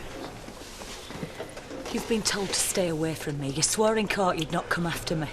Liz, look, I've no intention of harming you. That's the God's honest truth. Why do you keep walking out on me? Jim, I don't think this is a very good... No, it's okay, Vicky. Talking to him's no use. Dad, leave it with me. Do you mind if I use your phone, please, Jack? Come through, Louis. Liz, will you just be reasonable? Just... Let me through, Jack, will you? No, I don't think so, lad, no. Look, there's not going to be any bother, all right? I swear to God. I just want to talk to my wife, No, Jack, all right?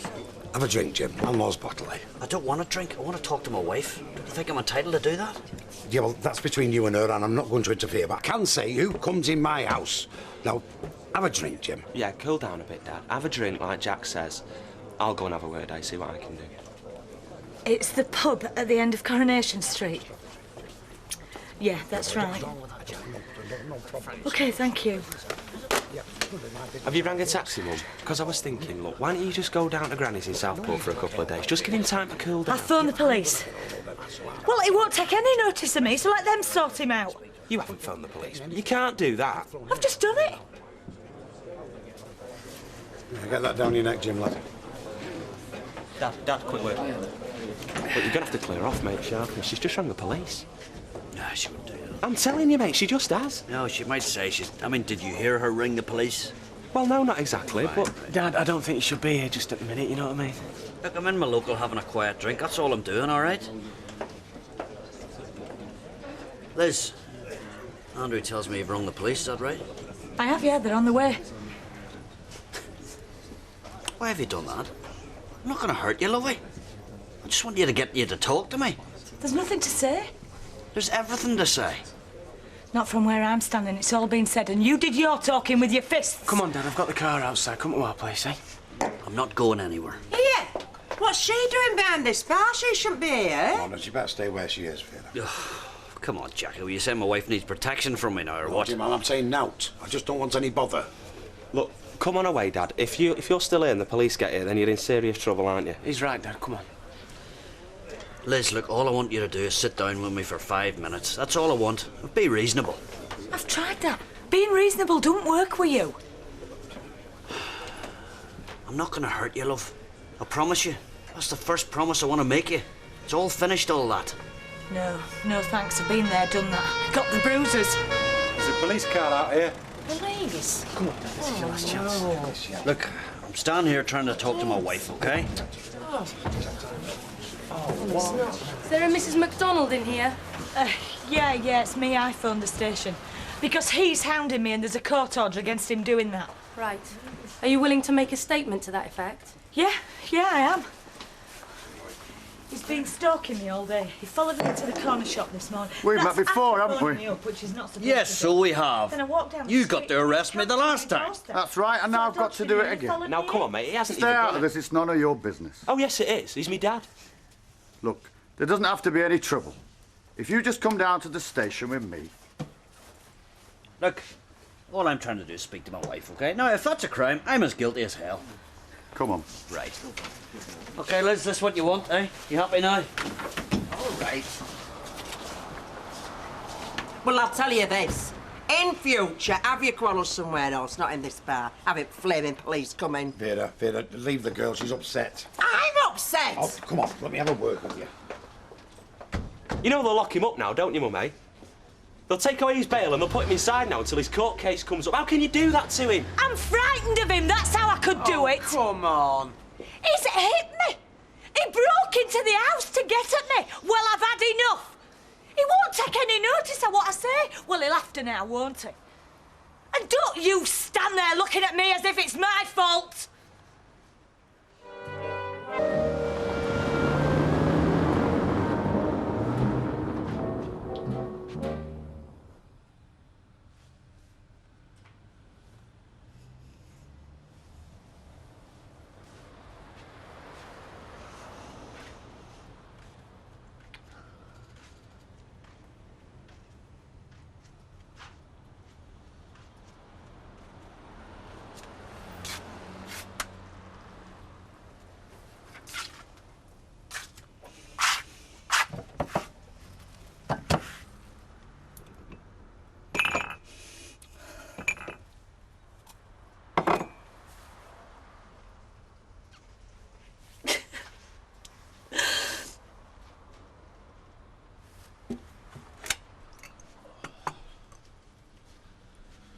Do you know it's not yet 6? I'm too excited to sleep. Do you want one? We'll both be knackered by dinner time. Oh, don't be such an old grump. Hey, I feel like a kid who's walking up on Christmas morning to see what's in my Christmas stocking. Still a bit mind-boggling though, isn't it, eh? The thought of me running my own business. Hey, us having our own business. Oh, and there's me thinking the only plus in all this was getting to be my own boss. Oh, just think, Kev, no more working for wages. Yeah, no more Mike Baldwin. Hey, a house with a garden where the girls can keep pets. And no more Mike Baldwin. Oh, Rosie's been mothering for a real bunny rabbit for ages. And no more Mike Baldwin. You woke me up. Oh, I'm sorry, Angel. It's just your mummy and your daddy being silly, because mummies and daddies are allowed to be silly sometimes. Oh, she knows she's got a silly daddy, don't you, Rosie Posey? Come on, get on me back. Yeah. Hey there. I G up ready to the fair. Don't used to have a real horse. Yeah, what will you buy me when we get there? Hey, Rosie and Sophie will have their own ponies when Daddy's got his own string garage. Yeah, his own private zoo by the sounds of it, eh? Come on. Come here. I don't know, Sal. Still reckon it could be a hell of a risk. Oh, who knows how to run that garage better than you do? Hey, it's a piece of cake. Mike, I mean, this garage thing, do you think it's wise? Oh, not now, darling. No, don't tell me not to worry my pretty little head about things, Roth. I'm Pure business logistics. I'm just moving my assets around. You're not moving your garage around, are you? You're selling it. To put money into the Quebec deal. But you've just taken out a whopping great loan on the flat for that. Won't cover it. It's not a Mickey Mouse operation that can be financed on a shoestring. Look, every damn thing we own's going to be in one basket. I mean, apart from my stake in this place, and that's not going to support the two of us, is it? Alma, why are you so pessimistic? I'm not. I'm being realistic. I mean, what if the deal goes sour? You think your old man's too old to hack it? No, of course not. Then what's bugging you? Is it Stephen? Don't you trust him? Oh, don't be ridiculous. Then what are you worried about? I can handle it. Scout's honour. See ya.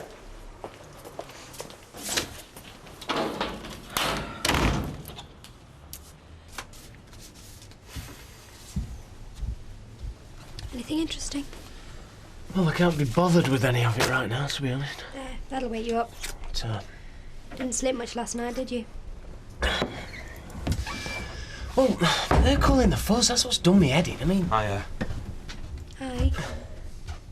I was on my way around to your house, but I saw the car outside, so... We thought we'd come in early, you know, get something done before...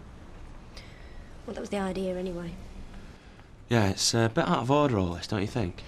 I'm sure they'll let him go. Your dad's no criminal. They're not going to send him to jail. There's pie in the sky, tell her. Look, they take a very dim view of us peasants breaking their rules. No, it's them against us, mate. So what's the drill? Well, I think we go down there mob-handed and give him loads of support. That's all we can do, innit? Maybe you could ask your mum to change her statement, or whatever the legal term is. I don't know if it's down to her now. Even if she would, which I very much doubt. Or perhaps ask her to not make it sound so bad. He didn't actually do anything to her last night. Surely she doesn't want to see her husband go to jail. Look, I don't want to interrupt anything like, but No, you're all right, Bill, come in. I just want to say that I'll be in court this morning. Show a bit of solidarity, like, if that's all right with you. Well, yeah, more the better. My dad'll appreciate that, Bill. Cheers, mate. Poor old Jimmy. I wonder how he's bearing up. I mean, I knew she was mad at me, you know what I mean? I gave her plenty of cause. I didn't think she hated me, though. Your wife's been under a lot of strain.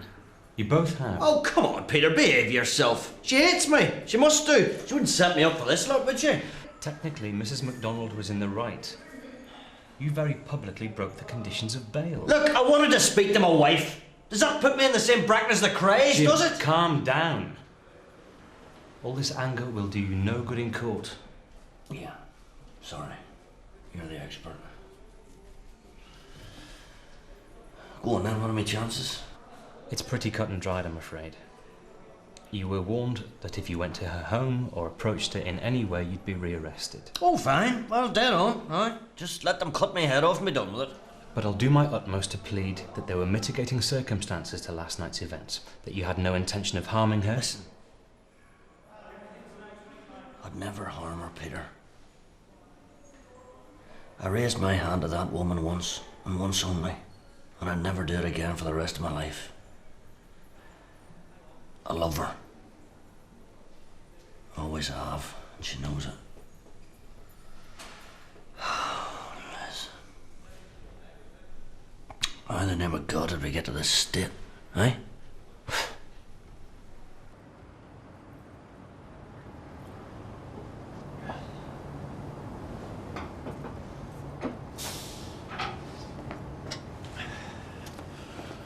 Right, I've finished that escort. Is it okay if I give Brian Morse a quick ring? Yeah, sure. Do I know him? Oh, he's the governor of the place he used to work. Well, when I left, he said if I wanted to come back, he'd see what he could do.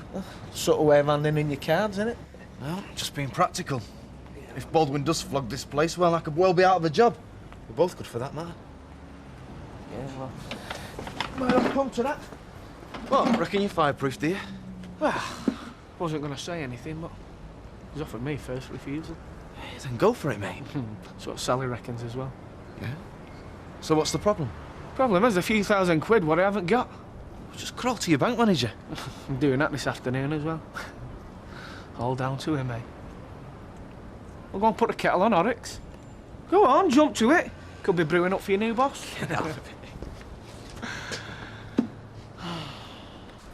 Do all you women think you were put on this earth especially to give us blokes aggro? Of course.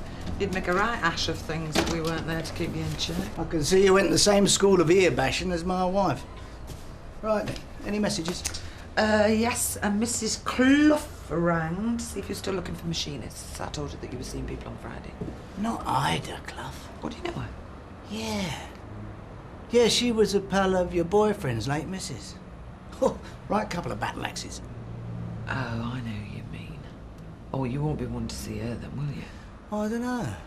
She was a good worker when she wasn't mixing it. Yeah, I see her. You never know. She might have mellowed with age like me. Oh. Morning. Morning. Don't tell me you've only just pitched in. He was waiting outside when I got here. Yeah, the thing is, look, I want to shoot off a bit early because Jim MacDonald's in court today. Oh, what's he been had up for this time? Well, he broke a court order not to go near Liz. You know, I always said he was a right nutter. Glad I got rid of him. What'd he do? Thump her again, did he, eh? Any road, I thought I'd go down and give him a bit of moral support, like, you know. No, you can forget it. Hey, hang on a minute, he's my mate. And you're my employee at the moment. We're working to a tough deadline here, time's money. If your mate wants to get himself in trouble, that's his problem. And don't you give me any funny looks either. I was just going to give you your other messages. Mr. Harris rang from some firm of valuers. Correct. Yeah, what do you want? He said to meet you at MVB Motors at 10:30. Right, good. People usually say that when they're... Putting the place up for sale, yeah. I'm not asking. Not much. No, all right, I'm getting rid of it. But it's not public knowledge at the moment. I can see I'm not going to keep any secrets from you. Oh, you can trust me to be discreet, Mr. Baldwin. I certainly hope I can. I've not heard from him since last Friday. The thing is, I think he's a bit annoyed with me. Because you see, I got myself into a bit of a state on the journey to Lowestoft. You know when I ran out of petrol and Curly so kindly came to rescue me? Well, Reg can't be cross about that. It were an accident. No, but I left this aerated message on the answer machine saying that I was never going down there again. Well, he knows you didn't mean it. I'm always saying things I don't mean me, then wishing I hadn't. But I've not had the chance to tell him because he's not rung since. Well, my mum always says a phone has a dial as well as a receiver. Well, my mother says that she reckons it's all his fault for putting me in this situation in the first place and that he should be on the first train and bring me a big bunch of flowers. Now, does it matter whose fault it is? If you love him, call him. Simple as that. Yes, I know, but I hate Adam's it. sent me out for some flea powder. What for? Well, they haven't got a cat. It's for Jack's pigeons. I didn't know birds had fleas. No, does she? But she sprays them every so often just to make sure. She's worried about the health inspector. Does Jack know? No, she tells me it's special air freshener. He thinks he's got the only pigeons ponging a Chanel No. 5. Yes, I do love him. A silly, stubborn little man. Thanks, you don't need to bother coming round. I'm fine. No, I'll be going with the boys. Yeah, I'll get in touch if any... Oh, listen, I'll have to go then. There's somebody at the door. OK, thanks for phoning. Bye. Hiya. That was Lynn Hargreaves on the phone, domestic violence officer. Just wanted to know if I needed any help. All right, yeah. I must say, they're certainly on the ball. Well, I wonder who's offering to help me dad then. Cup of tea? Coffee? I was going to ring you earlier, but I didn't think you'd appreciate being woken up at the crack of dawn. To say what? Just to hear the sound of a friendly voice, really. Well, what makes you think we're going to be friendly? I see. Look, I love you both very much. But if you've come to say what I think you have, then you're wasting your time. I told you. Let's go. No, wait a minute, wait. Is this what you want, Mummy? Complete warfare between the lot of us? I wanted none of it. Well, then stop wrecking at me dad's life, then. Hey? How come I'm suddenly the villain here? It's him who's wrecked mine. You were right, this is hopeless. Come on. Oh, so that's it, is it? You've switched to his side now. Mum, we don't want to be on anybody's side. Look, we know what he's done, and we know what he can be like. But he isn't the monster that you're making him out to be. I never said he was. Then give him a chance. I've given him too many as it is. Why the hell should I? Because it was you. Because you're the strong one. Oh, is that right? Yeah, it is. You know it is. Any sign of bother and he falls apart. You're the one that keeps your act together. I mean, it's just like now. He's in lumber and you hold all the cards. And the way we see it, well, the old fella needs somebody in his corner. So it's him or me? And you've chosen him? Mum, we wouldn't flipping need to choose if you'd just drop your charges or at least speak up for him. It's not down to me! But, Mum, it was you that grassed him up. What was I supposed to do? Wait till he belted me senseless? Oh, we only wanted to talk to your mum. I mean, come on, you're in a pub full of people. How much harm can he have done? You weren't there. You don't know what it was like. Oh, we're going round in circles here. Look, it's not down to me. It's now up to the magistrates. Right, we need to go about 1:45. Are you going to pick me up or shall I come over the road? I think we'll be making our own way there, Mum. I see.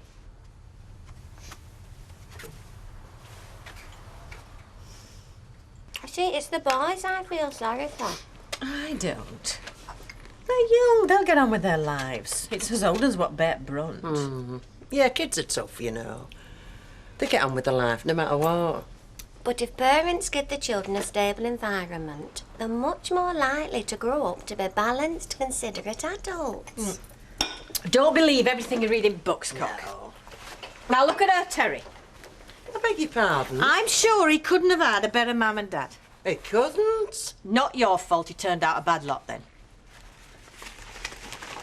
Well, when me and Curly have children, we're going to make it a strict rule never to quarrel in front of them.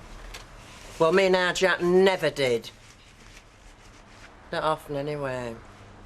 I mean, the McDonald's, I like them, but they can both be a bit fiery and they don't care who knows it.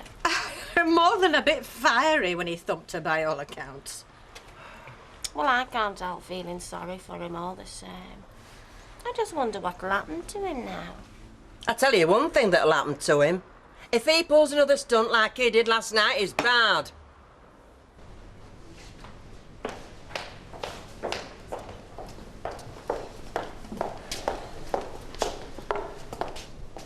Right, court 4. Oh, turn that thing off. Yep. Oh, right, yeah. Yeah, no problem. He'll understand. Yeah. Sir, Bill Webster. Baldwin won't give him the time off. Oh, surprise, surprise.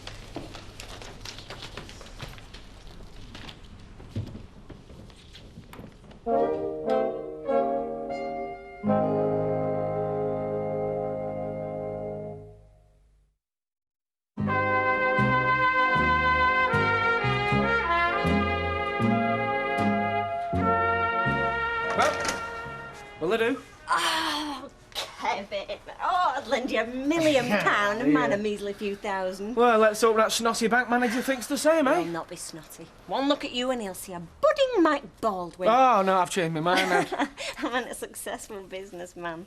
Couldn't be like him in any other way. Why? Because I'm thick and he's smart. No, because you're lovely and he's not. Good luck, Kevin. All right. See you later. Hi, Tony. Hello. Is Kevin? Oh, he's out on a personal errand. The boss knows. Oh, no, I weren't asking. It's just the boss asked me to bank yesterday's takings. Oh, he never mentioned it when he was in earlier. Oh, well, you can get him on his mobile if you want to check it. No sweat. I mean, it's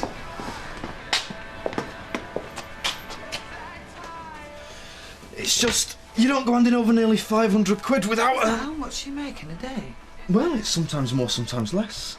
It's usually mostly checks, but, you know, this bulk came from the market traders and them lads only know cash.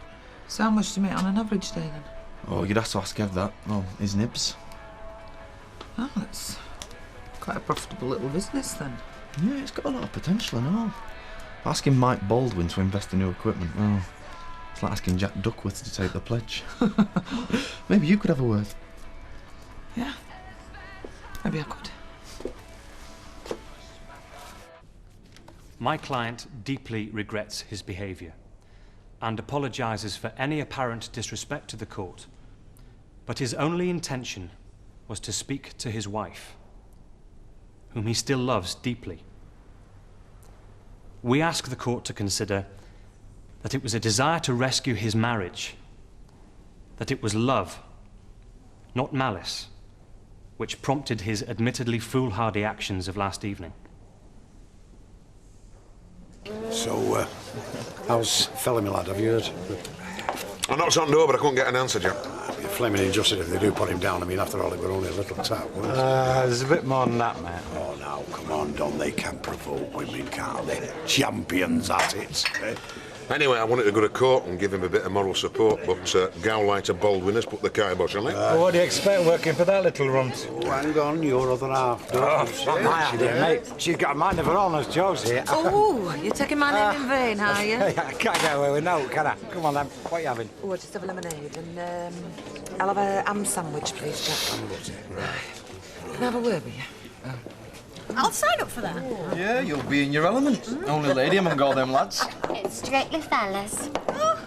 Don't you mind? No. Who wants to be stood there freezing, watching a load of horses' bums passing? No pleasure for you at all, light of my life. It can be very elegant, though, going to the races. Do you remember that lovely scene from My Fair Lady? Oh, yeah, all in black and white and them big fancy hats. Yeah, now but a lot of struts nowadays. Not at Ascot, then, no. We're not going to flaming Ascot. No, 'cause you'll be more at home on some tatty dump. Where best dressed folk are jockeys. Got it in one, my little stocking top, and thanks a bunch, you. By the way, Mrs. Clark over there, and Butty, lemonade, and get a move on. Please? Do you know when me and Girlie have children, I'm going to teach them the importance of good manners. Keep harping on about that. You're not, Oh, no, not yet, no, but it is on our agenda. Oh, I wish you'd get it on my daughter's agenda. I'm going to be drawing old age pension before I'm a grandma. Raquel! Come then. It makes good money. Ah, yeah, you're telling me. I know what they charge for the flaming service. Yeah, I know, but he's strapped for cash. I mean, we would get it at a rock bottom price. Us? Huh. We're not serious. Well, Tony reckons it could be a cracking little business. It's just a kid. What does he know? He's been in the same line of work since he left school. Anyway, where will we get that sort of cash? Especially now that I've had to buy the flaming house. Well, I could take out a loan or get a second mortgage on mine. No chance. You think I'd let you take on a burden like that? No. No, forget about it, Josie. The whole thing's a non-starter. Besides, I'm not going to change horses at my time of life. You know, every time I go to the cash and carry, I come away forgetting one thing. I mean, today it was mustard. Oh. Yeah. Oh. Only got small ones. Oh, that'll do, thanks, fine. Is Maureen in? Ah, yes, she's in the back, phoning her husband. I've tried to ring you at work and they say you're not in. And I keep getting that funny voice on your mobile saying that the number you've called is switched off. And you're never at the flat. I'm just so sorry, Reg, about what I said. I really didn't mean it. I was just upset.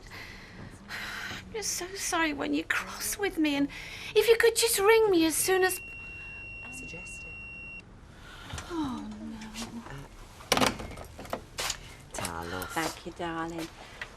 Any luck? He's still not at work. And I've just left a message at the flat and the tape ran out. Oh. Hey, listen, Audrey and me were thinking of having a girls' night out if you're interested. I mean, you're welcome to come and help. We had a good laugh last time, didn't we? Once we dodged Madam Roberts out of her pit of gloom. You'd have to dig me out of a pit of gloom this time. I don't think my husband's speaking to me.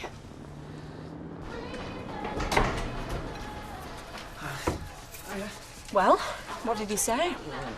Well, good news is they're willing to lend us the bulk of it, depending on what they value it at. I thought Baldwin was doing that. Well, they're not going to take his word for it, Sal. It's over 40,000 quid. I bumped into Mike earlier. He had a guy with him who seemed to know his stuff. But still willing to let me have it for 40 if I can close a quick deal. Brilliant! Hardly, Sal. Even if the bank do stump up, we've got to find 10%. Yeah, we can do that. How? Raid Sophie's piggy bank. We're talking 4,000 quid. Don't be negative, Kev. The girls have got some savings, No, haven't we? that's in trust, Sal. I'm not touching Yeah, that. it'd only be in the short term. We could remortgage this house, we can sell the car. I could ask my mum if she'd be willing to give us a bit of a loan. Sal, your mum's hardly got anything left from what your dad left her. To be an investment. We've got to do this, Kevin. I just know we have. We have heard Mrs. MacDonald's statement, and we have taken into account your solicitor's plea of mitigation. While we accept that there was, on this occasion, no evidence of any actual threat of physical abuse towards your wife, That's good, isn't it? nevertheless, it is clear to this court that you cannot abide by the previous conditions of bail. Therefore, you will be remanded in custody until your case comes up for sentencing in 3 weeks.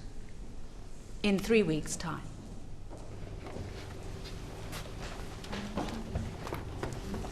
Where will they send him? For a nice little holiday in strange ways. Are you satisfied now, Mum?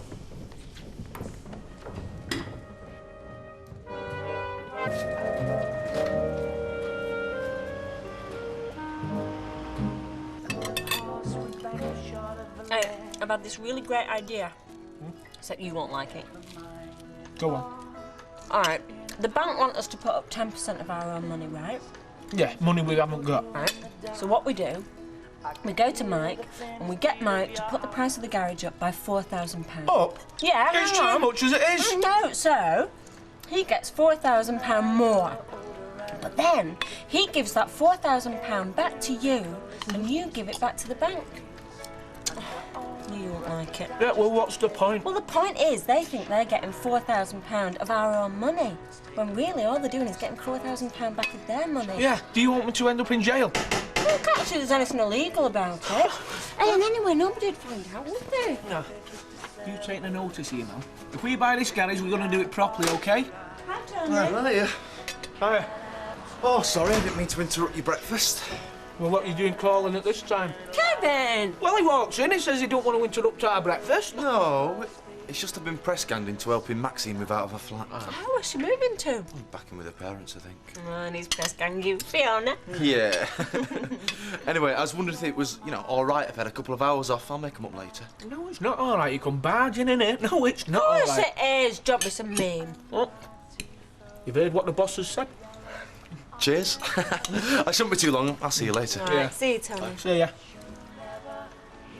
Interviewing prospective machinists today, including, I meant to tell you. What? What's her name? Came to Ivy's funeral, Vera's friend. What, Ida Clough? That's the one. Yeah, I'm seeing her this afternoon. Won't she get a shock when she sees me? Oh, he must be desperate if he's thinking of taking her on. Well, she's not that terrible, is she? Oh, no, take the notice of me, I'm biased. Listen, I can't understand why he said, did I fancy buying his garage? Oh, but just a wild idea. I won't mention it again. Well, I mean, it'd be complete change for me, wouldn't it? What do I know about the garage trade?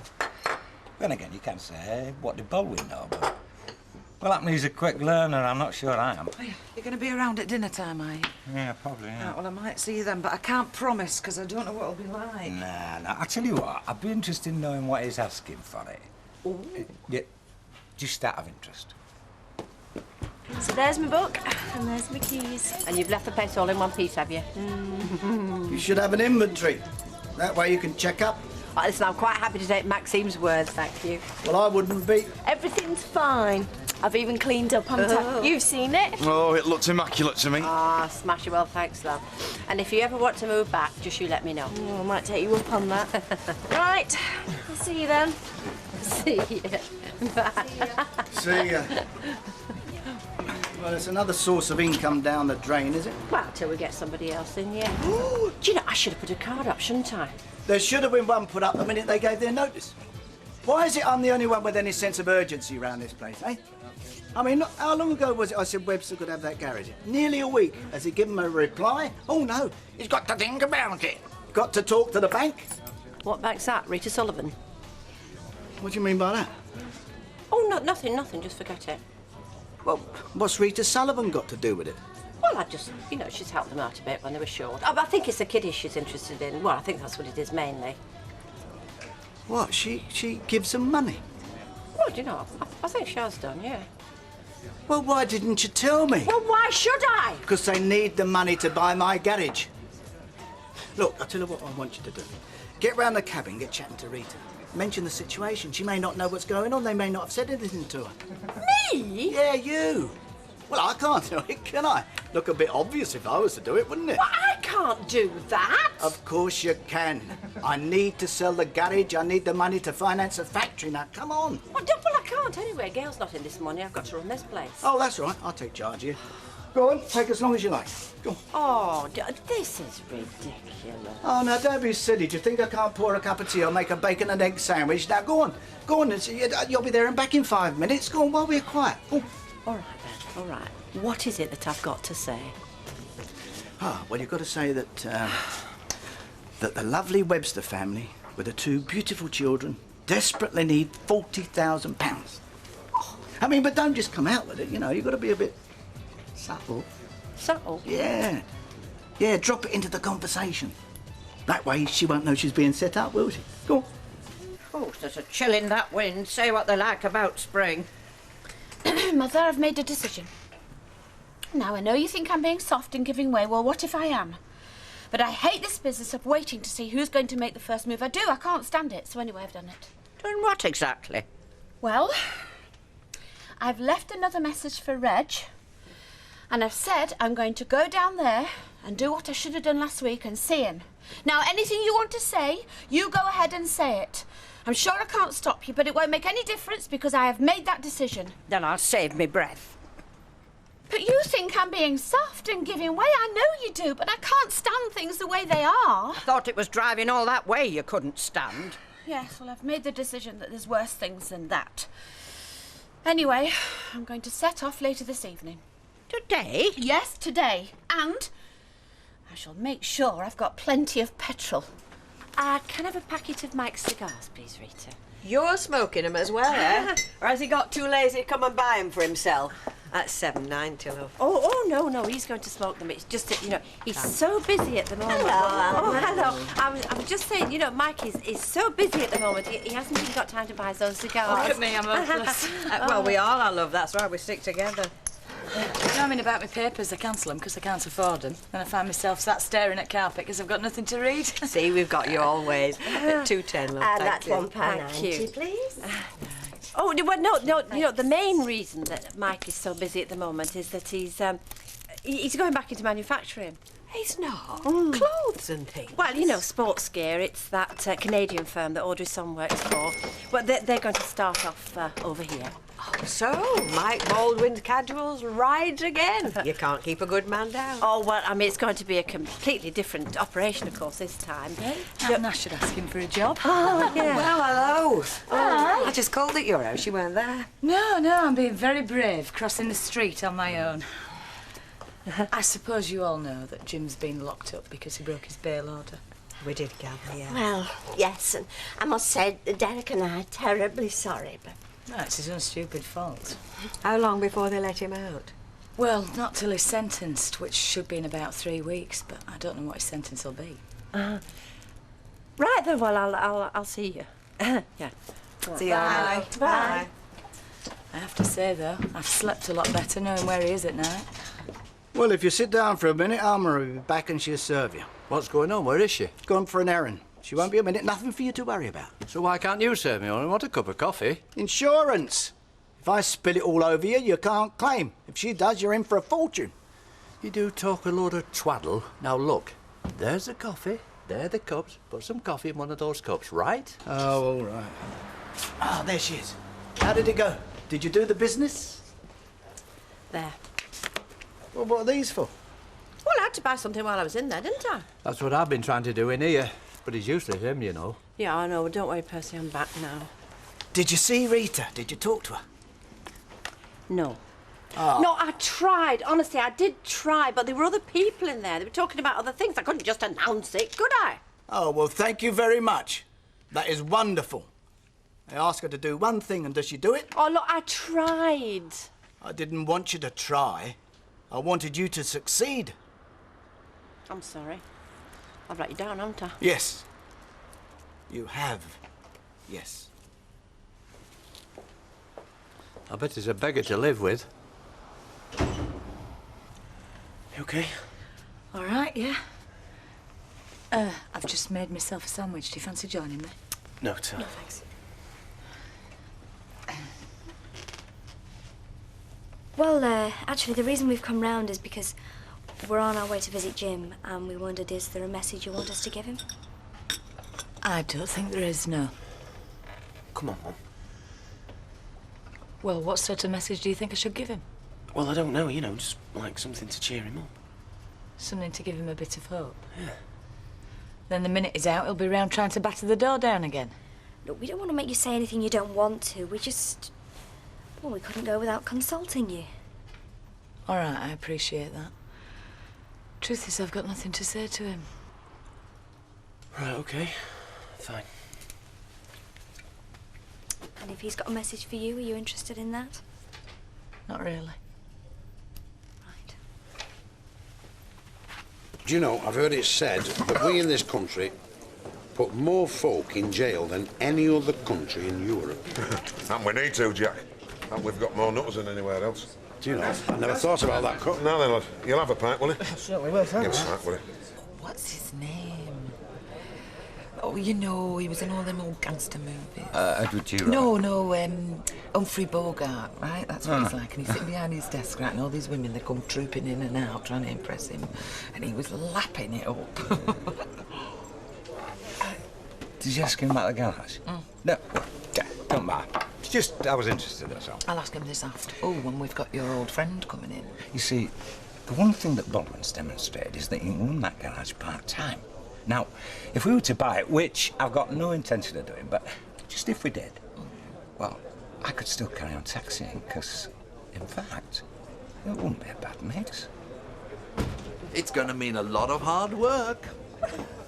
Why are you saying it like that? I'm not saying it like anything, I'm just stating a fact. Allotments are not fun. They're all about weeding and planting and digging. Hard work. Yes, Derek. Oh, half a bitter and mineral water, please, Jack.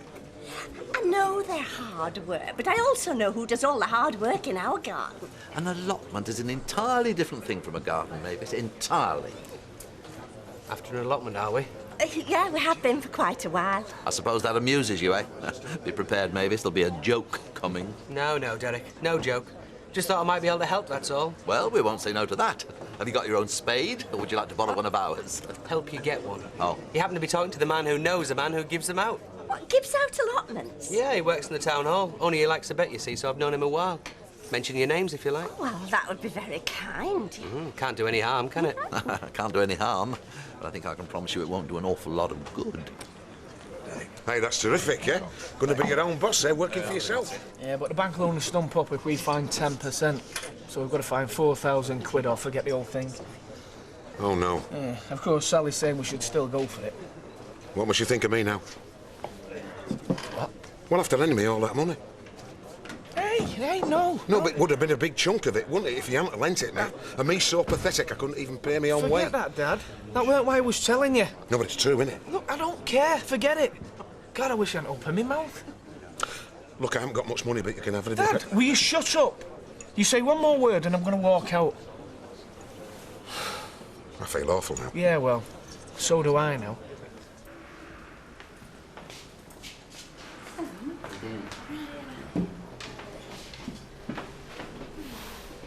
I hope you've got plenty to say, because I can't think of a thing. How you doing? Right. Thanks for coming. How are you? Not so bad, you know. Bit ashamed that you have to see me like this. No. Look, you're only in here on a technicality. Yes, it's not like you've committed some of the crimes that, well, some of the people are in here for. Oh, am I not? Let me tell you, Victoria, this place is full of people with sob stories. About how innocent they are, how bad their luck is, and people have let them down. Well, let's not kid ourselves. I'm exactly the same as I am.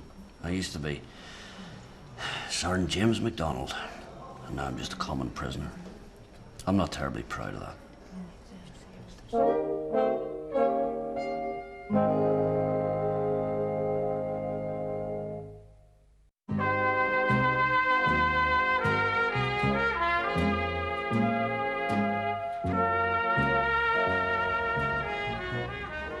Thank you very much for coming in. And we'll be in touch.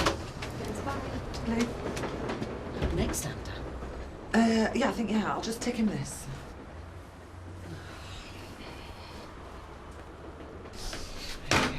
Oh, cheers. By the way, someone rang asking about the garage. They wanted to know how much you were selling it for. Oh, who? They didn't leave the name. Well, in that case, you couldn't tell them even if I told you. Well, I might ring back. You know, I don't think you're being straight with me. Do you know who it is that wants it? Hey, not you, is it? Do you want to buy it? No, it's not me. Well, it is. Don and I were... Oh, yeah. No, we were just talking, and he said, how much is he selling it for? And I said I'd ask you. Well, when you're ready to make a serious offer, come back and ask me again. I might be ready to tell you then. Fair enough. Mrs. Clough is next. Ida. Yeah. No, well, let her wait. No, show everyone else in front of her. I'm going to find out how desperate for this job she is. Well, has she said anything? What sort of thing? Oh, by way of an explanation. as to why she set out to get me put in this place. Oh, come on, Dad, she didn't do it deliberate. Oh, no? No, you mustn't think that. Look, all I wanted to do was talk to her. Yeah, but conditions of your bail. Yes, conditions of my bail said that I shouldn't. I understand that. But tell me this, what was the idea behind those conditions? The idea? Yes, the idea was to stop me frightening her. Am I right? Stop me putting the fear of God into her? Yeah, Well, how in the name of God was I going to do something like that, eh? When all I wanted to do was talk to her, in broad daylight, in a public house with loads of people, eh? Yes, but technically you... Yes, technically I was out of line, but you have to admit she had nothing to fear from me whatsoever. Well, no, she didn't. But she still took the opportunity, didn't she? An opportunity it was. An opportunity to have me banged up behind bars. Yeah. Now, let me tell you something. That is something for a man to come to terms with, honest to God. The woman you've been married to for 22 years wants you behind bars? Oh, yes. That gives you something to think about at night when you can't get to sleep, let me tell you. You see, it puts me in a very difficult position. I don't want to keep upsetting our Maureen by reminding her how selfish she's been going off like that. It must be hard for her. Well, she's living on her nerves. What with this place to run and then travelling up and down, it's criminal what he's done. But then she loves him, doesn't she? Well, looks like it. I've never been able to understand why, but she does. So I try to keep my mouth shut so I won't hurt her. Right, Mother, I've brought the car round. Deirdre agrees with me. What? That he's leading your dog's life. And you've got to stand up to him. Sit down, Ida. Well, I have to say, Mr. Baldwin, I've been waiting over an hour and a half out there. I would have thought you'd be grateful I saw you at all. I beg your pardon? You know, I think you got a bit of a cheek coming to me for a job. After the way we parted company. Telling the police about me. Getting me disqualified. Or have you forgotten all about that? No, I just thought we could put it behind us. You must think I've got a very forgiving nature. So I'm wasting my time, am I? Well, that depends. Whether you want to work or cause a lot of trouble like you did last time. Look, I want to work. Yeah? Yes, I do. All right, you convinced me. See Josie. She'll tell you about the wages and the working conditions. What? You mean you're taking me on? I'd be a fool not to, wouldn't I? You're going to have to work twice as hard as all the others to make up for what happened before. You will be an inspiration to all of them.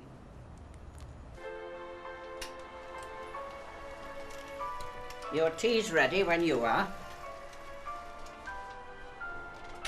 What's the matter, Maureen? Nothing. Is that letter you picked up when we came in? Who's it from? It doesn't matter. It's for me, not for you. From him? From Reg, is it?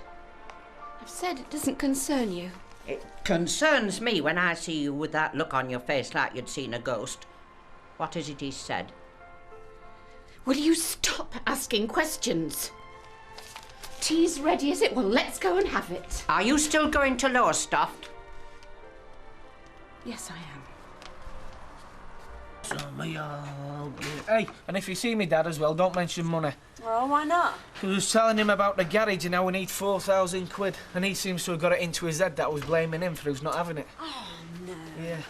Oh, thanks. Like we told him we're not blaming him. Yeah, of course I did. Oh, got any salt? Oh, yeah, come here. Yeah, I was only asking. I no, can it's refill all right. it. I'll fill it. So anyway, Kev, what are we going to do about this money then? Oh, I don't know, Sal. Well, have you spoken to Mike? No. Kevin. Well, I haven't seen him. He wasn't around, was he? And anyway, what am I supposed to say to him when I do see him? I can't say yeah, not till we've got the money. Yeah, well, just to let him know we're still interested. He said he was going to give you first chance, right? Yeah, thanks. Oh, it's still not working. Oh, come here. Thank you. Well, he's not going to wait forever, is he? I If he thinks suppose you're not. not taking that chance, he's going to offer it to somebody else. Suppose he will. Which is why it's important that you talk to him. Just to let him know that we're still keen. I tell you, it was the best day's entertainment I've had in years. Well, I'm glad you found him funny. I never did. And I didn't forget. What? What? And it was you that was going on about it. Oh, get out. Yeah. I asked him how much he wanted. And? He wouldn't tell me. Oh, beggared him. Oh, so you would have been interested, maybe? Well, I might have been. He'll never find out now, will he? Well, he said he'd give the prize to anyone who was genuinely interested. Well, beggar him anyway. Oh, yeah, and I tell you, we've taken your friend Ida on board. I couldn't care less where she is. Oh, it was dead funny. He kept her waiting for ages. And I don't know what it was he said to her, but it scared her to death. Oh, yeah, he'd love that, ordering women about. He'd never try it on with a bloke, he knows they'd stick one on him. I told him. I said, I think you're really cruel. And he just smiled like I'd paid him a compliment. Let's go out tonight. I feel like celebrating. Oh, yes, please. Hey, what are we celebrating now? Everything. I just feel that everything is starting to happen. We'll have vodka and tonic and... Glass of red. Glass of red. Now, you see, the last time I did this, coming out for a drink, Jim were free and I was nervous as a kitten, wondering if he'd walk in. And now you're not? No. It's like I'm the one who's free. No. Go on, buy some drinks, tell her I'm selling the garage, I'm giving Kevin first refusal. I couldn't do it this morning, and I can't do it now. Oh, for crying out loud. Look, I know it's pathetic, but I'm still not going to do it. You know your trouble, don't you? You're too honest. Sorry. Yeah, so you should be. Does that mean I don't get taken out, then? Oh! You can con me, can't you? You won't con anyone else, but you can con me. Your mum's there. So? What are we going to say to her? Nothing. Hi, Mum. Hi. Hi, Vicky. Hello. Yes, sir. Pint of dry white wine, please, Jack. Have you got your name down for our trip? What trip? Easter Monday. You took it to races. No, I haven't, Jack, no. Well, do you want me to put it down for you? No, maybe next time, eh, Jack? Please yourself, Cock. Well, don't look at me like that. I've said no, haven't I? Is that because you don't trust yourself? No, because I think it's the best way to avoid any arguments. But if I'm wrong... No. No, you're not wrong. Hey, our sweetheart. They've been to see Jim, so they'll be waiting for me to ask how he was and what he said. But you're not going to? No, I don't want to know. I suppose that sounds really nasty, doesn't it? I've heard worse. Well, he put himself there. It's not my fault. I'm not going to waste any more of my life feeling guilty and wondering how he is. I'm not. I refuse to. Will you wait a minute, Maureen? It's like you're trying to run away from me. I am trying to start my journey, yes. Without telling me what's the matter? Mother, there's nothing the matter. Well, I think there is. I could see it in your face the minute you'd read that letter. That letter was to me, and yes, actually it was from Reg, but it was to me, so you don't have to worry about it. Don't I? I'm supposed to sit here and watch you drive off in that state, am I? I'm not in any state. You look at yourself. And there's that tea back there that you've hardly touched. I'm perfectly all right. I'm just later than I intended, so if you'll excuse me. Is he telling you that you've got to stay down there with him? Leave me and stay down there? Oh, please. I've got to go. That's what it is, isn't it? Why else won't you tell me? Goodbye, Mother. So am I ever going to see you again? Or has he said that you've got to go down there and stay with him? Maureen!